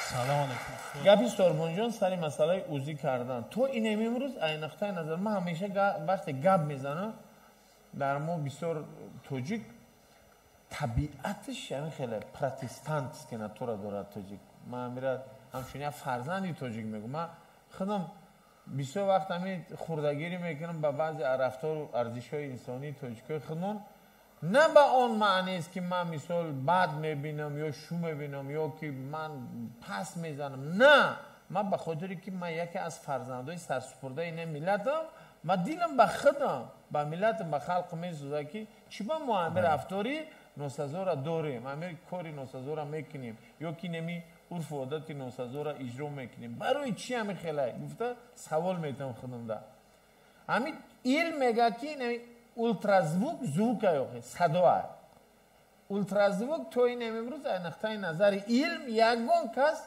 تصدیق نکرده که به یگون عضو بدن انسان ضرر رسانده باشه. یعنی که سونوگرافی یا که اولترازوک یگون ضرر نداره، 10 بار کنی 100 بار کنی ضرر نداره.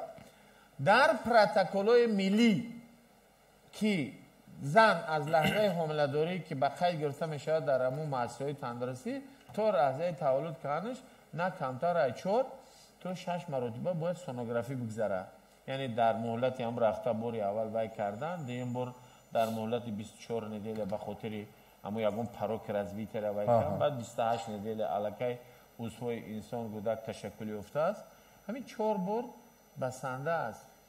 از این زیادش نه فایده داره نه اساس نو کرد. رحمت کلام ضرر ندارد هیچ وقت. اینه رنگین ضرر داره، اینه مگنیت رزونانس نه تراپی اینه میو ضرر نداره، اما کتش ضرر داره چون که نورهایی که از طریق وای میشه مثل رنگینی اینا ضررناکن. برای همین وقتی که میدارن رنگین کابینه دا اصوبی فرم هم میپوشن، بعد رنگین هر روز نمیکنی، 1 سال ده بار میکنی، در عمرت ممکنه 1 بار 2 بار میکنی. این چیزا ضرر دارن. رحمت کلام. ضرر نداره برادر. خب برادر عزیزم ما 30 minut دیگه وقت داریم و 30 minut ما به حد قیمت است. سلام علیکم. میدونم همه تو میکروفون است. استاد همین سوال جواب همین 2 تا میکروفون بودگی تو ما جواب میتیم تمام. گپ زنید جناب. چی وقت اسپیت کنیم؟ گپ زنید. سلام علیکم. صاحب نظر یعقوب میباشم شهر ترسزاده. رحمت کلام یعقوب جان. چونین است که ما همه در اینجا صاحب کارو نزدیکتر داره جون تو. ما همه در اینجا صاحب کارو چیکار کنیم که سیستم میگرات سره سمتش کم کنیم و چیکار کنیم که برای می میگراسیونی یعنی که مهاجرت یک منفعت خوب بیاریم که فرزندای تاجیکستانی یعنی در وطن خودشون کار و فعالیت کنن، بیرون کشور کار و فعالیت کنن.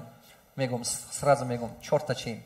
یکم همون خیلی کارخانه کشوید که اشیاء خامش دما باشد.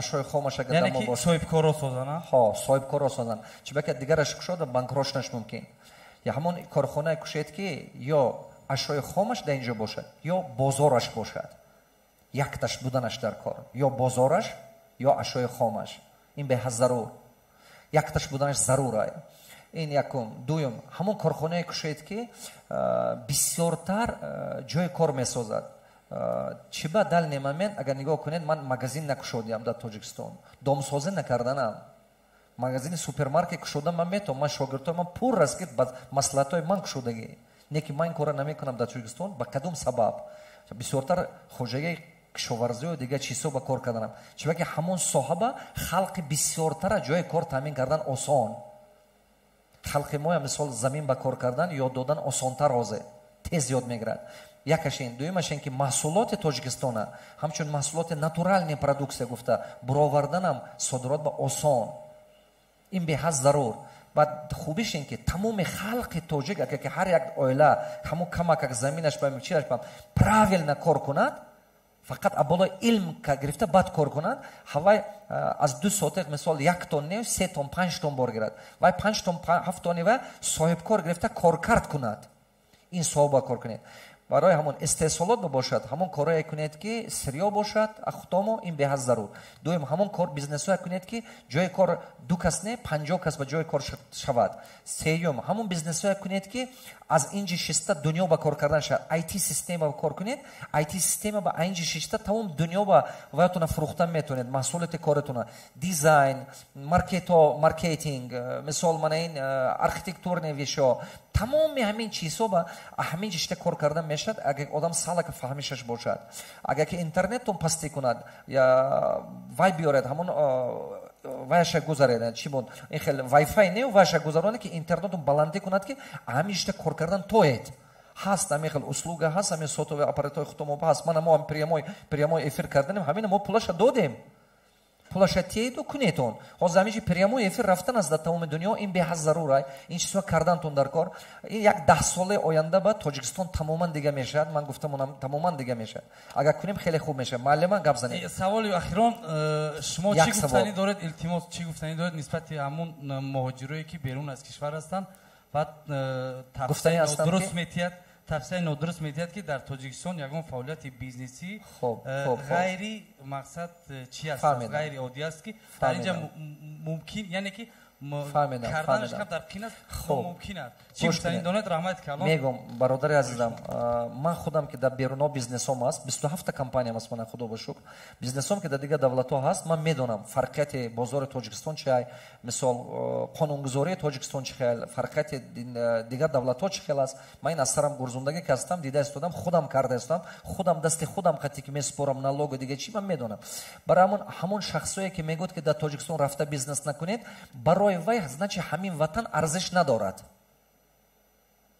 моям ҳамин бизнесомо даромад намегирем сразу не ки мо карда истодем ман мактаби оксфорд кардам 2 сол боз аз акисам содержат карда истодем чиба маълимом хориҷе расходаш бисёр дар ҳамин ҷи кембридж кушодан содержат кардан натонистан махам кардан бо дигараш кушодан бо якти дигар международӣ ваям махам кардан чиба ки вай содержат кардан хеле хароҷати калон дорад мисол барои ман азиз аст ватанам миллатам ман барои ҳамин кора мекунам дар дигар давлатҳо кор мекунем дар инҷа сармоягузорӣ мекунем чиба ки барои ҳар як инсон ҳарчи арзиш дорад ҳаст одамое ки барои вай пулаш арзиш дорад барои намехоҳад ин кора кардан барои ман як фарзанд умраш дига шад як кӯдак дига шад значи ман хушбахттарин одам худам ҳис мекунам ҳамин пул ҳамақа бошад ки зиндагӣ кунед шуд ҳамақа бошад ки зиндагӣ кунед шуд ки мисол гӯшна намонед зиндагӣ кунед шуд дигараш ба ҳаракат кардан максимална хизмат кардан дар кор ки вақте ки аҷал омад аз шумо ҳичи гирифтан надод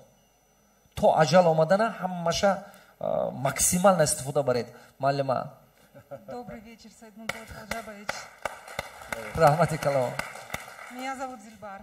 Я сертифицированный переводчик английского языка. Я преподаю английский язык больше 25 лет. Я обучила свыше 9 тысяч людей в Таджикистане, в Душанбе. Я хотела бы вас попросить до начала фотосессии уделить мне 2 минуты вашего времени. До начала фотосессии? Да, если можно. Хорошо, вы просили перед людьми, я не могу сказать. Я попросила свою маму благословения. Обязательно. 7 лучших моих учеников пожелали мне удачи. Хорошо. Если вы не против. Обязательно поговорю. Обязательно. Спасибо. Сейчас я хочу, чтобы ребята... Карибаски руси давам тям. Хозер мехам ки қисми як чиз асосии барномаи мо, як қисми асосие ки барномаи ки мо бааст, ин аҷоиботи барномаи мо нафсар меша. Мавзунахон, ҳозир шумо гуфтед ку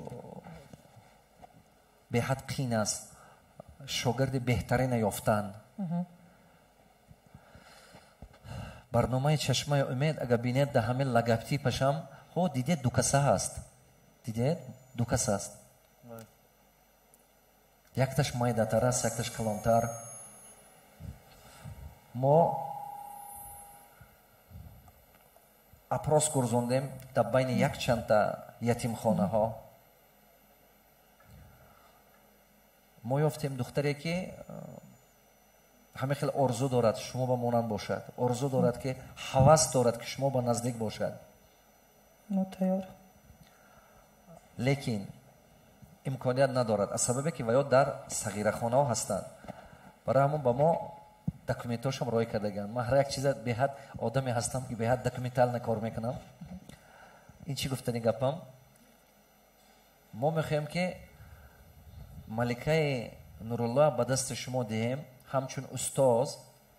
ин як символе шавад ки ҳар як шахсе ки муваффақ шуд бояд ки ҳамчун норбон шавад барои дигаро ки дигаро боло раванд. шумо не ки мо ҳамин барномаи мо як условия дорад. агар ки шумо имконият доред, бояд ки ин духтар як ҳафта дар хонаи шумо зиндагӣ кунад. чиба ки аз дарун бояд ки бинад, аз дарун бояд ки фаҳмад. вау, ман хато кардам, мебахшед. шумо ба писарча будааст. представид мекунед? шумо ба дигар кас будааст. ман ба нам омада гуфтам. Файзуллозода Сироҷиддин. нигоҳ кунед. дигаргунии барномаи мо дар ин аст ки мо мехоҳем ки ҳамин мардуме ки ҳамин шахсое ки тақдираш ҳамин хел вай гунаҳгор не ки вай ятим мондагӣ, вай гунаҳгор не ки вай ҳаёташ ба ин хел шудагӣ. дуруст? агар ки шумо имконат доред, як ҳафта дар хонаи шумо вай зиндагӣ карданаш дар кор. шумо дар муддати як ҳафтаи зиндагӣ вай тарбия кунед, вай нишон диҳед, умеде чашмаи умед шавед барои вай. як чашмае шавед ки вай раҳгум аст, вай намедонад оянда куҷо мерад, чӣ мешавад, ҳаёташ чӣ мешавад.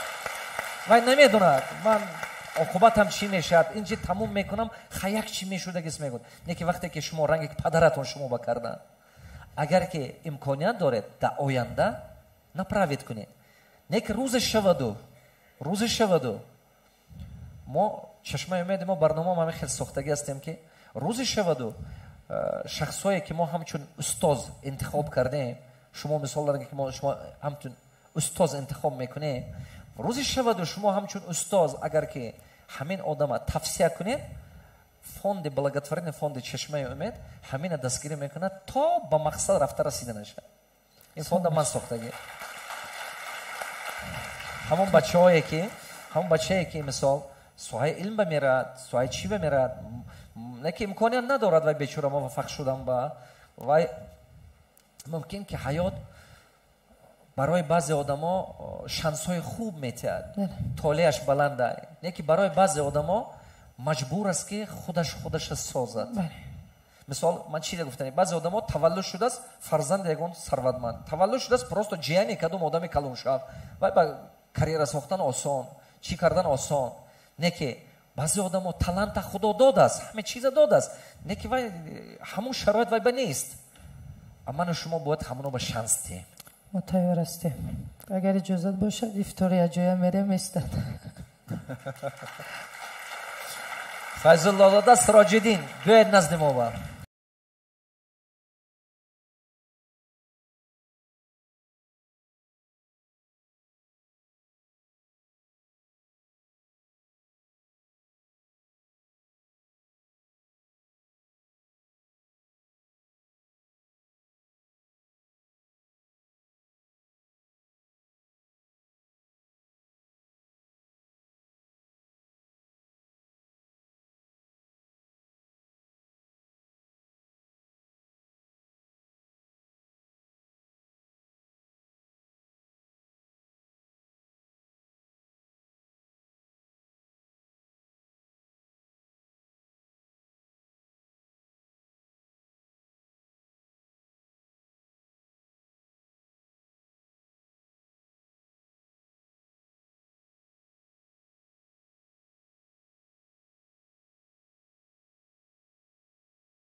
Assalomu alaykum. Nazdiktar doshta go'yda. Assalomu alaykum ba hamma hozirین. سلام خود رو به شما با اپاجان محترمه موضوع چوریه میرسونم. من بسیار این ورزش رو خیلی دوست میدارم. باز همین مسابقه که شما رو میبینم چه خیلی مسابقه کنید همین وطن عزیزمون رو در عرصه جهانی معرفی نمایید. باز شوق و رغبت من با ورزش با شما خیلی زیادتر می شود. من وعده میدیم که انشاءالله من هم یک روز مثل شما میتوانم وطن عزیز خود را معرفی نمایم در سطح بین جهانی.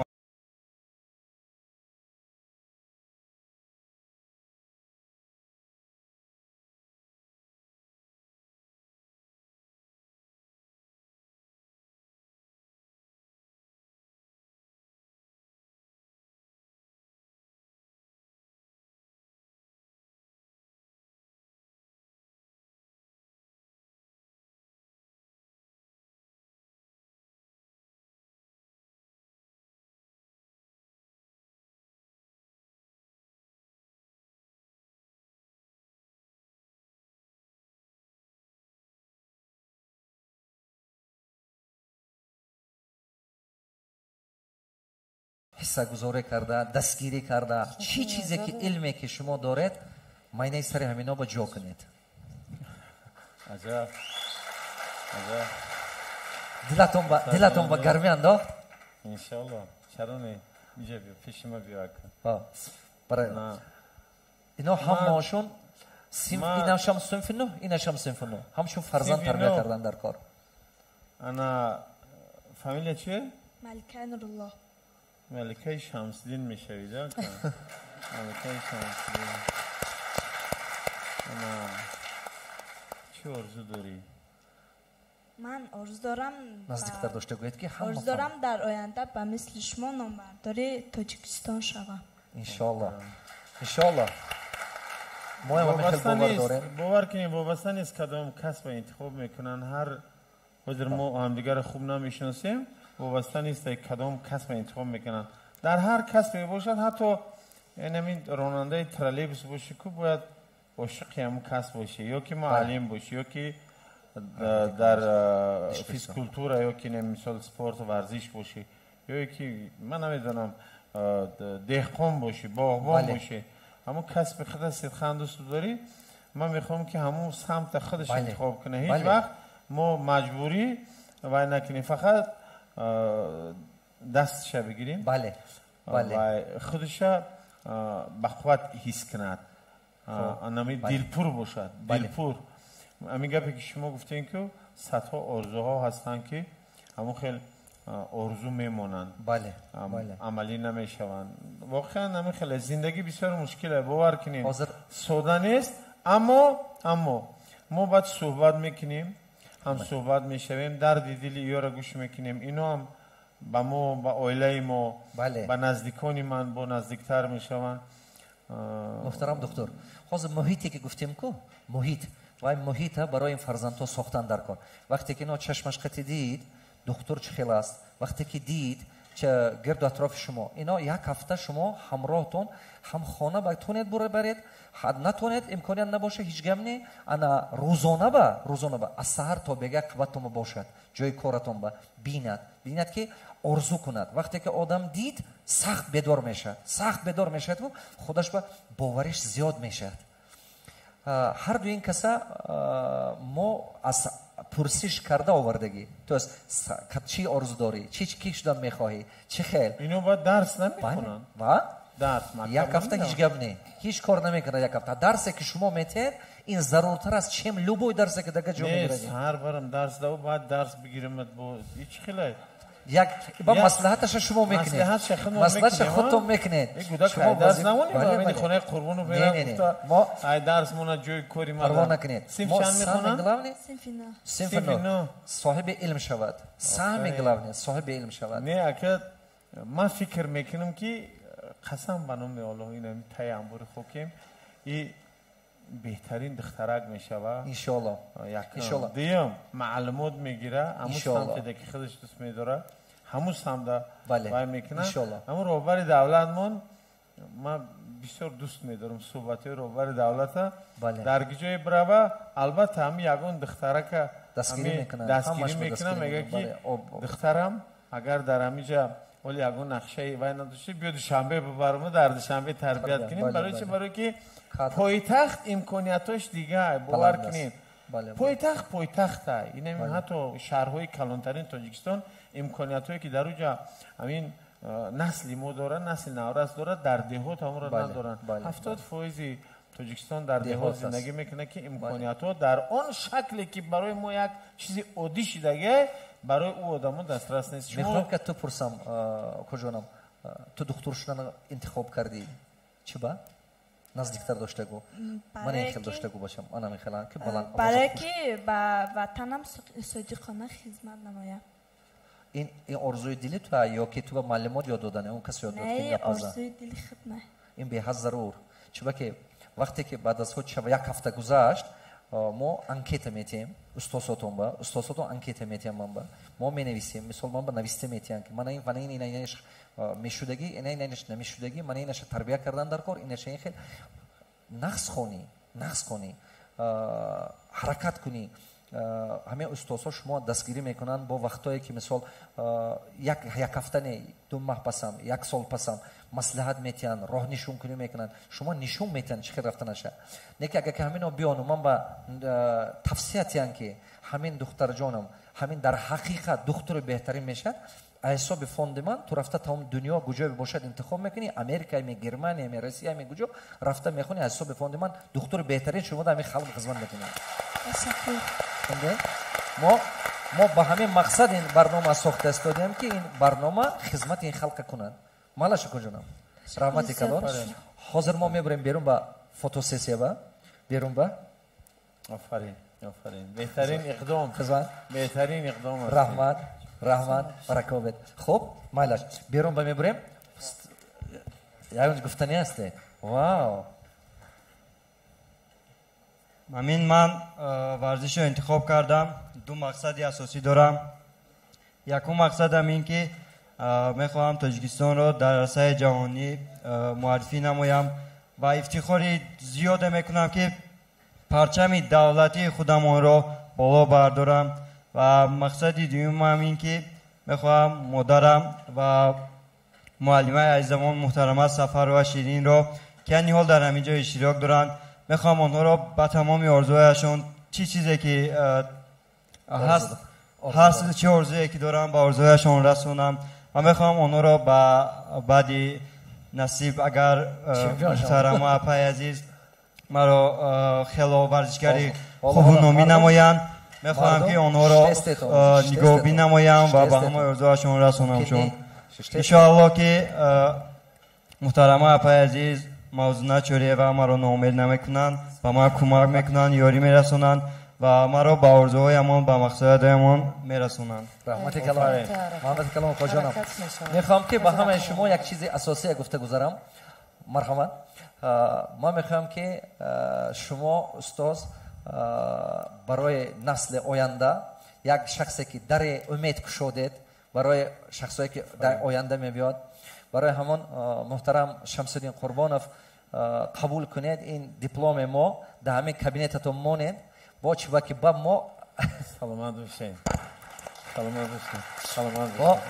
با خدا نصیب کرده باشد و خدا نصیب کرده باشد در من این خیلی کنم که انا می کابینتتون مونید نه که خدا نصیب که آخر سال که شد آخر سال با میبینیم از شاگردای شما شاگردایی که شما تربیت کردیتون ما میبینیم اینا با از حالا پرسی میکنیم من میخوام که کنکورس شما نفسر شد کنکورس استادان میشه مسئولیت استاد بهترین با باید درست می آخه همه خیلی بودنش در کار من خیلی منندار برکابت بهترین وقتی آمده من خیلی منندار حضور احمد موزنه جان شما برای من یک فخر منه باور کنیم از فخر میکنم شما با چبا به حد فخر میکنم این شما با برکابت این شما فخر ملته این شوخی نه من یکونتا دخترچه من نزد شما میبرم انشالله یکونتا دخترچه من شما میبرم که دخترچه من تربیت کنه و دخترچه من شتگی زل من تماشا دارد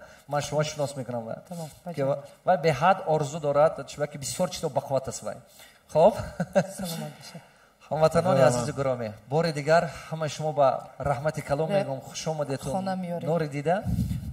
نور دیده حاضر ما میبریم فوتوسسی با خب میخوام که بچه‌ها تشکیل کنید مشای نکنید یک دیگر رو تو تلپن نکنید ما خدا خواهد که حرکت میکنیم که همه‌تون صورت گیرتون فوتوسسی کلون استون با هست خب من این طرف قتی محترم دکتر این خطیبیت که همونتیان نه که میکروفونا کشیده برامدن در کار میکروفونا کشیده برامدن در کار خب مایلش بیرون با برامده تشکیل کنیتون رحمت کلام آمدگیتون با افطار شما با همه‌تون با پروردگار قبول کند تماشابینایی که ما دیده است در دیگر دولت‌ها همه‌تون با رحمت کامنتار بنویسید فکر و خیال خودتون در کامنتار نویسید با این اقدامی که ما داریم در پهلوی ما باشید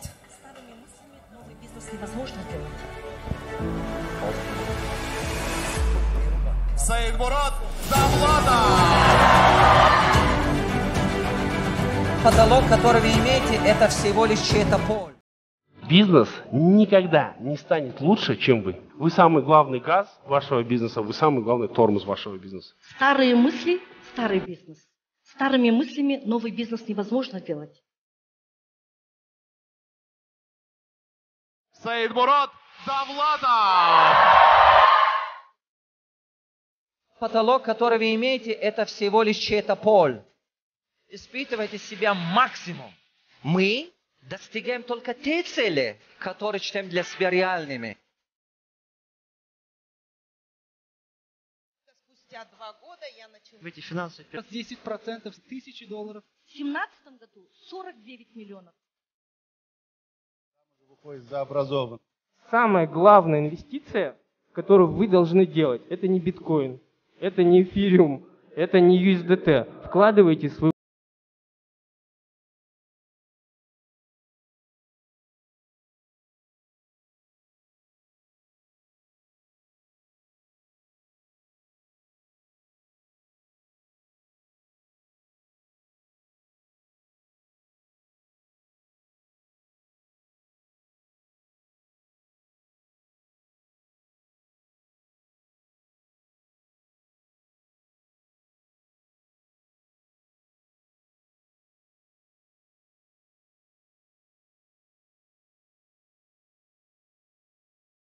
Есть, потому что и не есть.